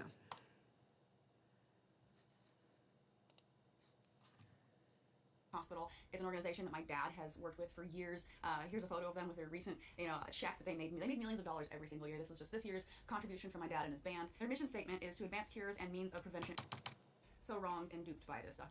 Never felt a lot to me and make me feel like there is something positive coming from this. Which is so funny because this reminds me of ooh, does she have the link in here?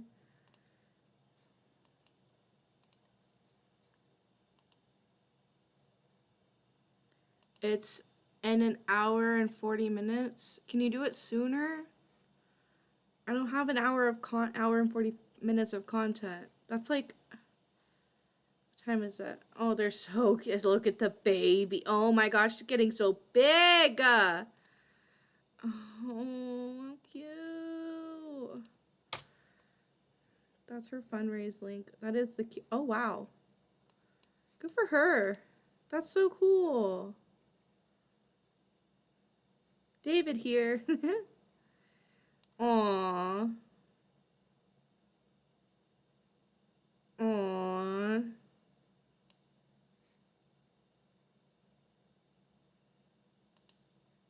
That's so cute. 1,500 is 1 day of chemotherapy. God fucking bless.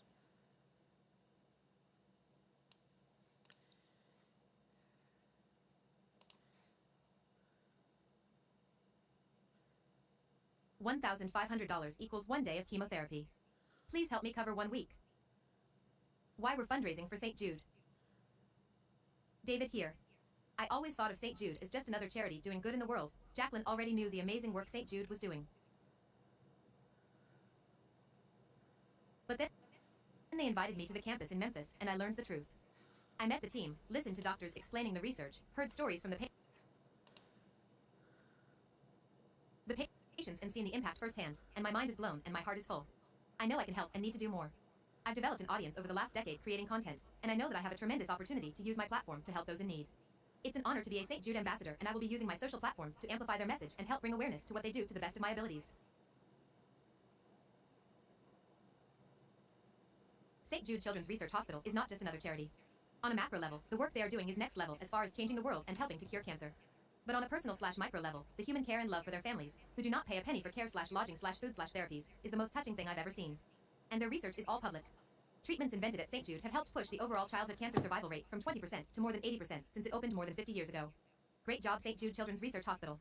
I am honored to be partnering with St. Jude and happy to be sharing their message. I'll be fundraising for St. Jude for the rest of my life. Our family will be fundraising for St. Jude for the rest of our lives. Join us http://fundraising.sdjude.org/go/to/Jacqueline and David. That's David, by the way. That's her husband. They're both been YouTubers and like artists for a long time. You know Jacqueline from the depths of Onision days, but I got really into her beginning of COVID, but yeah.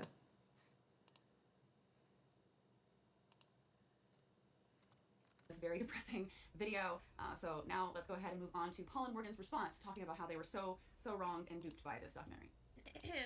Some people aren't going to like this, but I am going to read some notes that I took straight from my phone. And I know that some people won't like this because I've done this in the past and they're like, she's a fraud. She can't even just speak. She has to read from her phone. Yeah, that's because of me. My bad. When I had like my back and forth tiff with Morgan, her response that was like in defense of her and Paul, she read the entire thing, and so it just felt very contrived and almost like maybe he had a hand in it. We can move past that. I'm sure you guys are well aware that like Paul and Morgan were in Nashville. We met up. They made videos with me, openly talking about our differences. I think I moved the needle on some points for them. Like they were surprised about some things I had to say about divorce, etc. So I think overall it was a positive thing because I got to have my voice out on their channel, which I don't know how I would have ever had that before. So I find that as a positive thing. Also, you know, I don't find any joy in being like mean to people, right? But if people are saying things that are hurtful to others, I'm going to call it out. That doesn't mean that like I have hate in my heart. God, I'm sounding religious. Ugh. But truly, I don't have hate in my heart for anybody that I make videos on. I might hate. So making me feel feelings.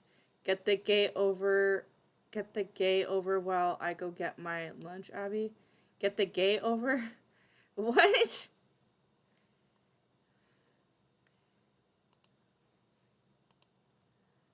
Why does it always do that shit? Things they say and the shit that they do. They made videos with me, openly talking about our differences. I think I moved the needle on some points for them. Like they were surprised about some things I had to say about divorce, etc. So I think overall it was a positive thing because I got to have my voice out on their channel, which I don't know how I would have ever had that before. So I find that as a positive thing. Also, you know, I don't find any joy in being like mean to people, right? But if people are saying things that are hurtful to others, I'm going to call it out. That doesn't mean that like I have hate in my heart. God, I'm sounding religious. Ugh. But truly, I don't have hate in my heart for anybody that I make videos on. I might hate the things that they say and the shit that they do. But I does sound like my father. Sounds like my father when I came out to him. I came out as bisexual, which I ended up finding out that I was pansexual, right? Fun story to procrastinate until Mitch decides to get his life together. When I was in Vegas, at some point I started dating someone that was trans, FTM, and one of somebody that knew my mom knew because of like the crowd I was around at the time, knew that I was dating somebody that was trans and told my mother, and then my mother was like, "So you're dating someone that's trans?" And I explained it to them, and so I was outed. I was quote unquote outed that way, though. In my opinion, I played softball for 10 years, like,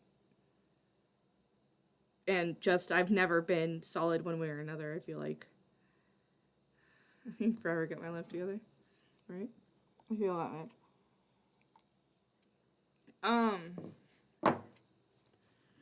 And I remember I had to go out to Cali and essentially tell my father, because my mother was like, "You're gonna have to tell him. You're gonna have to tell him.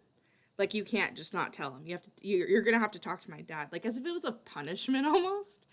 And it was the worst week of one of the worst weeks of my life, because I was sick. Like, when I was just depressed. I was sick. I felt awful, and yeah, I had to tell my dad, and he's like, "Well, you know, I love you," and said my birthday. Well, he calls me my birth name shortened. I still love you, but just know if, like, you get married or whatever, like, I don't agree with it. Or I don't know if he said anything about being married. He's like, I might not agree with it, but I still love you. And, oh, my God. It's so toxic. You know what? I don't agree with anything my parents do. I don't agree with anything they do. I'll just say it flat out. I don't agree with anything they do, okay?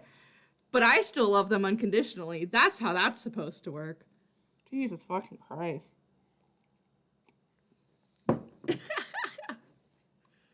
Religion, am I right? Knee slapper. And I'm still friends with that ex. They're amazing. I'm really proud of them.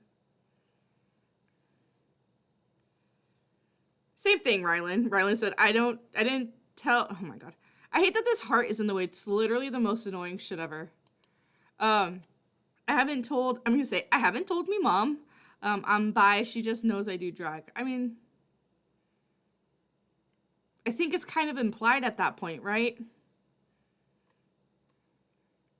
This was also, like, Rylan, you're a little bit younger than me. This is still, like, this was, like, about 2017, 2018. So a few 5-6 years ago. I think now it's so widely spread. Everybody just, and this is, I think, this is before gay marriage was passed out here. I don't know how any of that shit works in your country, but again, I grew up very religious. I call my brothers the alpha bros. They're Chad bros. They're alpha bros. They're not alphas. They're not Chads. They're just alpha bros. They think they're alpha because they're the man. They got to do the man thing and provide and but yeah. I don't like mean, but I am gonna still, like, just because whatever. I can be kind to someone doesn't mean that now I'm never gonna call them out if they do something horrible again, which I feel like this absolutely falls into that category. And I told them, you know, when we made videos together, I said, y'all are not off the hook. If I find something that I disagree with, like, I'm gonna make a video on it. So looks like here we are. We do believe that there has been serious wrongdoings in the IBLP. We believe that they deserve to be brought to light. We believe people need to be held accountable for taking God's word and twisting it for their own power and their own gain. And using it and abusing it.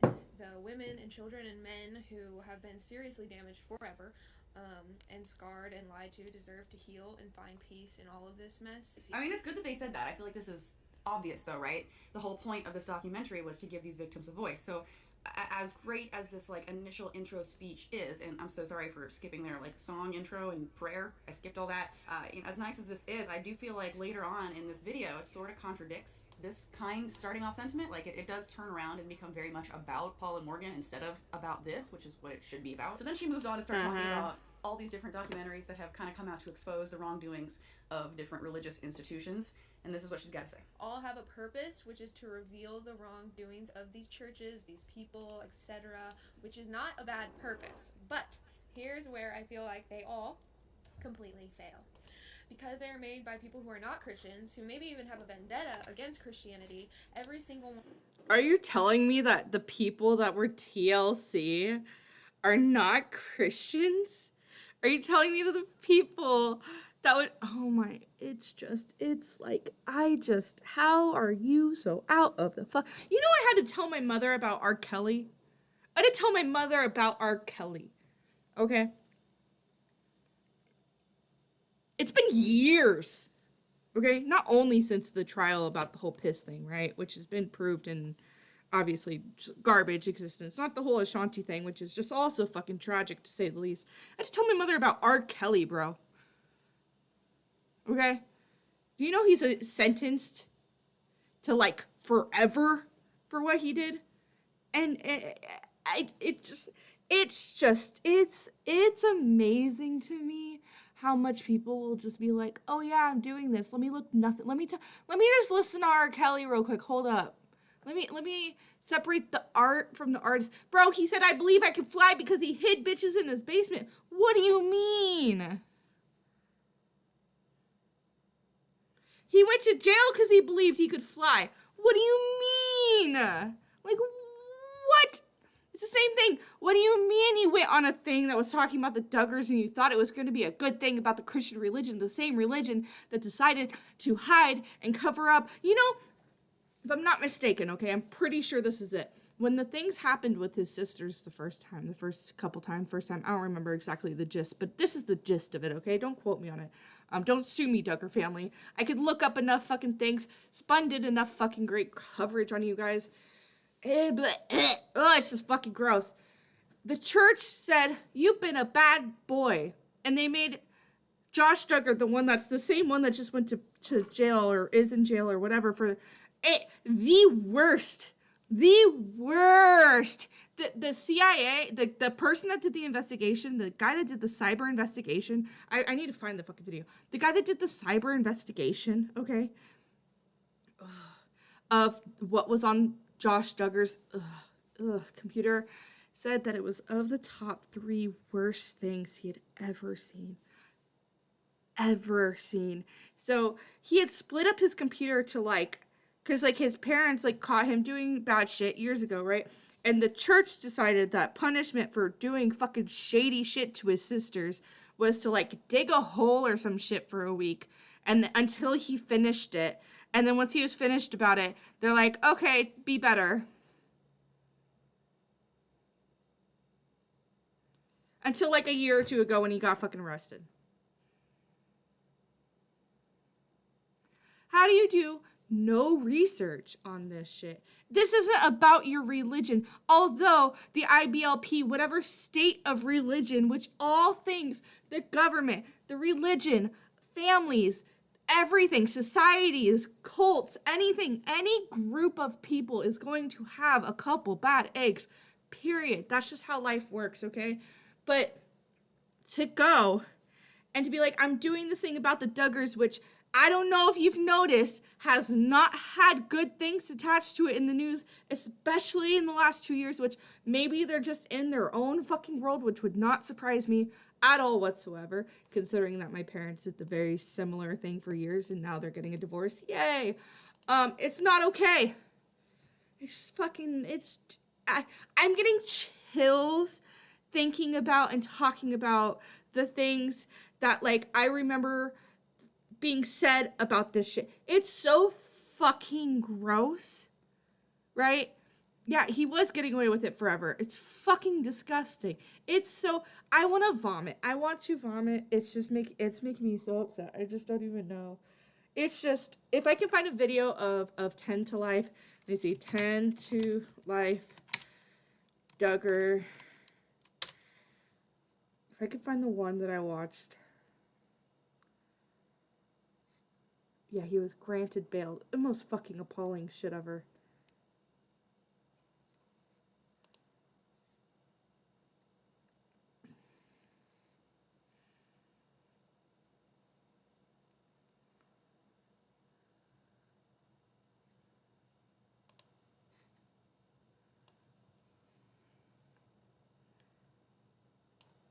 I remember watching this. This is fucking your crazy. release into the community.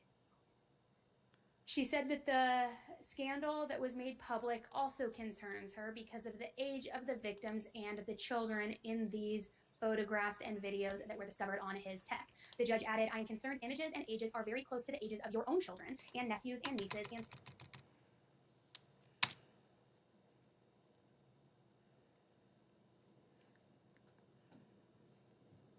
unlimited access to his 6 children with wife Anna present, though he is not allowed to be around. And she dug it up from a law student who was actually in the Zoom hearing today. So today, Josh, who's 33 years old, appeared via Zoom from Washington County Jail in Arkansas for the detention court hearing that was going to discuss his bond and possible ability to be released. And a judge said that Josh will be released from prison tomorrow with conditions including restricted travel, as he cannot leave Benton, Washington, and Madison counties in Arkansas without permission from the court. Josh has unlimited access to his 6 children with wife Anna present, though he is not allowed to be around minor children, including his siblings, nieces, and nephews. The judge said of her decision this: the court views these charges as very serious. It is a concern to have an agent testify that the file download found on a computer is some of the worst child abuse pornography in 1,000 cases. That concerns the court. Obviously. The victims of your crime, if you committed it, concern the court. Children are involuntary victims of pornography. They're subject to human trafficking. This weighs against your release into the community. She said that the scandal that was made public also concerns her because of the age of the victims and the children in these photographs and videos that were discovered on his tech. The judge added, I am concerned images and ages are very close to the ages of your own children and nephews and nieces and siblings' children. I don't know if you're a danger. Hello, he obviously is a danger, am I right? Special Agent Faulkner from Homeland Security was the first to take the stand at the hearing as he was questioned by the prosecutor. He said in May of 2019, an Arkansas police officer identified a computer participating in the known sharing of photos and videos of children pornography. He claimed Josh had one 2-minute video on his computer of 2 underage females with a male who performed SA acts on the kids. A 2-minute video on his computer of 2 underage females. Also found were 65 images of female consistent with child pornography. The agent said October 2019, the IP address was assigned to Josh Duggar with an address in Springdale, Arkansas. A HP. By the way, this was from the hearing 2 years ago, May 5th, 2021. You've had more than enough time. Top computer. 65 images of female consistent with child pornography. The agent said October 2019, the IP address was assigned to Josh Duggar with an address in Springdale, Arkansas. A HP desktop computer from the car lot, a MacBook laptop in an RV Josh arrived in, and Josh's cell phone were confiscated by authorities. Though Josh was not informed of the reason for the investigation, he did ask authorities if someone downloaded child pornography on his computer. Duh, because you know it was found. Josh admitted he had a Tor browser on his computer, which gives him access to the dark web anonymously. Why would you need access to the dark web anonymously if you're not doing anything shady, Josh? The agent explained how the child pornography could be found on the dark web. The agent then said how he asked Josh about the images of minors 5 to 10 years old. He responded, "I'd rather not answer that question." The password of one of the programs used to obtain the images was the last 4 digits of Mr. Duggar's birth year. The same password was also used for Josh's bank accounts, websites, and more, which shows that it couldn't have been somebody hacking in or on the dark web. He's using the same password for all of his other personal accounts. Josh used one of the programs to view porn, including RAPE and child porn. The agent mentioned how downloads from a specific file were made. The agent said the file is in the top 5 worst that I have ever had to examine. As the agent mentioned how downloads from a specific file were made. The agent said the file is in the top 5 worst that I have ever had to examine. As the specific. These are not good people. The Duggars are not good people. You hit a monster. They hit a monster of a person that just progressively got worse and worse and better at hiding it, I should say. Until he obviously sucked because he made everything the same password. I don't even have everything the same password, and I'm not doing anything. Except carrying way too much shit with me everywhere I go because I have like a weird thing about like not being prepared because homelessness and shit. But that's neither here nor there.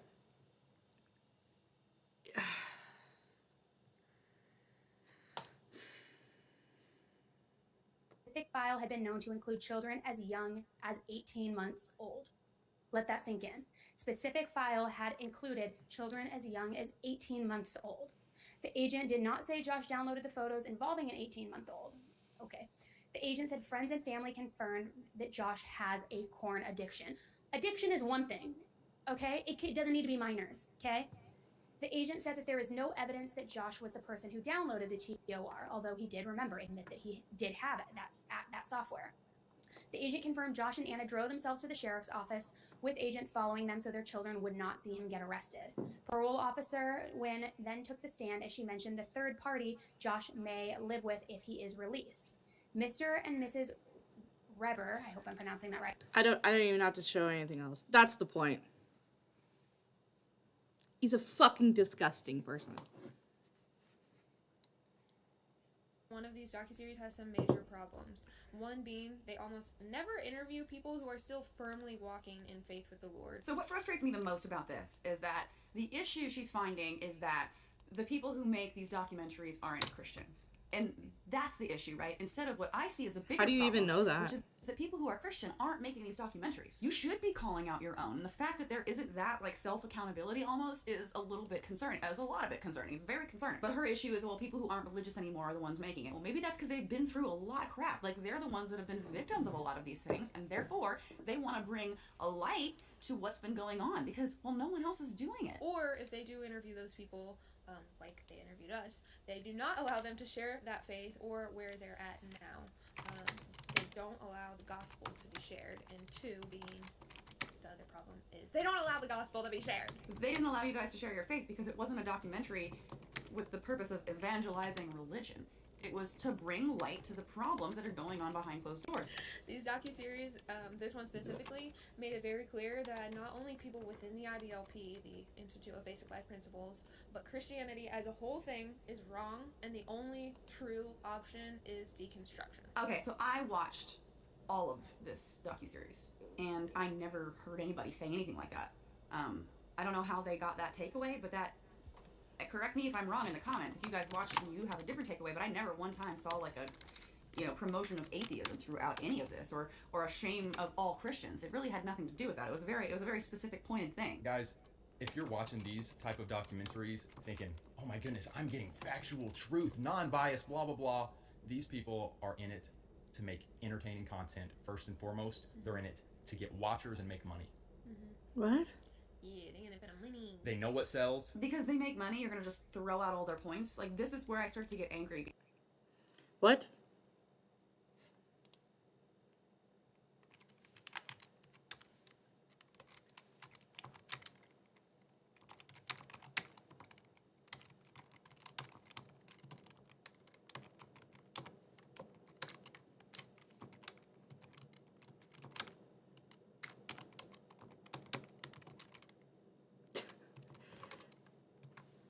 Sorry, I'm putting something in Ember. Because No offense, fucking. There are so many heartbreaking stories from survivors that have to sit there and talk about their trauma, you know, in order to hopefully bring people that are going through similar things some comfort or give them the strength to get out of those situations. Like, it's not an easy thing to talk about or do. And because Paul and Morgan feel slighted, they're going to discredit the whole entire thing, which takes away validity from all these victim stories, which is just really... That's like super. You could go back a little bit.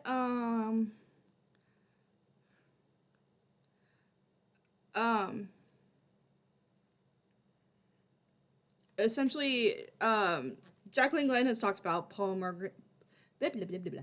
Jacqueline Glenn has talked about Paul and Morgan many times over the years, so much so that they ended up meeting up.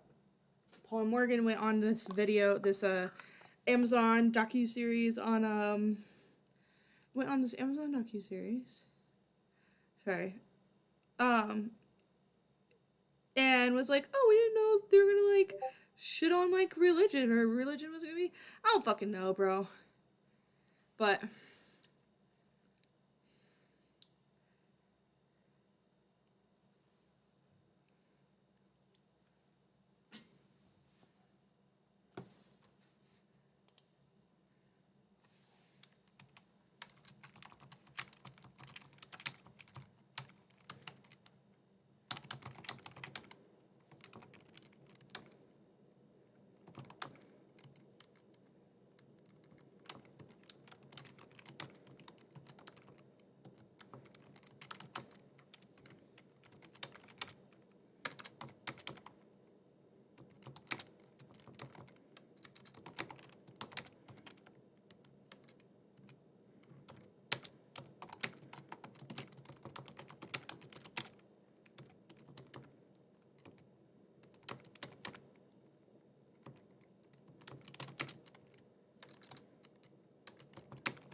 I know, right? Sorry.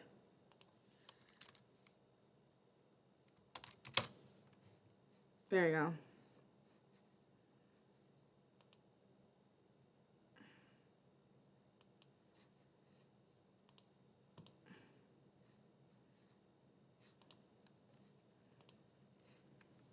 unethical, in my opinion.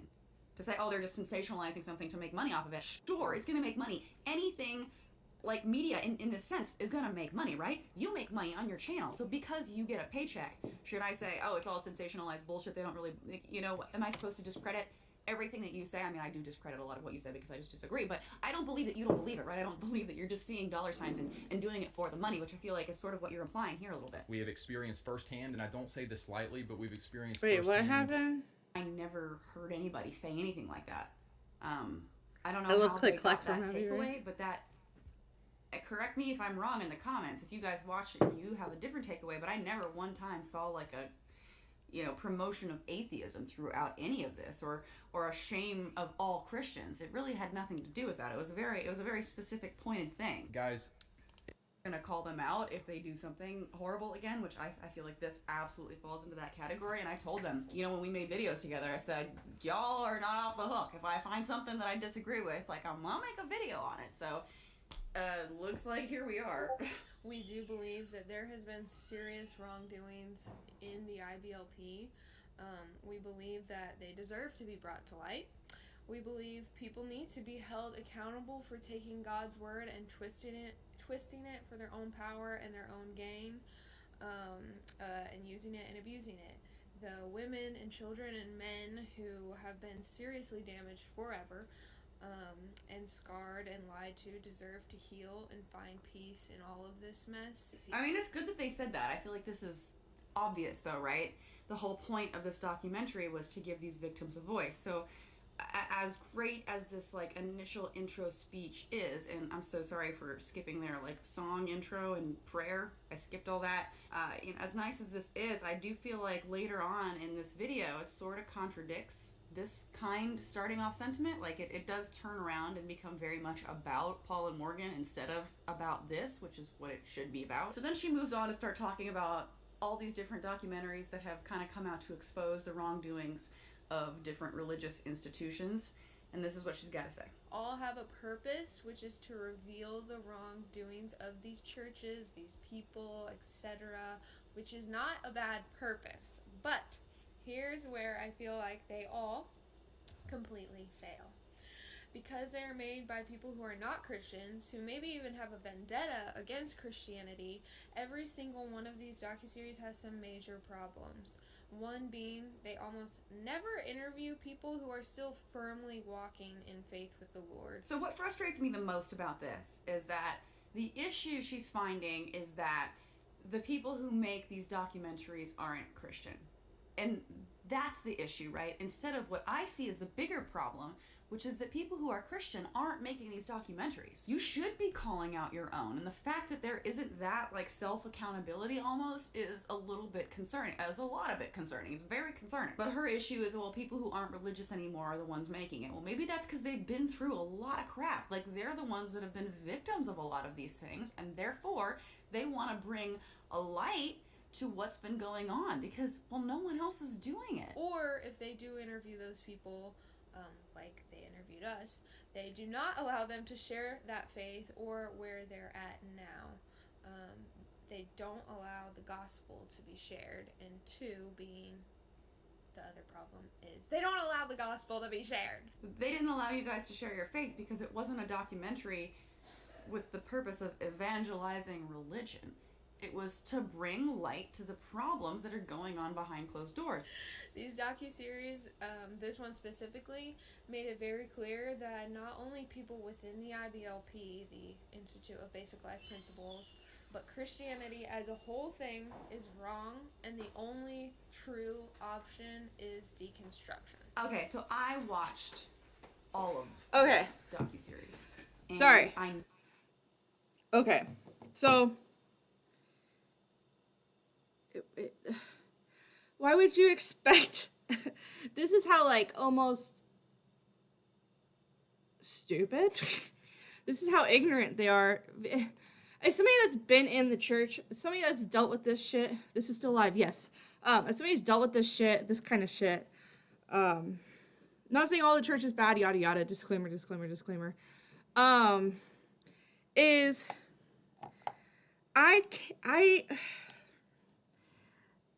why would you think that something that made these people hide what they were going through? They did, which is essentially they did. They just essentially said, sorry you had your problems with somebody touching you. Yes, it's a 50-minute video, my dude.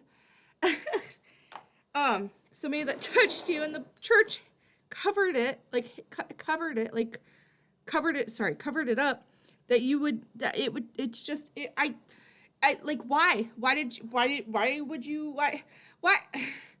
it's like, you'd rather just not talk about the fact that it's about a serious, like, subject than to, like, address the elephant in the room, which is, like, who cares that they made your fucking puny religion, yes, your puny religion look bad, because in it, bad people were doing bad things. Not saying the religion is bad, but the people in it were not doing good things. We're supposed to just protect the man. Women just exist. So you as a woman are there to serve, and they got their point. Women are lower than men. They got their point. So Josh Duggar got to get away with what he got away with until he couldn't get away with it legally, because morally it's fucked. And in the church, God respected women, for the most part, from what I know. It's fucking wild. Never heard anybody say anything like that. I don't know how they got that takeaway, but that, correct me if I'm wrong in the comments, if you guys watch it and you have a different takeaway, but I never one time saw like a, promotion of atheism throughout any. That's a religious madman. Or a shame of all Christians. It really had nothing to do with right. it. It was a very specific pointed thing. Guys, if you're watching these type of documentaries thinking, oh my goodness, I'm getting factual truth, non-biased, blah, blah, blah, these people are in it to make entertaining content first and foremost. They're in it to get watchers and make money. Yeah, they're gonna put money. They know what sells. Because they make money, you're gonna just throw out all their points. Like, this is where I start to get angry, because there are so many heartbreaking stories from survivors that have to sit there and talk about their trauma, in order to hopefully bring people that are going through similar things some comfort or give them the strength to get out of those situations. Like, it's not an easy thing to talk about or do. And because Paul and Morgan feel slighted, they're going to discredit the whole entire thing, right? Which takes away validity from all these victim stories, which is just really that's gross. Super unethical, in my opinion. To say, yeah, they're it's just fucking gross. Something to make money off of it. Sure, it's going to make money. Anything like media, in this sense, is going to make money, right? You make money on your channel, so because you get a paycheck, should I say, oh, it's all sensationalized bullshit? They don't really, am I supposed to discredit everything that you say? I mean, I do discredit a lot of what you say because I just disagree, but I don't believe that you don't believe it, right? I don't believe that you're just seeing dollar signs and doing it for the money, which I feel like is sort of what you're implying here a little bit. We have experienced firsthand, and I don't say this lightly, but we've experienced firsthand that integrity wasn't a leading goal for the production team behind this documentary. This documentary gives a voice to survivors. But we've experienced firsthand that integrity wasn't a leading goal for the production team behind this documentary. Integrity of what? Because it made you look weird? Because they grouped you up with a religion, which is essentially the blame that these people went through. I haven't watched the documentary. Let me do a disclaimer, okay? Not watched it. Don't know. But, bruh, as a Christian, we don't claim that. But that's what I'm saying, though, Nuke. I'm not saying that, like, you're a Christian, and it's just like...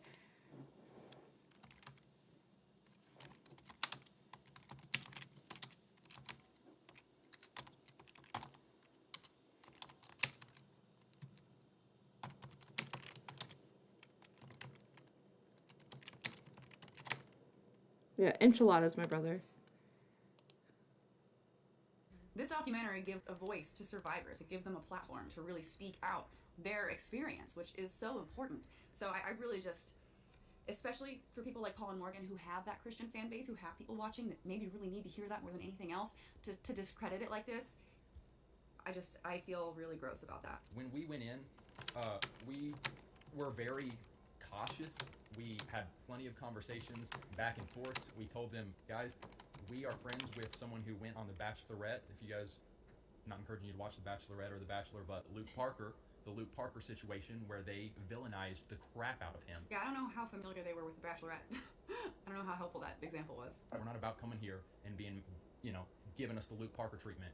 And what was their response to that? They're like, oh my goodness, no, this is not The Bachelorette. This is a docuseries. Like, this isn't a reality TV show. We want to hear your voice. Like, we want to give you guys a platform to speak and share your thoughts and experiences.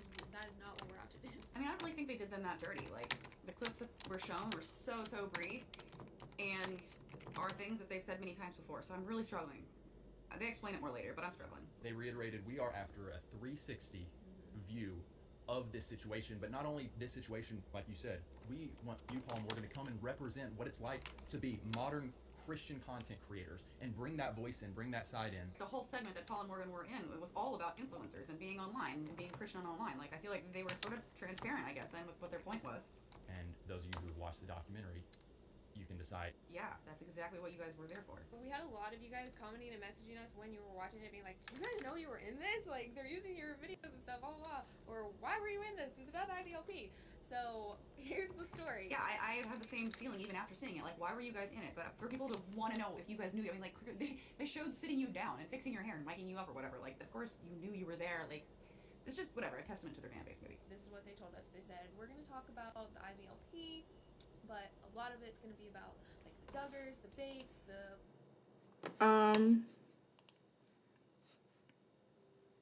You want to call in, Seth? Just call. Hold on, let me get on Discord hot quick.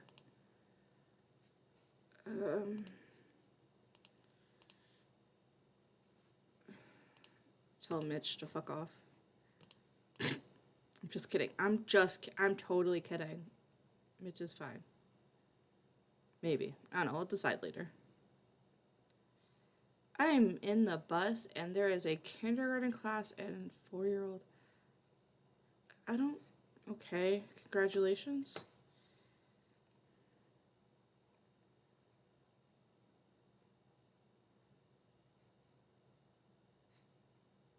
Where are you at, Seth?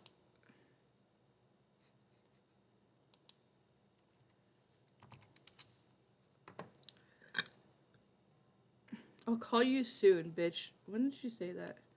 Oh, okay, let's see.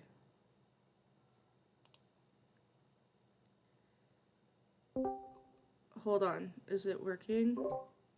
Hello?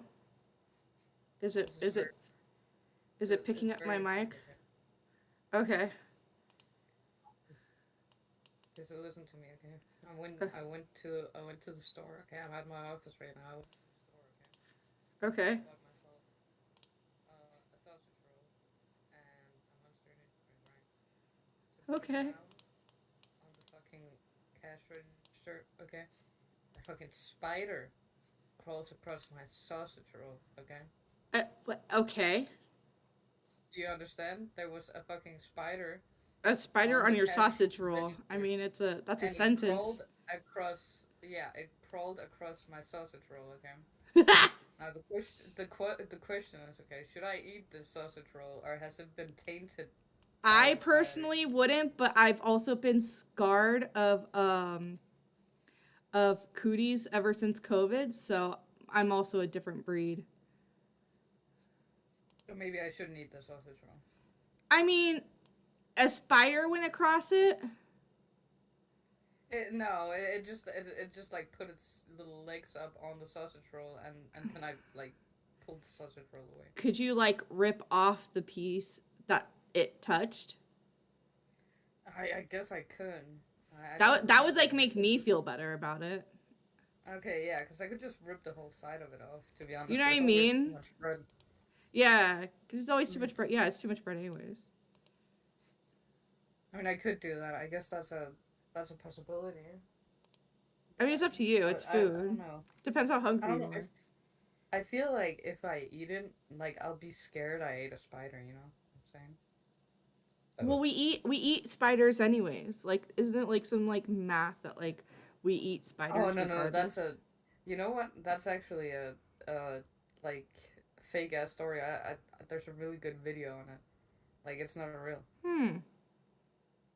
But it does happen. It's just like in your lifetime, it'll probably happen like once or twice. I had like when I first moved to Cali, like last summer was like really hot, and in Vegas we didn't have like bugs, right? Like there's bugs, but they're like desert bugs. They're not like a billion ants everywhere bugs.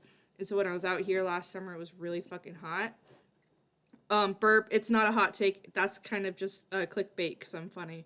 Hey, that's It's called clickbait, buddy. I don't know. It's because we were gonna watch EDP, but there is no EDP video. But we. wait, what? Okay, so Oompaville. Mutahar Somewhere in There Gamers has a podcast with Nux Taku and Oompaville, Yeah. and Oompaville. The title says Oompaville talked to EDP 445, right? And so I'm like, cool, I'm going to watch this EDP video, not even looking to see if there's an EDP video, right? So I drive all the way over here, and I'm like, there's no EDP video. Because we're watching it. Well, I actually go on his channel first, there's no video. So I'm like, okay, we'll just watch the rest of the Somewhere in There podcast, which was cool because some people didn't even know that there was a podcast. So he talks about, like, how Oompaville talked to EDP and that he pretty much, like, doesn't, like, have any, like, he's not sorry for what he did. He thinks that he can convince people that he was literally there for a cupcake. Like some fucking literal, like, TCAP, to catch a predator shit. Dude, that's crazy. Dude, I thought everyone was just like in complete agreement that this guy was like an actual. Oh, they are? Except his, like, he says, like, his homies, like, his friends, like, the real, like, that's what Oompaville said, that, like, he said something about how people, like, you find out who your friends are type thing. And it was, like, as I was kind of talking about earlier, how I kind of tell my mom, like, I just told my mom, like, about, like, that R. Kelly was, like, a bad person that is, like, in jail now and is not good, like, all that shit. So people that are online, like, I was in a call with somebody recently, and they were like, they said, oh, yeah, like, you don't know EDP 445? And they're like, no, I don't know. So there's people out there that genuinely have no idea the piece of shit that he is. Which is fascinating. That's kind of like, to me. I guess it's kind of like, you know how like, you know Colton, right? You know how Colton is fucking obsessed with, like, Michael Jackson? Yes. Okay, I'm guessing not. Okay, point is... I said yes. Oh yes, yeah, he's obsessed with, like, Michael Jackson, right? And, like, denies all of these claims, but it's like, if you think about it, okay, you can't, like, I think it's because you can't comprehend in your head that someone you watched for so long, and someone that you, like, look up to that way could be that terrible of a person. And that's probably what this is, like, going on. I don't know, like, when all this shit with Chris D'Elia came out, I was like, I can't anymore. Like, I was just like, there was too much evidence, too much proof. And then it was, like, even worse, it was, like, everything that he would, like, make fun of in his skits was, like, the people he was essentially taking advantage of. You know what I mean? And it was just like, I can't. And he was the only person whose live comedy shows I'd been to. I'd seen him even on a TV show recording one time. Like, it was a joke with me and my cousin. Like, it does suck, but, like, you morally, I can't listen to stuff like that. You know what I mean? I mean, yeah, like, it's like, it's fucking devastating when it happens. So I get where it's coming from, but at the same time, like, as someone who's just never watched him, it's like, Jesus Christ, it's like he went to go meet, like, this fucking underage kid and, like, fuck that kid or whatever, and look at their shit. Like, well, he admitted, he's like, I know I need help, blah, blah, blah, blah, blah. He did the normal, like, let me get out of this as soon as I can shit. Yeah, yes, exactly. Like, have you never seen a TCAP episode ever? Like, ever? Like, yeah. That's what I love. Cinnamon Toast Ken. He covers it. It's so fucking funny. Oh yeah, I watched that too. Although I'm just in general, I binged all of Tea Cat alone because like I'm a degenerate. I love watching I these sort of can't stand anytime people praise Chris Hansen. I'm like, I have to tell you how horrible of a person he is. He's a horrible human being. Like, not Oh, good is he people. really? Yes, he is. He's See, now really I'm not having good. my moment. I'm having my No, moment. no, no, of he's seeing not mine. good. Like, he fucked up the whole Onision thing, right? Like, do you know who Tamimi is? Tehmimi. No. She's awesome. She's an amazing person. Her and like when all the Davi Vanity and the Onision stuff was coming out. I think it was more so the Davi Vanity stuff. No, it was both. Creepshow Art and Tamimi were the ones that made the FBI report against them. It wasn't even Chris Hansen. Wait, so wait, no way. No way Yes. for real. Dead ass. Oh my god. Like, if you Wait, know but the he's, other like, guy in that the was like, business. yes, but he's not, he's a TV personality. He is not an investigator. Bruh, that He is hurts, a dude. TV personality. Nothing more. It's like, okay, I don't know who your local news is, right? If you watch your local news and there's like fucking, I don't know, Sally Davis or some shit, and she starts doing like news reporting on like predators, and they start like finding them and shit. Well, she's a person that knows how to do TV like newscasting, not a fucking pedophile hunter. You know what I'm saying? Yeah. So it's I like mean, people I get guess, so yeah, fucked. everyone. He worked with these like when Chris Hansen was doing TCAP, he worked with these like different organizations to actually, like ditch it. So it's like understandable that he's not like the one who was actually doing the investigation. So he probably wasn't like he probably actually didn't know how to handle it correctly. But it hurts. It hurts because like as a viewer, you look up to him because he seems like he's like the one doing all this shit. Well, that's how I got into commentary, was because of Chris Hansen. Really? Yeah, it was because I had a girl that I worked in a salon, and she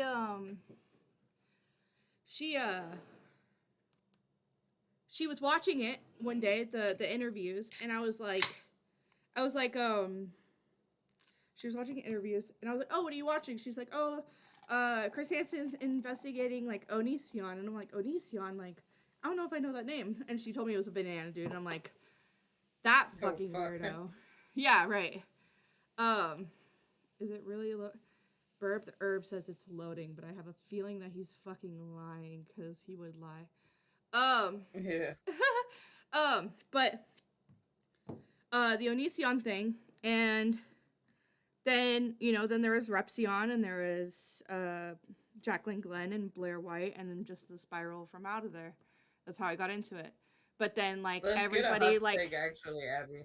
Let's get What? a hot take. What do you think about Blair White?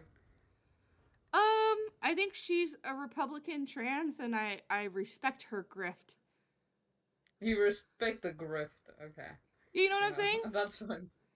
I don't respect it at all. I think she's like dumb as a bag of bricks. But Well, I'm not saying she's smart, but I'm saying she's smart for her grift. She's a trans Republican woman living in Texas, okay?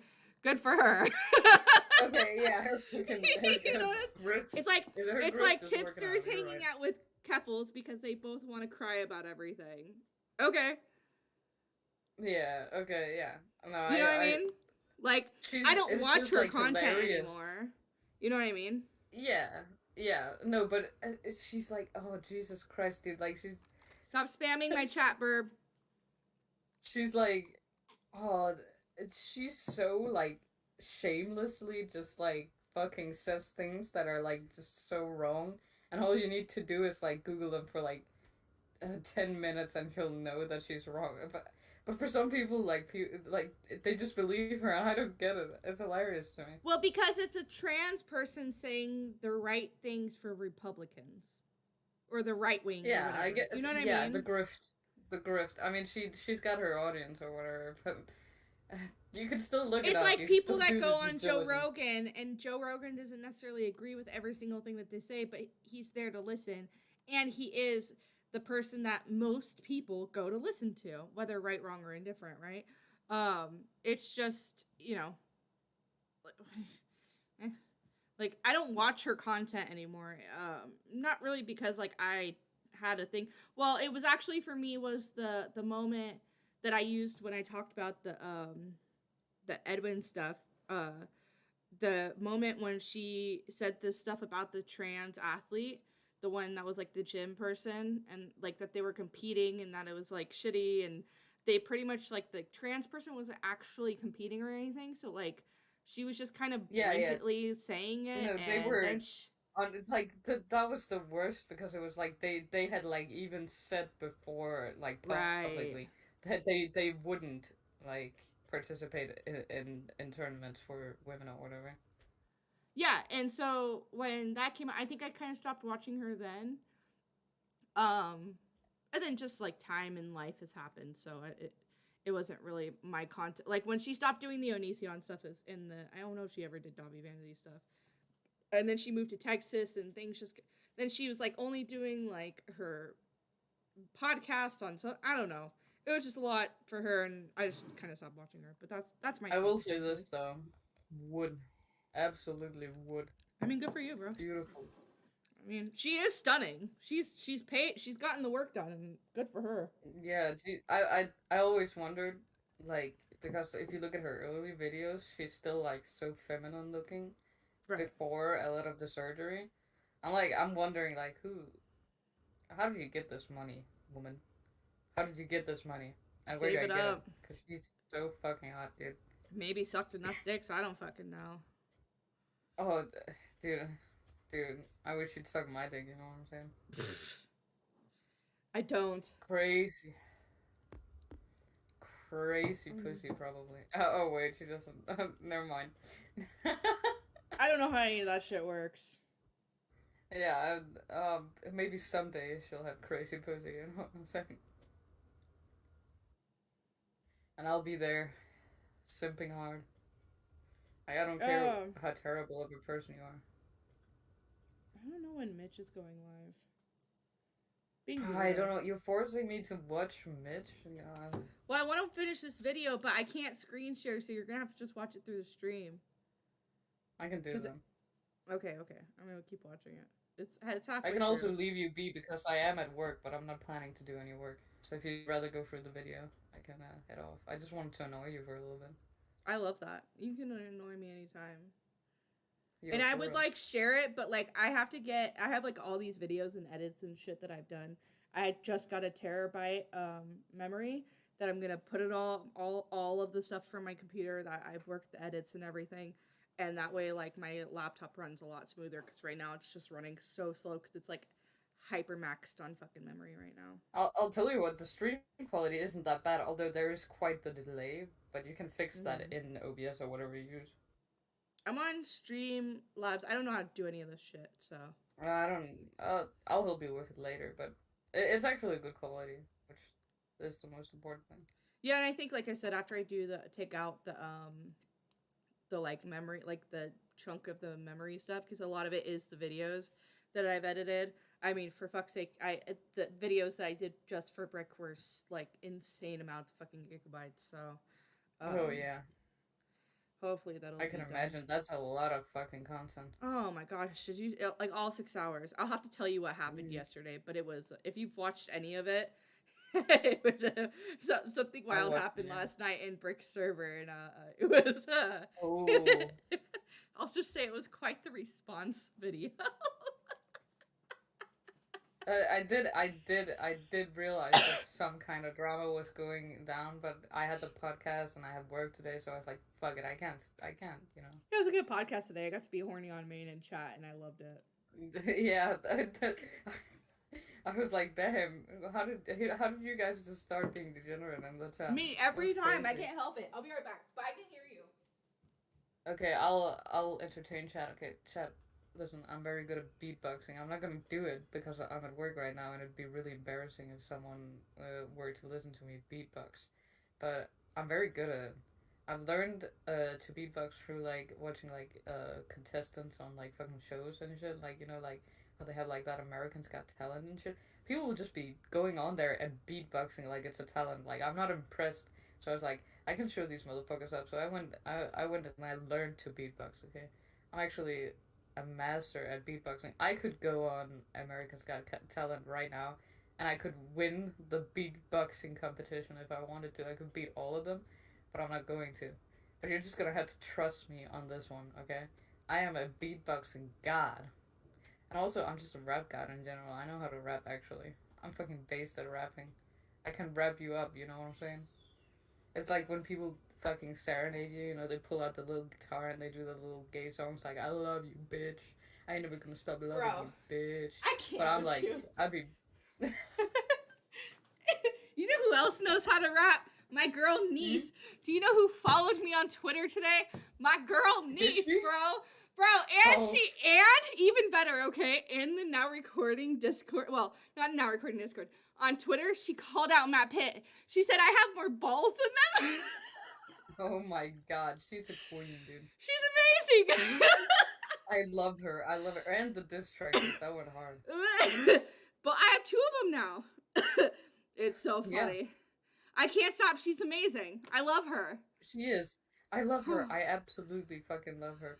She's got my mad respect, dude. I love the way she talks, dude. She's so She funny. sounds Hold like- on, let me see if I could send this to you.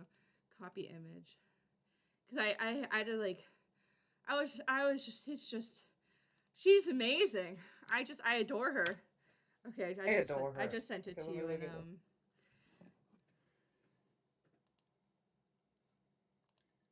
Oh, yo. Boy, you in the good song. You're in the good... You're in the nice list. Bro, I'm making amazing niece content. You can't compete. I love it. Yeah, Okay, there let me is see. no competition. There's no Except for competition. Nisa's videos, of course. You're Okay, let like me see.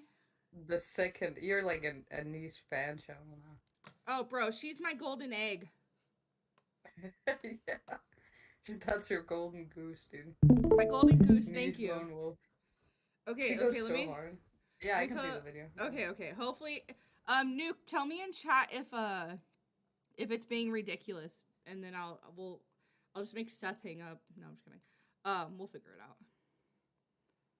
Platt or Class? The TLC Big Family. Big Christian families, and we're going to talk about like reality TV show and how it pertains to Christians and Christian. Like, they showed sitting you down and fixing your hair and miking you up or whatever. Like, of course you knew you were there. Like, By the way, fun fact. This is how she talked about the Onision documentary. So the fact that it's like this that is a horrible last name. The fact that it's like this is fucking hilarious. it's just whatever, a testament to their fan base, maybe. This is what they told us. Yeah. They said, we're going to talk about the IBLP, but a lot of it's going to be about like the Duggars, the Bates, the Platt or Class? The TLC Big Family. Big Christian families, and we're going to talk about like reality TV show and how it pertains to Christians and Christian influencers. I mean, all this sounds pretty spot on so far, right? That's like what they did. And that's where you guys would come in. We would love to just hear your all's experience of being Christian influencers. We would love to hear just how it's been, what you all have gone through, and get your thoughts on Christians being in the world, the influencer world, online, TV, etc. Where's the disconnect?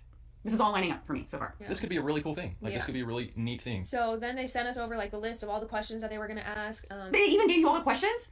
It's not like y'all were even caught off guard with like some like really messed up line of questioning. They got super personal. They didn't like Jesse Lee Peterson you kind of a thing. Like they even gave you the talking points in advance. You had time to prepare.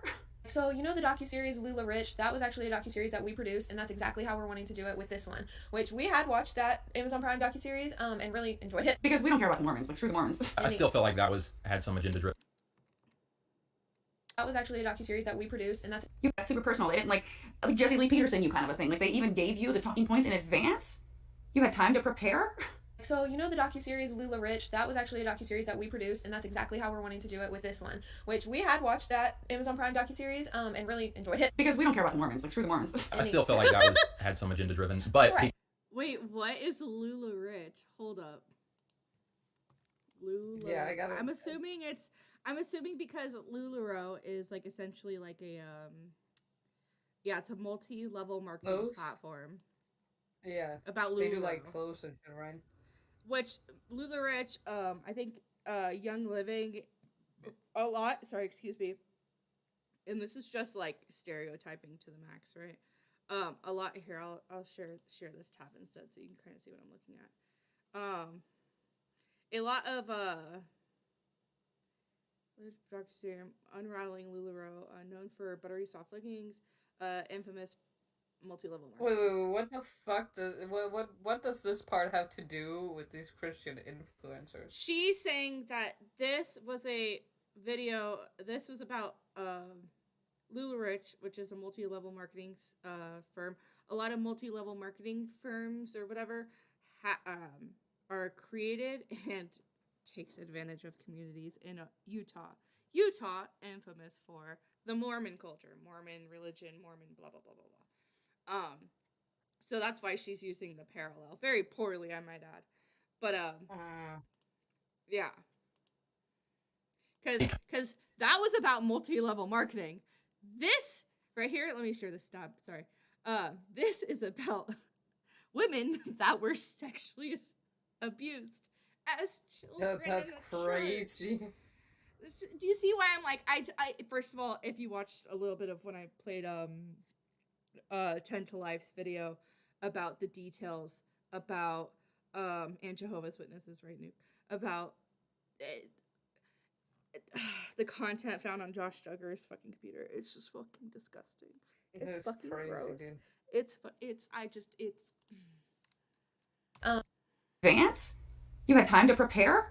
So, you know the docuseries LuLaRich? That was actually a docuseries that we produced, and that's exactly how we're wanting to do it with this one, which we had watched that Amazon Prime docuseries and really enjoyed it. Because we don't care about the Mormons. Like, screw the Mormons. I still felt like that had some agenda driven, but Right. because we're not fans of multi-level marketing, it was easy for us to be like, yeah, we agree with Right. most of the agenda, but it still had a feel, like you said, it interviewed Yeah, they had people who were still doing that to this day, being like, I love it, I enjoy it. So, but that's what you guys are. You guys are still doing the Christian influencer thing to this day. You're still using a lot of the IBLP talking points, maybe not all of them, but a lot of them to this day. The whole submit thing, at least you got that on point. So, like, that is what they're showing. You are that example. They're showing people that have left that, and then they're showing people that are in some way, shape, or form, a lot of similar shapes and forms, carrying that same ideal on. Like, that is what they're showing, and that's you. That is you guys. So we were like, okay, I mean, if they really do let us just speak our experience and that's what it is, like, cool. So that's what we agreed to. We had no idea, you guys, how, like, that it was literally all about the IBLP. Okay, I'm sorry. I feel like I'm losing my mind. They literally did just say that they knew that earlier, right? In the same exact video? This is what they told us. They said, we're going to talk about the IBLP. So they did know. They definitely knew. I didn't even know what the IBLP was, Institute of Basic Life Principles, until they reached out to us. To be fair, what I think... So you didn't know what it was. Hold on. Let me pause it. Let me pause it for you. What they were saying, right, was that it wasn't like they didn't know that it was all about the IBLP or whatever. It was just like, they thought it was just like a thing that went into the documentary, but it wasn't like completely about that. Turns out the documentary was like mostly about that. Well, that's the only, like, that's IBLP and the Duggar family go hand in hand.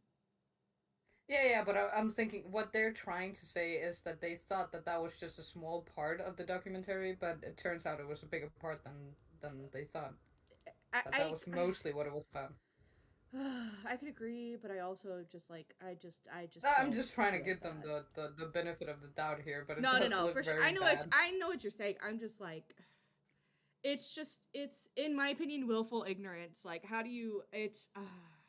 Yeah. Anyways. I mean, yeah, they should have fucking known if they had the list of questions and everything. Like, just if you know that this side of history, as of 2 years ago, actually, maybe even a little bit. No, because I lived in Vegas still when he got arrested.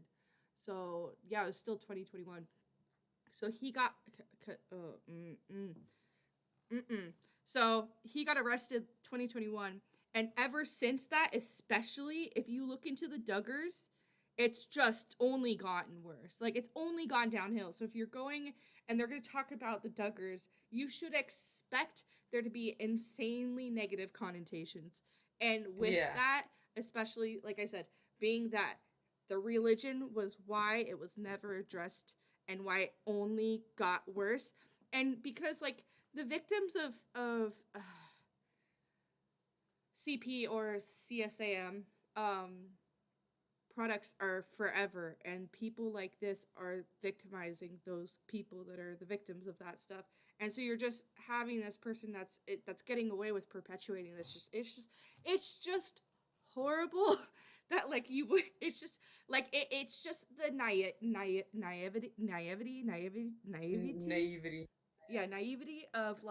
of religious people that just think that like you can just glance over the bad shit because religion's not that bad for everyone. It's like you can't just glance over the bad cops because there's one or two bad cops that do the bad stuff, not all of them. Like you still have to talk about the dysfunction in religion. Or any organization. It's the same thing really, like, and I hate to get into this, but I am Jewish. It's like the same thing with like what's going on with Palestine and Israel, where people are like, oh, well, all this terrible shit happened to the Jewish people, so we're gonna give them this land or whatever. That's not gonna like change the fact that the Israelites are literally like genociding the Palestinians. Like, you can't overlook that. You have to like. That's a whole have other level. Yeah. Yeah, but it's like you have to look at both. You have to look at both parts, right? Just because, like some of it is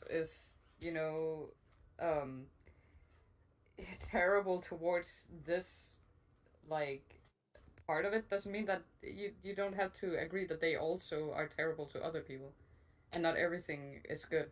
Like, not everything that Jewish people do is good, and not everything like, for instance, I had a friend of mine growing up all the way through, like, I actually have seen them recently, who her dad ended up being a pastor in the church, in a subsection of the church, and he ended up cheating on his wife, which obviously I knew my whole fucking life, right?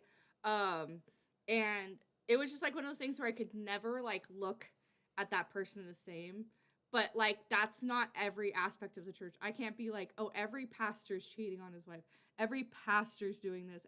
Like, yes, no, but not, like, it's just, you can't bulk everything in with it. And it's just, you gotta still look at the good, bad, and the ugly. But I'll honestly never respect him as a man ever again the same way I used to. Yeah, obviously. You know? I think now that I've word saladed, Nuke comes with like a way better example. It's like with the Catholics trying with little boys, right? Yeah. It's like that still happens, and we can't deny that happens. We have to, look at that as well. The youngest person that was seen in the video, it was the top 5 of the worst things that this fucking agent had seen. The top 5. He probably sees thousands and thousands of fucking horrible people. I'll say maybe up in the hundreds. And you're in the top 5 of worst things, worst people, worst things found on a person's fucking... Like, you're just... Like, how do you just ignore that? How do you not... Yeah. Like, it's just... It makes me angry. And it makes me upset. Because it's not cool. Understandably. It's not. It's gross. It's gross. It's actually gross, yeah.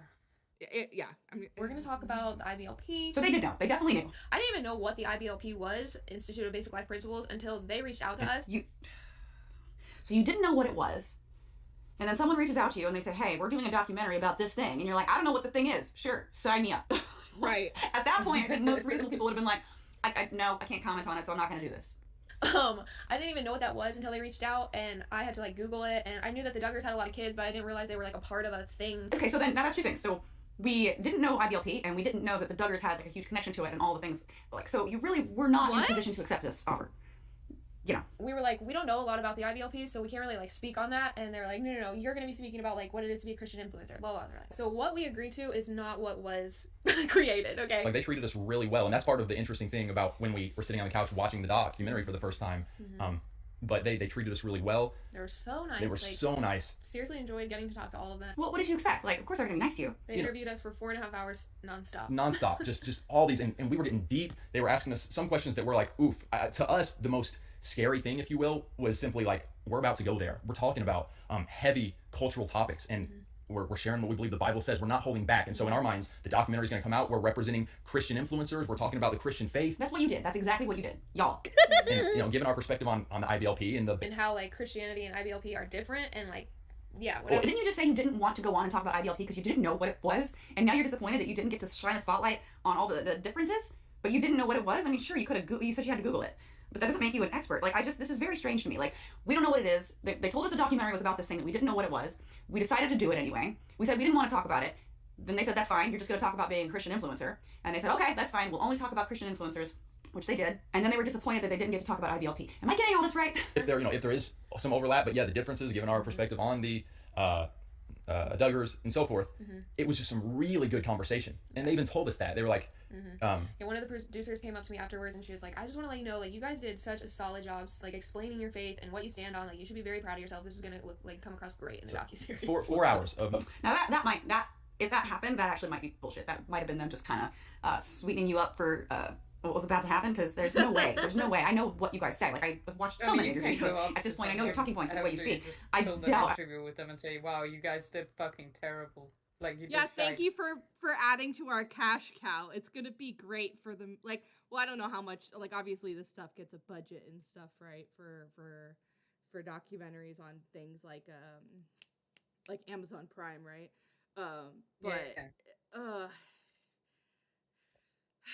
Yeah, but I don't think that's it's so reminiscent of when she talked about Edwin being on the Chris Hansen, the Chris on the Hansen Eon documentary, bro. It's so reminiscent, and not in a good way.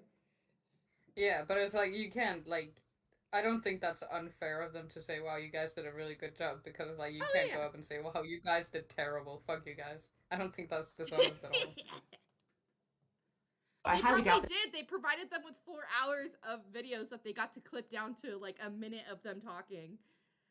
That people, especially people producing a documentary where they have to listen to constant stories from victims, are going to be like sitting there cheering you on behind the camera while you say the things that you say. I just highly doubt it. So if someone came up to you and they're like, you just did such a great job, that person might have been a little full of it. They might have something on that. Afterwards, they were like, guys, just to let you know, like, get ready. Things are about to, like, how do they say it? Oh yeah, they were just like, if you have merch, if you have a book, like, make sure it's coming out right around this time. Like, you guys are about to blow up because of this. This is about to be big for you guys. You guys are gonna be so famous after this. Like, just get ready. Do start signing autographs. I think that's what they wanted. I think that's why they're mad, maybe because that didn't happen. Although I do think they're probably, like, if you think about it, all the people that do subscribe to this IBLP ideology, they're gonna look Paul Morgan up and then, like... That's kind of funny. Yeah, I can't. Be new fans, so... That's actually kind of scary. But I'm thinking to myself, man, like, how are they going to bring us in to balance out the extremism? Like, it just felt like, man, they are just, like, going after this, and where are we going to fit? And then suddenly we realize where we're going to fit. I mean, ultimately, we're going to fit as a hit piece of literally being lumped in with the IBLP, with extremism, with cultism. I mean, yeah, I like, you guys are extreme. Wow, I don't think that they realize guys, how listen, loony they come I'm off. an extremist, okay? We're extremists, guys, but we're not like those extremists. So don't put us in this docu that we signed up to do and make us look bad. Like, please don't do that. Even though we're extremists too, please, guys. It seems like they're crying about it. It's hilarious. Oh my god.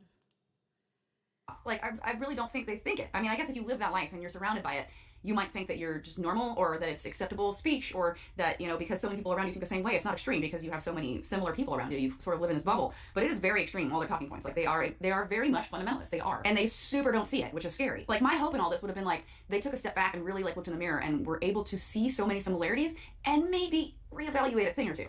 But I just don't think the self-awareness is there at all. When the Josh Duggar awful stuff broke, we made a video condemning Josh, condemning that situation, calling out the evils of it. And then what do you know? Like, what happens?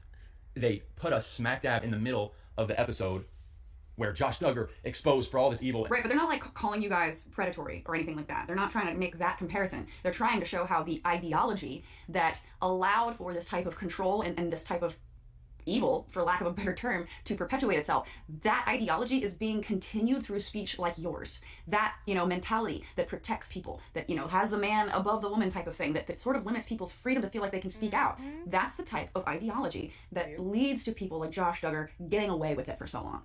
And that is scary. And that is part of the ideology that you guys share. It's not that you are those things. It's not that you are as bad of a person as Josh Duggar, but the ideology that's behind it lines up so much that it's undeniable. Where they're saying, and here, the IBLP and the older people passing it down, now here is the younger generation that is they literally called it continuing. This is the continuation of that extremism, of that the cult Same stuff. Book, new cover. Same book, new cover. That here's the new younger generation that is continuing Yeah. I mean, I see it. I know that they don't. Let me know in the comments how you feel one way or the other, but I absolutely see the comparison, and hopefully one day Paul and Morgan can start to understand why they were put in that position in the documentary and why people view these talking points in such a critical way. They made no differentiation, is that a word? Between IBLP and just Christians who are not a part of that, who are just living life by the word of God. They just lumped everyone in together. Did I watch like the right documentary? Like, I feel like they didn't come against Christianity at all. Like, there was no atheist agenda. There was no like, you need to not be religious, and if you believe in Jesus, you're this bad person like that. There was no like anti-Christianity. There was no lumping in because there was no talk about that at all. This was not a documentary about religion. This was a documentary about cult-like principles that people like back with faith, I guess, but it wasn't coming against Christianity. It really wasn't. It's supposed to be a 360 view of here's the cult-like behavior, here's where they've deviated from the word of God, but here's Christians that are choosing to stand on the word of God, rejecting that, but still embracing Christ-like biblical Christianity. Oh, no, there wasn't that. It was, we're all over here. Mm-hmm. Or you've deconstructed, like you said, and now you hate the faith, you hate religion, you hate God, you hate anyone who claims to be a believer in the word. Wait, what? Cult-like behavior, I where didn't they catch deviated that. from the word of God, but here's Christians that are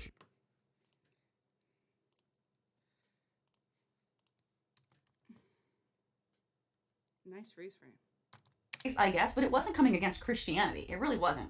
It's supposed to be a 360 view of here's the cult-like behavior, here's where they've deviated from the word of God, but here's Christians that are choosing to stand on the word of God, rejecting that, but still embracing Christ-like biblical Christianity. Oh, no, there wasn't that. It was, we're all over here. Mm-hmm. Or you've deconstructed, like you said, and now you hate the faith, you hate religion, you hate God, you hate anyone who claims to be a believer in the word. You hate those people. That wasn't in there. There was nobody saying they hate God or they hate religion. There was literally, I feel like I fall asleep and miss like half of this documentary because that literally I never saw anything like that happen. They're trying to make Christians look like fringe extremists, lumping us all in with IBLP, trying to make Morgan and I, Girl Define, Nate and Sutton, these Christian TikTokers. I mean, because y'all kind of are. You guys are extreme. It's not all Christians, but the people you just mentioned, including yourselves, are very fringe extremists, in my opinion. They're trying to lump us all in, which, if you watch that part, literally, it's just showing little 5-second clips of intense things that have been said in a video. But you should be able to stand by all those intense things. Like, they didn't take anything out of context. They didn't edit something to make it seem like you were saying something that you didn't intend to say. Like, these are all things that you repeatedly evangelize on your channel. Which, let me say something really quick. I am not mad about the clips that they used of us. I'm not mad about like the parts of the interview that they used. The fact that they only used 2 minutes of the 4.5 hours that we filmed is annoying, but whatever. I'm not mad though at what they chose to use. I stand by everything that I said in every little clip that they played. That's not what I'm mad or annoyed about. I'm upset and frustrated at how just badly and disgustingly they lied to us, which whatever, it is what it is. But it seems like they didn't lie. Like, they emailed you all. I'm gonna be honest, because if you said something that could make you look terrible, like even if it's clipped out of context or whatever, because they only used like a couple of minutes, if you said something that fit in with between that, like what they were talking about with the doggers and like the cult like mindset and stuff like that, then you said something like wrong. I think you can't stand by that. Like, that's on you. To use. I stand by everything that I said in every little clip that they played. That's not what I'm mad or annoyed about. I'm upset and frustrated at how just badly and disgustingly they lied to us, which, whatever it is. Lied? Wait, what did they lie about? I mean, they were pretty fucking clear. You got the list of questions and shit, like, I don't know. Oh, okay, I'm not crazy. Okay, I'm gonna play it. Hopefully, I don't have to pause it, but if you need to say something and pause it, I'm sorry, my bladder is broken. I'll be right back. This is what it is. But it seems like they didn't lie. Like, they emailed you all the questions they were going to ask you. They told you what the documentary was about. They told you how you were going to be involved in the sense of talking about Christian influencers today. People look at it and they're like, they were exposing the IBLP. They were giving a voice to the victims. They were, calling out Bill Gothard and Jim Bob Duggar and the Duggars in general. And, like, in a sense, yes, they were, but also this docuseries was lumping every person who thinks that homeschooling is a good thing. No, it didn't. Every person that thinks that going to church is a good thing. No, it didn't do that. Everyone that thinks that an order of leadership is a good thing is extremist, fringe, terrible, like, awful people. I disagree with almost all of that. The only thing that they did make out to be bad was this whole submit thing, because that obviously is a mentality that leads to a lot of dangerous outcomes, and I stand by that. But there was no, like, overall, like, everyone who homeschools is bad. Like, that was not... again, I feel like I missed something major. Like, they're talking about all these things, like all Christians were hated and lumped in together, all Christianity. And they said either become an atheist and hate it all or nothing. And then, this stuff, they hate homeschooling. And I literally didn't see any of that. Ginger Volo wrote a book, Becoming Brie Indeed. Okay, so... Welcome back. I hope you had a great piss. Oh, great piss. Wash my hands. Clean piss. Clean, other things. Clean piss? Clean piss. Yeah, okay. So, I could see why she's saying, like, homeschooling's bad, but because a lot of the indoctrination happens in homeschooling, which when you have 16 kids, I mean, everybody takes care of themselves. I think, who is it had a really good documentary? Jay Aubrey had a really good coverage. He even talked to some, like, therapists and stuff of, if we have time, because I don't want to run into Mitch's shit, but, yeah, we're almost done. But, Jay Aubrey did one, and he, like, talked to some therapist or whatever, and pretty much being like, well, when you have a family like that, like, they have to raise each other, but then they have, like, no identity of themselves. And it's just, like, a lot of inner, what did my friend call it? It's a generational trauma that, a lot of it's, created because of the church. Because the IBLP or whatever, I'm assuming it's a sect of Christianity, I think, if I'm not mistaken. Yeah. But, yeah, I could imagine they're saying that homeschooling is bad, especially in this context, which I could 100% agree. I tend to agree, right? Because it's like, that's one of my major issues with, like, homeschooling. Homeschooling, but like, you know how... What are they called? Like, the funny motherfuckers with the hats who live, like, without electricity and shit. Oh, Amish? The Amish, yeah, it's like, the reason why a lot of Amish people don't leave, even though they get to visit the outside world, like, right when they turn 18 or whatever, is because, like, yeah, by then, they've already kind of, like, their whole formative years have been spent, like, in that environment where they've gotten to know a bunch of stuff that's really hard to, like, change, and by the time that you're, like, 18 or whatever, that's ingrained in you. And the same thing goes for, like, homeschooling, right? So if you're homeschooled, every single thing that your parents have said there or whatever, it's like, that's ingrained in you by now, so you don't really get the chance to see the different viewpoints. Yeah, I could get into it, but they're similar situation. Let's just say there were some brothers that got their sister pregnant, and it was a whole fucking thing, and she was only 12 years old. It's they're not just religion. I have my quips and qualms about them for a reason. That's all I'm gonna say. Yeah.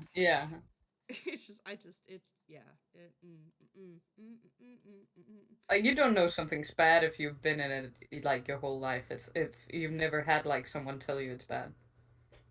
Right. Well, this is a prime example. The Duggars are a prime example. Mm-hmm. Which, they're all indoctrinated. They're all taught within themselves. They're in their lives. So mom's not saying anything. Dad's not saying anything. Grandpa's not saying anything. The church ain't saying anything. You feel bad. You feel awful. You grow up. You realize there's fucking issues. Like, especially being on TV, you gotta be like, these people get married and then what? Like, you thought that they just weren't gonna, like... Because the mom wasn't Christian or whatever the fuck before they met their dad. So yeah, they can be crazy to some women. Fun fact there. We love extremes. Don't be an extremist. Don't. I mean, it's entertaining this isn't even entertaining. This is just, it's horror. Anyways, yeah.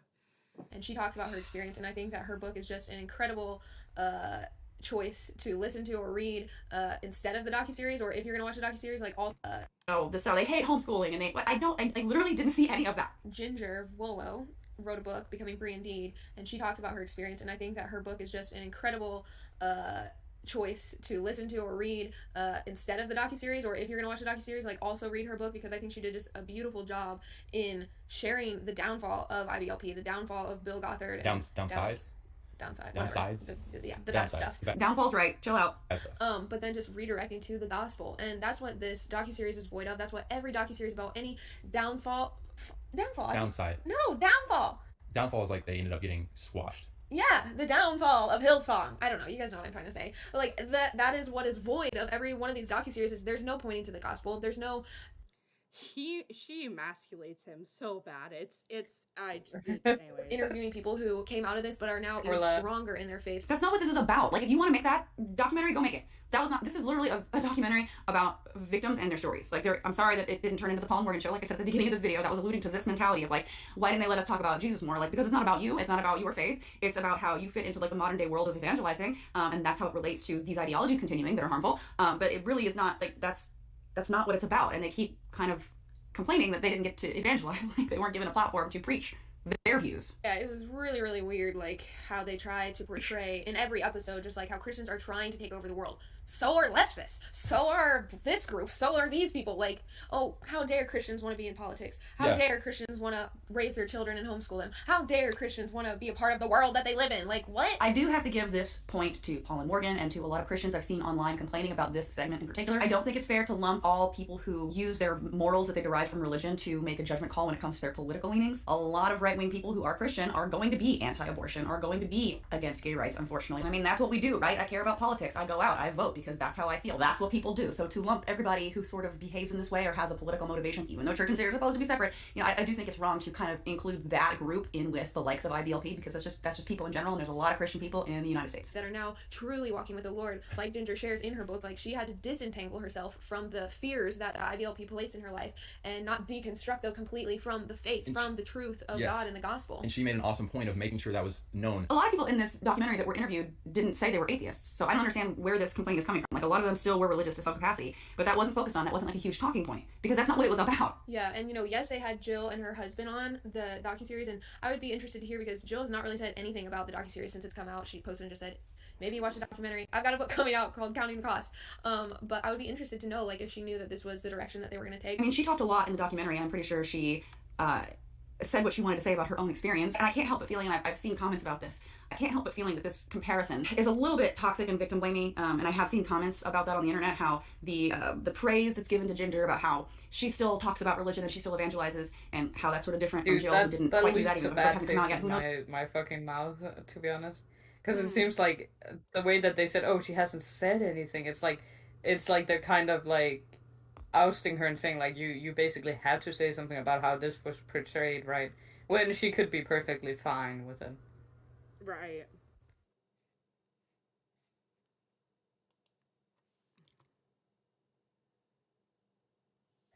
How the praise that's given to Ginger about how she still talks about religion and she still evangelizes, and how that's sort of different from Jill, who didn't quite do that, even though her book hasn't come out yet. Who knows what she's going to do, but why should that pressure even be there? Like, let these victims tell their stories the way they want, let them live their life the way they want.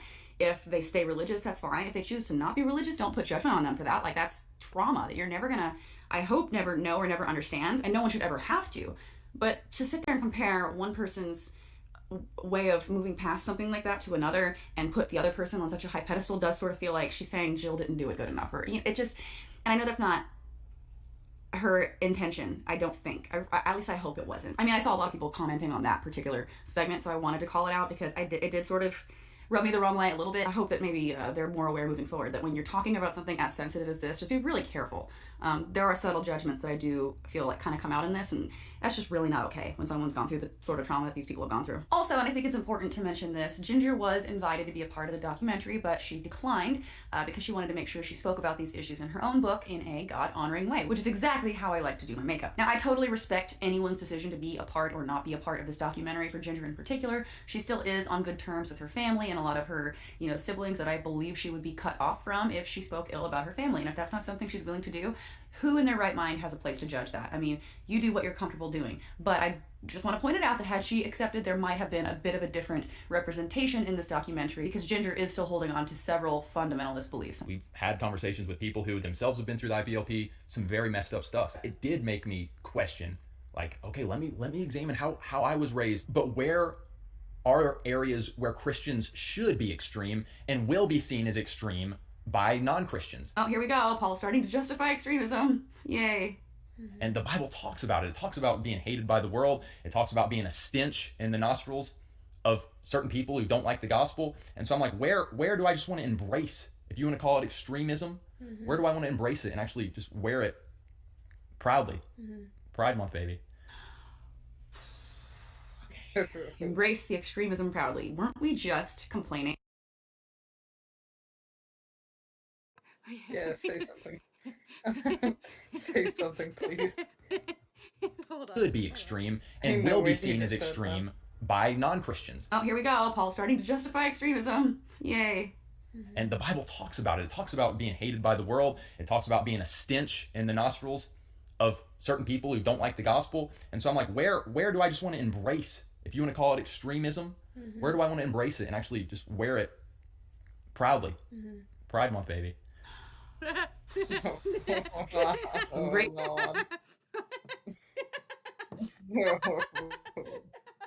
Oh.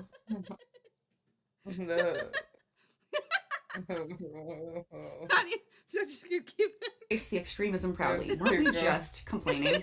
Were we just complaining about being lumped in with extremists and how they're not extremists and don't lump us in with them because we're better than them? And now he's like, but you know what? I embrace extremism. You're literally proving their point. They're trying to make Christians look like fringe extremists, lumping us all in. Sometimes extremism is simple biblical obedience. I just can't. I cannot. The hypocrisy, man, like, it's too much. Just don't, at least at the very least, don't wonder why you get lumped in with extremists when you say stuff like this. I'm willing to embrace elements of extremism. I can't. I have to end this video. This is getting, I cannot. And I thought to myself, they could come in and make a documentary and get their group of sources and come in any of our churches, any of the solid biblical Christians that are watching this video right now, come into their church and make it look like a cult documentary. We're exposing this church, literally. Put any intense music behind anything and it sounds crazy. And pull 5-second clips. Make a girl be like, and then I had to pee. Morgan, girl, I know you're not making fun of this documentary and how serious it was, right? I know you're not making fun of these victim stories that, you know, just came out.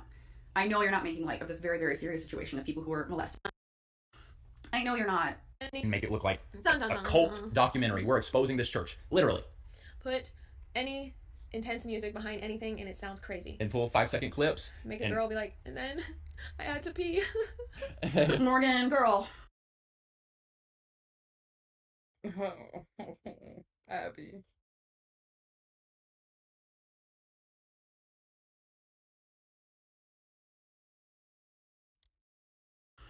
I know you're not making fun of this documentary and how serious it was, right? I know you're not making fun of these victim stories that, you know, just came out.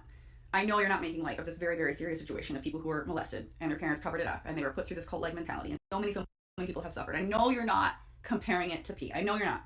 You're not. And I encourage any of you guys, like, if you're out there, a part of the IBLP, a part of anything that has taken the Bible and twisted its words, if you're wondering, like, ooh, maybe this isn't right, like, go to the Word and disentangle yourself from those extra things that have been put on you, those heavy things that weigh you down, that legalism, that stuff that is not of God's Word, it is not the gospel. Like, disentangle yourself from that, but continue pursuing the Lord and His truth. Or, I have to stop. Or, we could not tell people how to process their trauma. This was real bad. This was really bad. And I do try to see the humanity in everyone, and find the good in everyone. And I always want to be kind to people, like, even people like Paul and Morgan, who I strongly disagree with. I will happily sit down and you know, have lunch with them, have a drink with them, whenever, just because I appreciate conversation with people that I don't agree with. I do think that we have to live in a world where we're willing to do that. Otherwise, no progress can be made. You have to have conversations and be willing to be civil and nice to people, even if you can't fucking stand some of the shit that they say.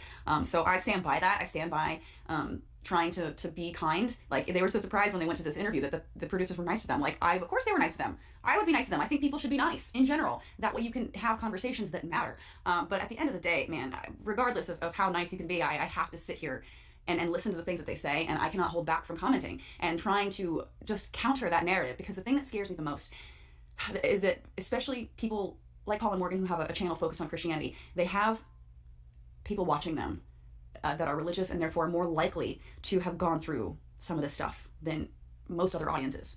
And it scares me to think that they're seeing something as serious as this get minimalized. Like, the severity of it is just getting drowned with mean comments, with trying to take away some of the validity of the documentary itself. And I understand they feel like they were duped, because they were told to believe that this would make them look good. if that's true and they were really told that they were going to look good, you know, at some point you got to own your own really dumb decisions to go on a documentary like this. Like, especially on a documentary where you are not educated on what the main topics are about. On that, maybe they were duped a little bit, but like, hopefully lesson learned. Like, you can't do stuff like this. You have to be a little bit more skeptical. I know skepticism isn't their thing, but to be fair to the show and the producers, like, they literally gave them the questions. They told them verbatim, like, well, this is what it's going to be about. This is what we're going to talk about. This is how you fit in. We're not going to talk about IBLP. And then they were disappointed. Like, it just doesn't seem like it adds up to me. I feel like they actually were very transparent, to be honest. So, minus them being received well, like, who's gonna say you're gonna be really hated for this? But at the same time, like, they should know that the words that they say gets this sort of reaction. Like, they've been doing this on YouTube for a long enough time to know that when you say certain things like, wives submit to your husband, she's even like, ooh, the submit, like, that gets a bad reaction. Because it's like kind of a bad thing to say in the minds of most people. I feel like they went about their response video in a really bad way. I think it would have been better and wiser if they sat down and they said, you know what? We should have known better. We understand that we stand by our word, and obviously we weren't received well like we were told we would be, but this isn't about us, and we really want to bring light to the problems of this sort of mindset, and like bring awareness, elevate the voices of the victims more. Don't make it about you. The fact that they made it so much about them is such a huge turnoff. It just is. That could have been a footnote in a more important story where they took a high road and just owned it. Just own it. Just own that you say these things that piss people off, and if that's really how you feel, move on and cheer on the victims that are processing this trauma and getting their voice out, and amplify that voice. And don't tell them how they should process their trauma. Just throwing that out there. God, I'm stressed. I'm stressed after this video. But I'm gonna go. Thank you guys so much for watching. Please subscribe to my channel if you have not already. I do a lot of videos like this talking about religious fundamentalism and extremism, which in my opinion is not a good thing. So yeah, subscribe if you have not already. Like this video, share it, and I'll see you all in the next one. All right.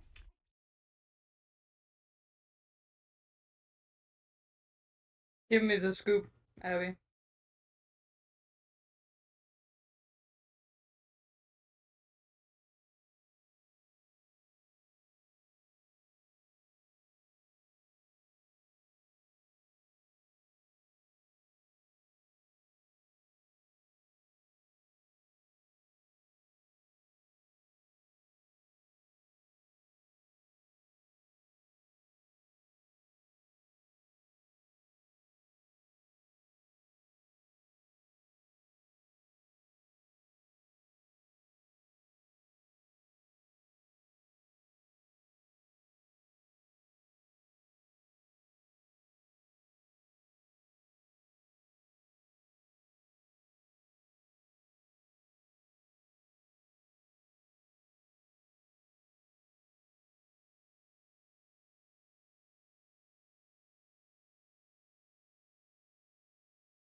Oh, I'm not saying anything. You guys can hear me. Someplace underneath.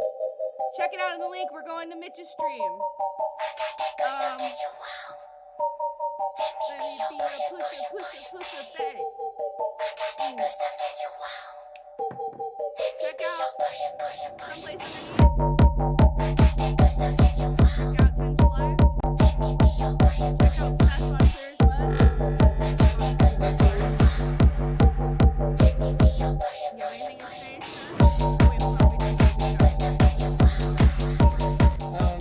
I love you, Abby. I love your stream. Keep going. I can't stop. It My goes hard. depression hole stopped, but like, dude, this fucking jam rocks, dude. She's freaking. Yeah, this goes hard. Oh, really? This goes hard, bro. Yeah, I saw her live and she did a great fucking set to this song. It was fucking rad. Let me be a pusher, hey. And I looked at that, I literally just put the words inside.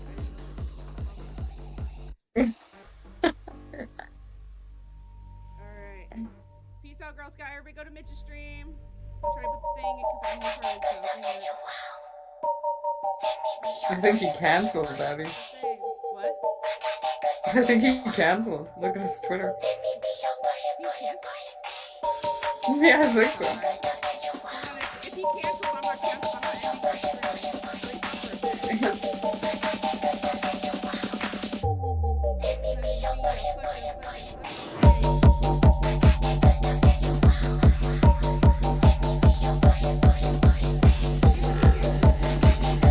I think so.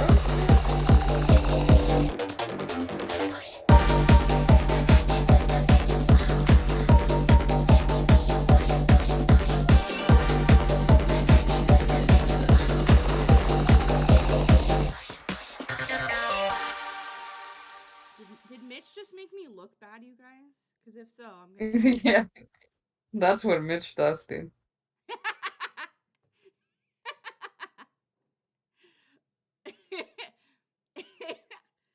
Sorry. Oh, I gotta mess it. Hold on. He said, "Yeah, I'm sorry, bitch. I just sped through that fucking video for you. You fucking cuck. God damn it. Well, you know what? In that case, I'm gonna show everybody this fucking clip from when I was at fucking Alice in Wonderland." Okay, I gotta leave. Abby. Okay. Well, I love you long time. Yeah, I'm happy I could spend these times with you. Aw, you too. Have a good Mwah. one, Seth. Mwah. Bye.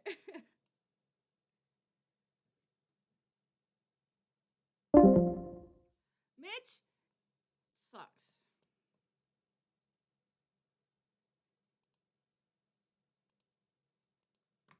Well, now I'm sad, you guys. Are you guys still? I don't know if any of you guys are there. Mitch started stream, and then he ended stream. And then I was gonna end stream. And now he doesn't want to stream.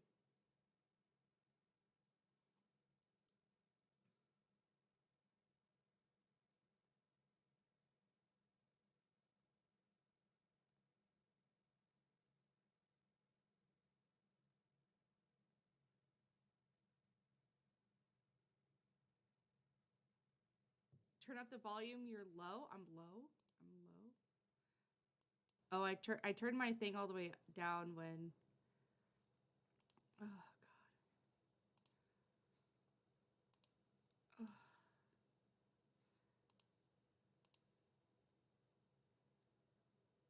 I got that good stuff that you want. Let me be your push it, babe. Does Peepaw start some point? Not for like an hour.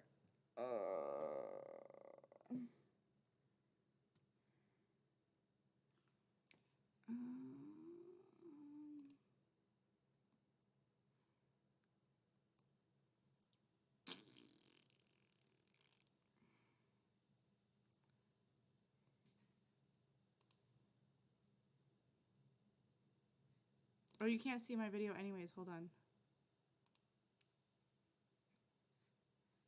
Well, I tried. Try to get Mitch on. He won't come on. Doesn't love me anymore. It's okay, I understand. They always leave. Hold on. This is the mix fucking Seth. Hold on. Bro, she did this set like 9 months pregnant. I'm not even fucking kidding with you. Let me be your push.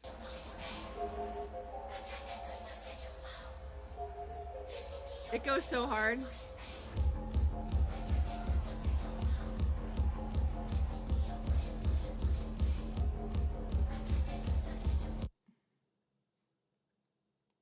Hold on, let me go back a little bit.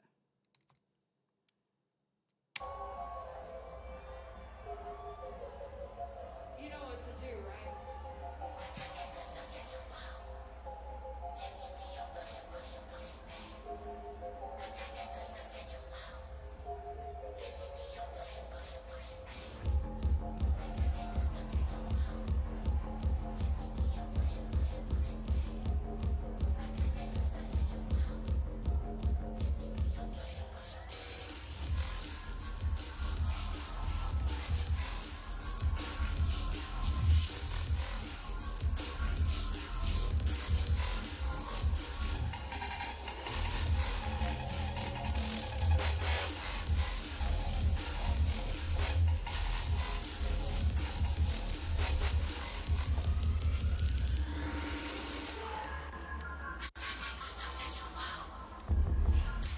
Be a push it, babe. Ay.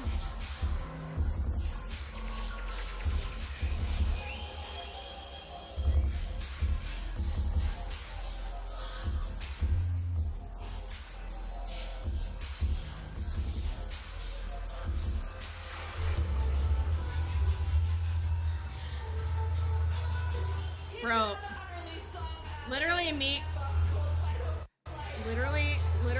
at EDC, bro.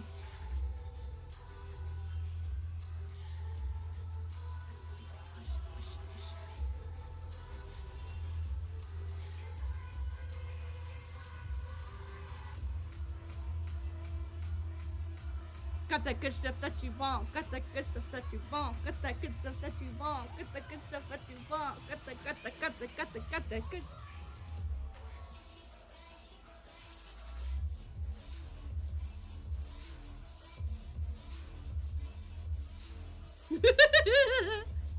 Okay. Bruh, I can't. Okay. What is Burb?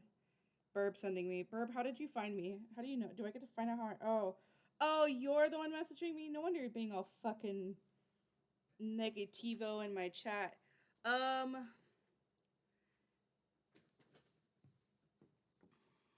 on.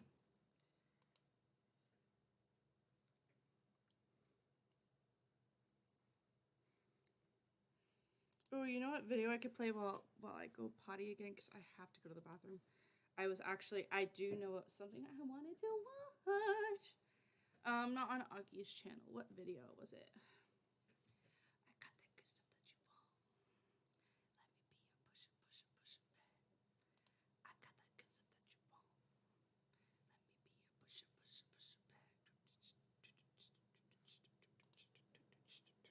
Let me be a push it. This one. It's the same name. Yeah, but I didn't pay attention to your name, no offense. But kind of offense. You should be offended. I will be right back while this plays. Hold on. Well, our buddy Boblax is getting canceled right now by absolutely every single person on the internet, and the latest person coming out to completely stomp on him just randomly is Ethan Klein of the H3 podcast. Now, Ethan and Boblax have had a very interesting sort of relationship and history. You know, it goes back and forth. Ethan's used Boblax as a bit on his show for a while, but currently right now, Ethan's not too pleased with Boblax, and the reason why is because Boblax's alt accounts that I'm pretty sure everybody's seen now was exposed, and on that account, some off-color jokes were made. But really, jokes against everybody. You know, this account's just totally retarded. It's just funny to me that people even take anything posted on this account seriously, right? Like, I mean, he's tweeting stuff like, trans women aren't real women, but I'd still fuck the shit out of them. I'd fuck Joe Biden. Liberals are retarded. LOL. He's making jokes about Jesus. He's making jokes about how Gab, the social media alternative to Twitter, doesn't allow hot porn on the website. I mean, it's just obviously like this just totally brain dead. Bobby's just trolling on this. I mean, you know, there's no way you can take this seriously. You'd have to have a really special mind to take anything said on this account seriously. But of course, many people have come out of the woodwork to try and cancel him, which is also funny too because, you know, at least within the commentary community of all the people that are vocal about social issues, Bolax is like the most obvious, you know, one on the far left comparison to everyone else at least. Yeah. You know, he's supportive of everyone, trans people. He's constantly tweeting about LGBT, etc. Like, yeah, this account, I mean, he's described it as something that was literally just to get screenshots from accounts that have blocked him, and then he would come on here basically like, I think in the past decade he's tweeted like 20 times, basically just random little things, just whenever he just wanted to say something retarded, I guess. So Robin Horsecock, mine's bigger. Yeah, it had 2 followers. I mean, this is just absolutely a nothing burger. But, you know, Keffels was one of the many people that jumped on to cancel him instantly. Yeah, this was a good one. Boblax just leaked his secret alt account on stream, and holy shit, what a cowardly piece of shit. Comparing a tweet where Boblax is being supportive of trans people, but then also having issue with the top tweet up here where he's like, trans women aren't women, but I'd still fuck them. Like, it's like, okay. All right, you taking that seriously? That's absolutely hilarious. I actually had a surprise debate. Keffels called into my stream the other day, and you can check the full VOD out on my personal channel to see how that went. Spoiler alert, it didn't go well for Keffels or Tipster, who also called in. A lot. It's been a busy week for me. A lot's been going on. So a lot's been going on. And also, don't forget to drop a sub to this channel. We're trying to hit 20,000 by the end of the month. 20,000 subs. We're almost there. So hit the sub on this channel and check that one out. But like I said, the main topic for today's video, Ethan Klein. This is what he had to say in his podcast yesterday. All right, this is some scary stuff. Let's listen. I did really want to talk about Bobby. Bobby's alt is so fucking amazing. Boblax's alt got leaked. We could talk about it on Friday, but it is amazing. It's so crazy. Stop! Fucking sound effects. Dude, it's so crazy. It's crazy, bro. We thought about God, fucking Ethan is so lame. How about this, Burb? Because I watched a little bit of your video. It's kind of funny. Because I pee a lot. Next time I go to the bathroom, we'll watch it, okay? I'll let it play because you know what? I have a feeling. I have a sneaking suspicion that Seth is gonna love this shit. Seems like it's right up their alley, okay? But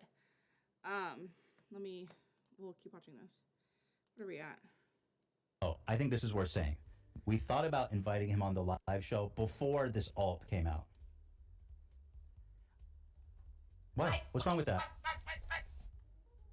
We wanted so much dead air on this show. This is the biggest podcast on YouTube right now. And Yeah. This is the listening quality of it. It's just terrible. Just sitting there silently. We thought about inviting him. You're just What? gonna sit Look, there's around waiting for Boblax. something to happen. What's you wrong know, with that? Dan's hitting the There's soundboard. Boblax. Look at little Bobby. You guys, you want to see my Bobby? Hold on, I'll take a picture of you guys. I'll take a picture of it for you guys so you can see where he sits when I stream. I have a pretty dope setup that I don't show anybody. Sarah Sausage, you missed it, okay? First of all, I had a special guest. Their name's Seth. I don't know if you know them, of the Clear as Mud podcast. Then Mitch was gonna stream and he canceled because Mitch, I love you. And right now we're about to cover why this shit. This Bobby stuff on Ethan Klein. Be prepared to be bored. Or to try and make it a little bit more interesting. It's like, come on, dude. It's a podcast. You can speak. Yeah, you can talk more, bro.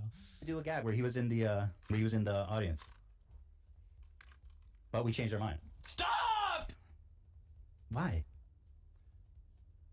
But anyway, his alt is very funny. I thought it'd be funny if he was in the audience and went, "Stop laughing at Sonic" or something. You know, surprise cameo. Not happening though. And that was before the alt revelation. Super racist. Super duper. racist. So Ethan's basically dangling a potential appearance on the H3 podcast and then taking it away from Boblax because he's now been exposed for being super racist. Yeah, and they were really wanting him to come on as a live human soundboard, and they said that they changed their mind on this after the alt got leaked. That's what Right. Ethan says in this clip, but I don't think that's really true. No, that's not really what's happening. They're kind of implying that Boblax agreed to this and it was planned. It was set in stone to happen. But if you actually look at the DMs between AB, one of the producers of the H3 podcast, as well as Boblax here, AB shoots him this idea. He says, I had an idea for a funny goof. Would you be down to come to the live show and do a gag? I was thinking if we do like an audience Q&A, you can grab a mic and scream, "Let me speak," or something like that. And then Boblax responds and says, well, it depends on what y'all have planned. If you guys want to do a more involved collab, I might be down, but I don't know how I feel about showing up. Just be a glorified human soundboard. Wow. Which I gotta respect Boblax for this too, because a lot of YouTubers, when they're presented the opportunity of going on like the biggest podcasts, especially a guy like H3, who might not have the best reputation nowadays, but he's still a big guy and, you know, somewhat respected content creator still. There's plenty of people that would love to go on his podcast still. So I gotta give a major props to Boblax here for having some self-respect and not going on the podcast just to be a glorified soundboard. I mean, they just basically wanted him there just to be a retard and dance for their amusement like he's some retarded monkey or something. It's just like, why would he do that, you know? And his DM very clearly implies, like, hey, I mean, maybe it depends if you want to do a real interview, like an actual involved thing. Yeah. But definitely not this. Like, I'm not really feeling that, no. Like, No. the maybes here and the it depends here is all totally on a real, genuine interview. And yeah, he tweeted it out in his tweet here with the original clip. He says, Ethan Klein said in the H3 podcast that he invited me to be a live human soundboard, but changed his mind after my racist alt got leaked. I rejected the invite last Thursday, 4 hours after it was sent. Why are you lying, saying that it's because of the alt? Yeah, exactly. He's acting like, oh, this can't happen anymore because shit. Boblax has been Whoop. exposed for being super racist. By the way, what tweet did Boblax even make on that account that was like racist? I think he made one tweet where he's like, oh, people are afraid of saying the N-word now or something like that. I mean, he was role-playing as some just black dude with like a big dick or whatever. That was his whole role play. So he dropped the N-word a couple times, but wow. Once again, obviously in the context of this, there was nothing wrong with anything he was saying. I mean, come on. I mean, it's you just, have to stretch. You have to really to look at this count and take it seriously. And also, Boblax wasn't intentionally revealing that this was his alt. He showed it by accident on stream. Nobody saw these jokes. Nobody was supposed to see these jokes. Yeah. I feel like that you have to put that in consideration if you're going to be critical of him for this, right? For sure. But the H3 subreddit is so up Ethan's ass. They can't even see the obvious like lie that Ethan is telling here. So this is like from Ethan's subreddit. Boblax calls Ethan a liar, shows proof that doesn't support what he's claiming. So they say almost none, if any, of the replies to Boblax's tweet are calling him out on this. They're just eating it up. But literally in the message shown, Boblax doesn't reject the offer. He seems skeptical, but wants to engage further, saying it depends and I might, depending on if they can work something out. He wants to collab. He never says no. Where did Ethan lie? I'm so confused and feel crazy, LMAO. He just calls Ethan a liar and all of his friends and followers accept it. Nice Nice spelling. His message doesn't back up his claim. You can't say you rejected someone, yet if you still want to negotiate the deals and possibly work something out. I love how this person actually took the time to read the full message, but still fucks up what it's saying. Yeah. Boblax it's up to AB to negotiate further. The idea that AB gave to Boblax, he doesn't accept. No, he doesn't. Yeah. He says no to it. So the idea that AB gave to Boblax doesn't accept. Also, what Ethan is saying in the clip that this person watched is what Boblax is referencing that he says he doesn't accept. When he's mentioning here in this first paragraph, he's engaging farther by saying it depends and I might. Yeah, he's saying that to a farther involved collaboration, like an interview or a sit-down talk, not this gag. So, yeah, he's saying no to the proposal, and that means that if there's no farther negotiation, then it's over. It's rejected. It's up to AB to continue that negotiation and say something beyond what was originally proposed, because at that point, it's a no. Right. So it's just so it's like a dumb semantical argument or whatever, but it's like these guys just don't get it. It's just so funny. It feels weird just having to sit here and explain how conversations work. Right. People. It's like, this is how conversations work. Someone says something, someone responds, and they're like, I feel like I'm going crazy. I'm so confused. Like it's like imagine like you're like asking a girl out or whatever, and she's like, maybe I might or something, and then it's like, well, she didn't reject me, so I guess I'm in. It's like, what are you doing, dude? Like that's not how conversations work. Yeah, no. Well, another example like that. It's like if a girl was like, hey, do you want to come and have all my friends like laugh and make fun of you, and then you're like, no, I want to maybe hang normally with you, but I definitely do not want to do that. Yeah. And then it's like, I mean, come on, you're obviously rejecting that fucking scenario. Yeah. Like, what is that? Oh man. Also, kind of strange. I don't want to get too weird with this, but is it not ableist of Ethan to invite Boblax on as like a human joke for their show? Like, dance for us, say retarded shit on the camera so we can laugh and the audience will soy out. Oh, Boblax is here, or something like that, without even offering him a substantial interview. I mean, Ethan just had Pearly Things on to debate her, right? Yeah. A Manosphere Red Pill content creator. So it's like you're willing to engage critically and seriously with Pearly Things of all fucking people. Yeah. But not Boblax? No, Pearly Things' intelligence level is like 100 times below Boblax. Yes, so it's like not she even, sucks. No, there's just no comparison there. I don't even know what Ethan's doing. Yeah, and these people just don't fucking get it. Boblax has the funniest sound bites, but he's so annoying and problematic. Really? Besides racist, he's an idiot. Amazing. So annoying that everyone has to pretend to have a gotcha in every situation. This doesn't change anything, man. No reading comprehension. Bobby, take a step back and think about what you mean to the show. Ethan was spot on with the offer. No, that's probably actually fair. I mean, Ethan, he probably, Boblax honestly probably should have not even engaged at all, because Ethan has no respect for him in any way whatsoever. So that comment's pretty true. That comment's true. The thing is, Boblax, I think it's fair to say he obviously wants the respect from Ethan and on the show. And rightfully so, yeah. Yeah, he engages in the subreddit all the time. He talks to these people all the fucking time. He's a normal dude. He's not like horrible in these comments, or he's never really engaged with Ethan in any super insanely negative ways. So Right. He's been critical of him, but I mean, it's nothing. So is everybody, you know what I mean? It's like you compare like the content I've made or Nick's made on Ethan, it's like much different than the content even Boblax has made. Yeah. And if you, especially between the Keemstar and Ethan feud, Boblax has definitely been more down the line. So it's like Boblax, I think, respects Ethan, right? And politically, I think Boblax would even agree with Ethan more often than he would with like Keemstar, for instance. Yeah. But these guys just treat him like shit and have no respect for him, which should be a Boblax. If you're listening, you're my buddy and all. Do not talk to these people. They not saying that as like you're not allowed to talk. No. It's just not like they have no respect for you, and they never will. They're just trash, and they treat you like trash. But exactly. I again have to give him props for turning down an offer to go on the biggest podcast on YouTube, because he obviously does have respect for himself. He does, of course. Yeah, that is good. That is a huge pro on his part. No, it's a huge W for huge Bobby W there. Now, Nick Diorio responded and said, since Boblax got exposed for shitposting as Throbbin' Horsecock, he's been targeted in smear campaigns by Brianna Wu, Keffels, Tipster, Ethan Klein, and his employee. AB just destroyed it. Not even name dropped later. Not even made fun of. He's now a racist, sexual harassing transphobe. Just say you're scared of us. LOL. I can't believe professional liars, victims, meth addicts, and chasers think my friend sucks, man. Their opinions are so valid and respected. So that's definitely much that the intensity there has turned up way more from Diorio. And of course, the dumbass H3 subreddit would see a tweet like this and think that because Boblax and Nick are friends, oh, well, these are Boblax's words, right? Yeah, of It's like there's no individual thought whatsoever, which I guess maybe for them, individual thought, that concept would confuse them. But no, I mean, this is obviously, it should go to show like how different Boblax is, even when responding to Ethan directly. Yeah, that of course his the video is friends louder are, than me. He's not going to that level and insulting them. He's just like, dude, what the fuck? He's going to defend himself. Yeah. Obviously. And so he responded to the H3 subreddit calling him a liar. He said, somebody said, you're a liar, Boblax. Where's the rejection? Boblax said, me saying, I don't know how I feel about showing up to be a human soundboard low is clearly me rejecting the idea he offered to me. I was interested in possibly coming on as an equal, but that wasn't the idea that was offered. I was rejecting the idea and presenting an alternative. Explaining how human interactions work to the H3 subreddit. Exactly. Also, the DMs were between me and AB during a combo where we were making plans to do a collab on his Starkiller channel while I went to LA next week. If Ethan himself messaged me, my answer would have been more definitive and not as casual and friendly. I didn't expect this to be brought up in the podcast. I wish if Ethan wanted to reach out to me, he just unblocked me and DM him instead of using AB as a middleman. Maybe he's more than just an employee for another YouTuber. shit, I want to I get didn't to know know him that. because I like him and his content. I wish I could do that without H3 getting involved. Wow. And then he put out this other statement here for you guys, if you guys want to take a look, clarifying his true positions and true beliefs, in case you guys are interested in that. Yeah. We'll put a link in the comments or description if you want to take a look at his full statement there. But I think you guys get the point. Yeah, just essentially one quick thing about this statement. Yeah, he's talking about he's not racist. I mean, you know, he feels bad about it. So I definitely give it a read if you're really curious to see what he thinks about it. But yeah. That's really cool for fucking Augie to have his back. Dude.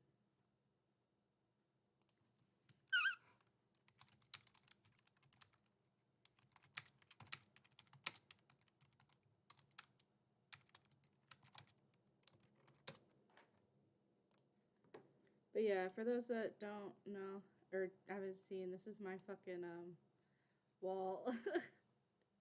A lot of these are like doodles I've done at some point in time. There's Mitch, there's Cake, there's Joey Westside, Truly Tragic, my duck, these things, Bunny and Cooter Pot Pie, and then art, and which I feel like I've accomplished doing more art. My dog's back here, but there's Detective Popcorn, Wendigoon, Bobby, my crazy chicken. You guys ever heard my crazy chicken?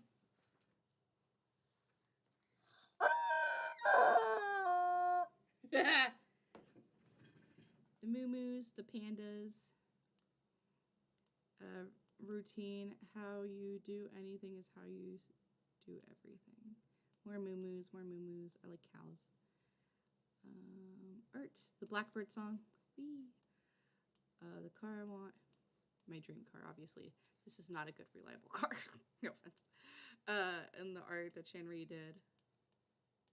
Yeah, that's my little wall. Let me be a push back. Yeah, my little Wendigoon. Bobby sitting on top of Wendigoon. And then there's my Josie thing. I just took this 5 seconds of summer. Yeah. My Abby wall. It's supposed to be like a backdrop, but like because of the way the desk works, it doesn't really work very well, but that's where I keep it.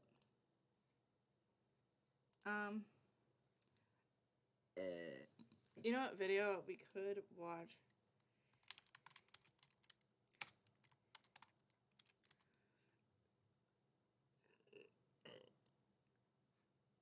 Nine minutes? Okay, let's go. I love the good stuff that you fall. Let me be a push back. I got the good stuff. Hello, ladies and gentlemen. T-Series here. The Taj Mahal here. Dr. K from Healthy Gamer GG here. Hello, males and females. Russell Peters here, the owner of the Taj Mahal. Dalsum from Street Fighter here. Apu from The Simpsons here. Raj from The Big Bang Theory here. Mowgli from The Jungle Book here. Your Indian Uber driver here. You know, the one whose car you threw up in last weekend and didn't tip. Thanks for the 1-star review, by the way. Hello, ladies and gentlemen. Internet J here. And well, this is likely my final video on YouTube. I've had a great ride over the past few years, but for me, it's time to... He has cut some fucking weight. Holy shit. Hold on. Holy shit, bro. What the fuck?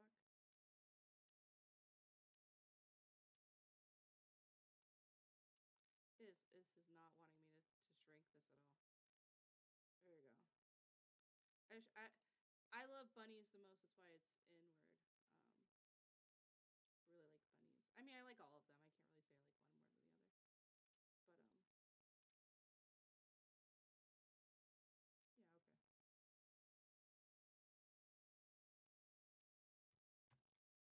to move on. For those of you who don't know, I've been working full-time 80 hours a week as an investment banker in New York City ever since COVID. I actually founded my channel since I had more free time because I was allowed to work from home. I honestly just made videos for fun and never thought they would take off, but I got lucky. YouTube was always a hobby for me and I never intended to pursue it full-time. Ever since last year though, making weekly videos became too demanding with my job. So I'm sorry to say I'm retiring from my channel. And what better way to retire than to make a rise and fall of myself that's not an April Fool's joke? I would cry, but as you guys know, I'm devoid of human emotion. This is the rise and fall of Internet J. Now, it wouldn't be an authentic Internet J video without a word from a sponsor. In this case, it's Opera GX.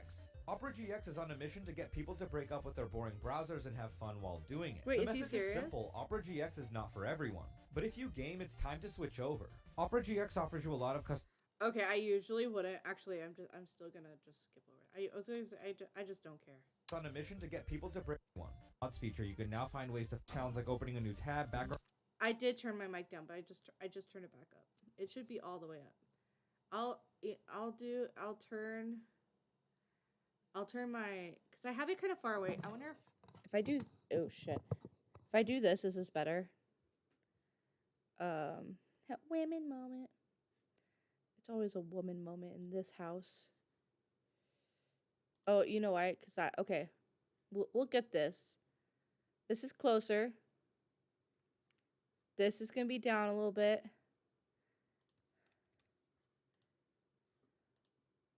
The background. Most importantly, you can limit the amount of CPU or RAM you are letting your browser use.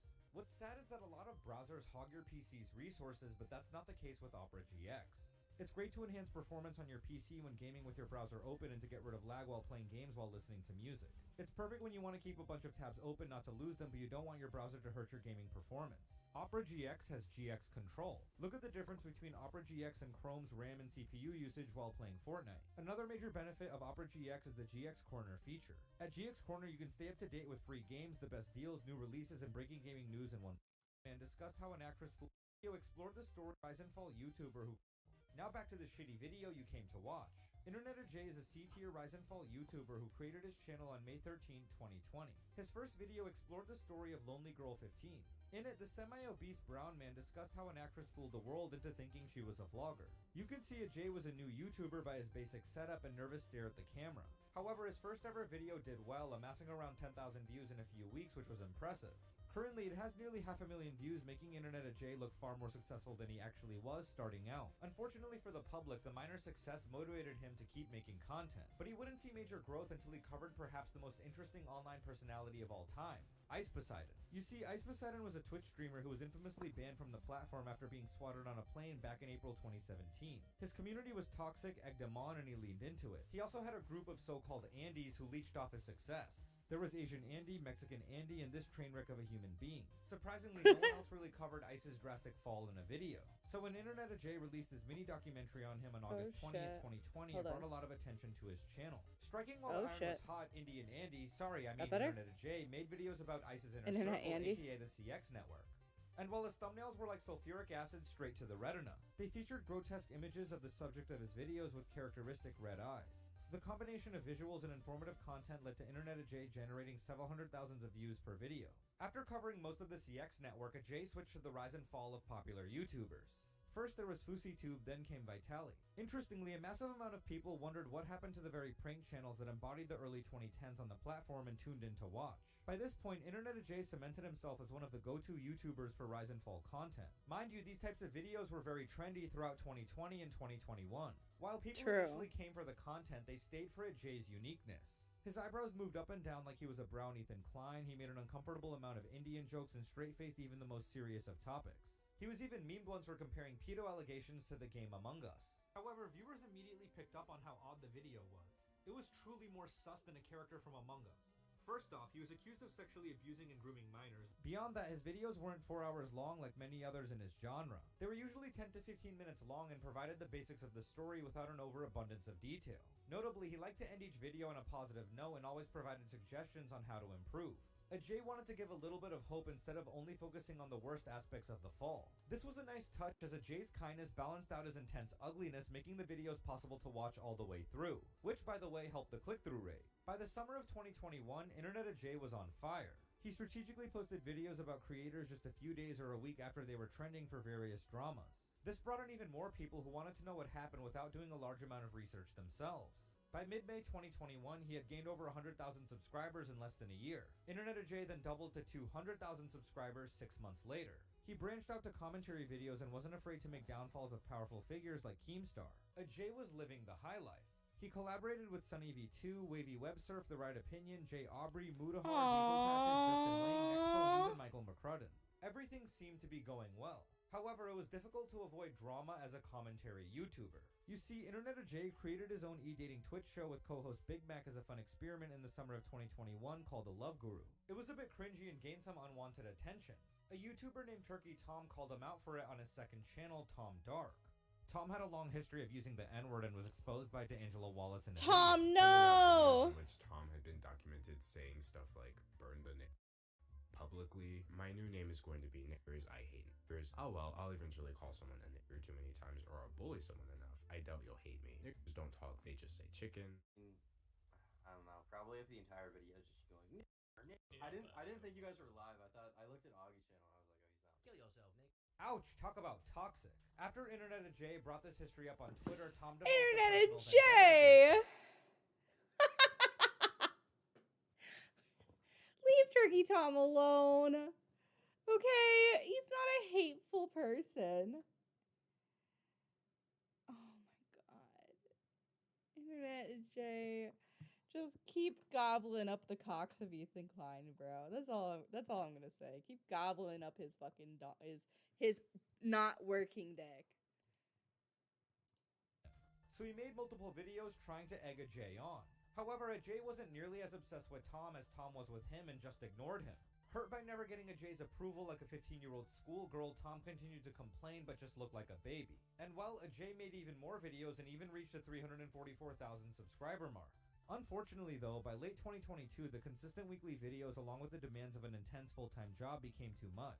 Internet Jay looked more tired in each video and the quality started dipping. After 100 rise and fall videos, it was nearly impossible for him to maintain the same consistency as before. Internet Jay was now averaging around 120,000 views a video, which was lower than normal but still good. Interestingly though, by this time, many other YouTubers began posting rise and fall videos. The genre became oversaturated and Jay's casual style was no longer fresh or captivating. It was just easier to watch another YouTuber who made more intense edits rather than the same repetitive content Internet Jay made. You see, the internet moves fast and the average YouTuber's career lasts 2 to 3 years if they're lucky. And while the internet seemed to outgrow Internet Jay, his views further dipped down to 20 to 30,000 per video. Instead of adapting with the times though, Jay refused to change. He was busy with his job and finally realized it was time to step down. His creativity was low and his interest was fleeting. This led to Internet Jay lazily borrowing video ideas from other creators like Patrick CC. As a result, Jay lost subscribers. Internet Jay's channel was ironically declining as a rise and fall channel himself. Time to step down. His creativity was low and his interest was fleeting. This led to Internet Jay lazily borrowing video ideas from other creators like Patrick CC. As a result, Jay lost subscribers. Internet Jay's channel was ironically declining as a rise and fall channel himself. Honestly, it was clear YouTube became a stressful job for him rather than a fun hobby. So instead of making 5 Andrew Tate videos like everyone else, Jay decided to bow out. He did make 2 though. By early 2023, Jay stopped posting weekly videos altogether and only uploaded erratic. No, Burb, again, that is misinformation. Burb, wherever you get your information from, don't. He announced his intention to retire from the internet and this is likely his last video. Ultimately, Jay made digestible rise and fall content that simply ran its course. His channel remains a relic of the early rise and fall days on YouTube. He refused to evolve with the times as he focused more on his full-time job rather than his channel. This led to low-effort, recyclable content that pushed viewers away. And that's how Internet Jay met his downfall. Okay, on a serious note, I had a really fun ride on YouTube. I greatly appreciate all the fans, friends, and people I've met over the years. Thank you guys for everything. Being a YouTuber was a dream. Oh god, I'm so emotional right now. I couldn't have made it this far without you guys. I never thought in a million years I would take off, so thanks for helping me become a YouTuber. As an investment banker, I never imagined a reality where I could have a hobby that wasn't related to my job. I thought I was only good for finance content, but tried commentary anyways and was surprised I could do more than one thing. It was really cool to know that I didn't fit in a box and I'm grateful for this experience. So if you're thinking about making a YouTube channel, please do. I'm proof it's easy. I probably won't return again unless there's a very special rise and fall video to be made. I am thankful to each and every one of you for supporting my content for so long. Special thanks to my Love Guru co-host and best friend Big Mac, who I never would have met otherwise if it wasn't for YouTube. Special thanks to my friends and mods who have been there since day one, Sonic, Isaac, Ace, Mikado, and Ego. Goodbye for the last time. Internet Jay out.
Why is she muted? Because I'm stupid. This is Seth. Hopefully you're still here. I was saying that this is not good information. They did a joke about how like it was Turkey Tom and his girlfriend before and after HRT. She is a she. And although she is Canadian, she is a she. We can hear the video. Okay. Why is she muted? Because I'm not a smart cookie. Seth, hopefully you're still here. This is funny. Now I can hear you. I know.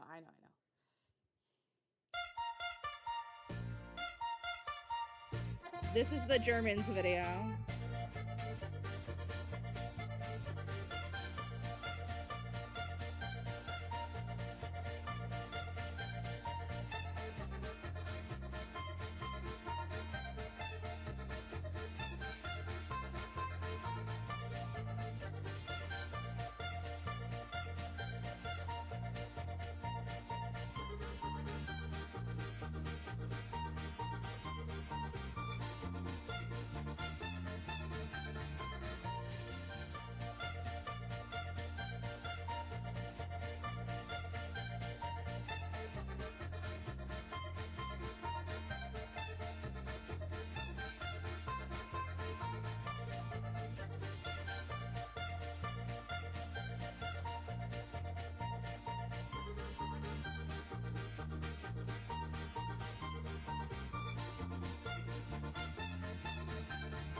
Oh, I said we got it. I get it. It's awesome.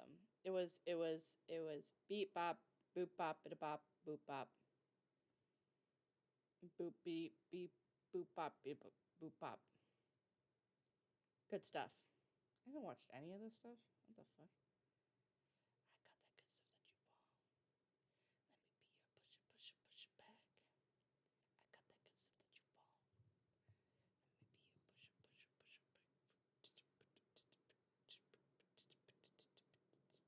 push it back. I know. I'm really good at this. What is in my watch laters? Hold on, let me see over here before I fucking do something on screen that I'm not supposed to. I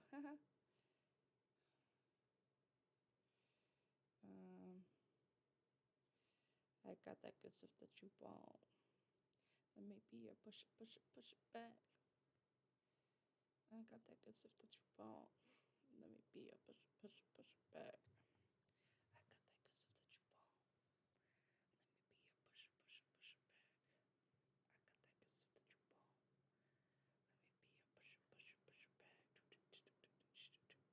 What am I gonna do to iDubbbz? I don't care about iDubbbz. iDubbbz is nothing to me. Okay, hold on. Actually, I said that I would play this while I go to the bathroom. I have to pee again, so you guys are gonna watch this, and then I'll probably play one more song, and then we'll probably go out, cause I can't. I gotta go home. Oh boy.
Okay.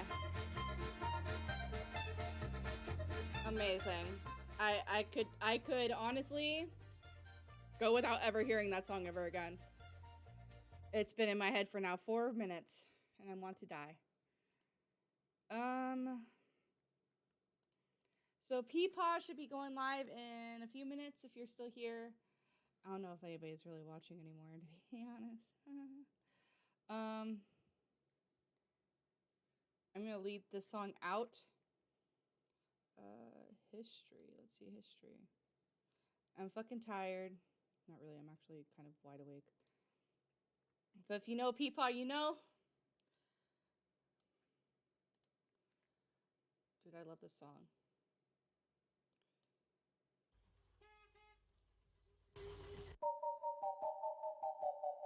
Good night. Push it, push it, push it back.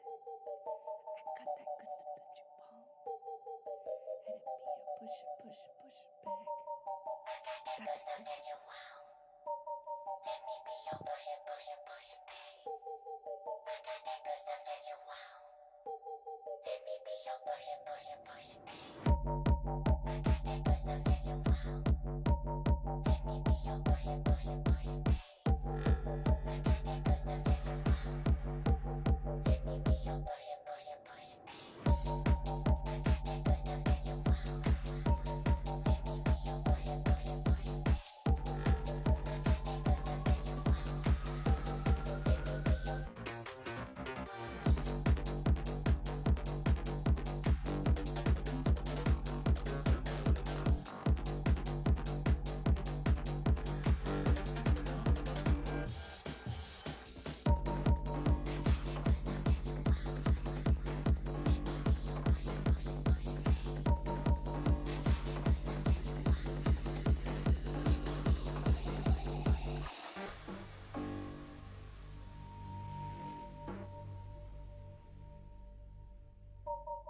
I got that good stuff that you want.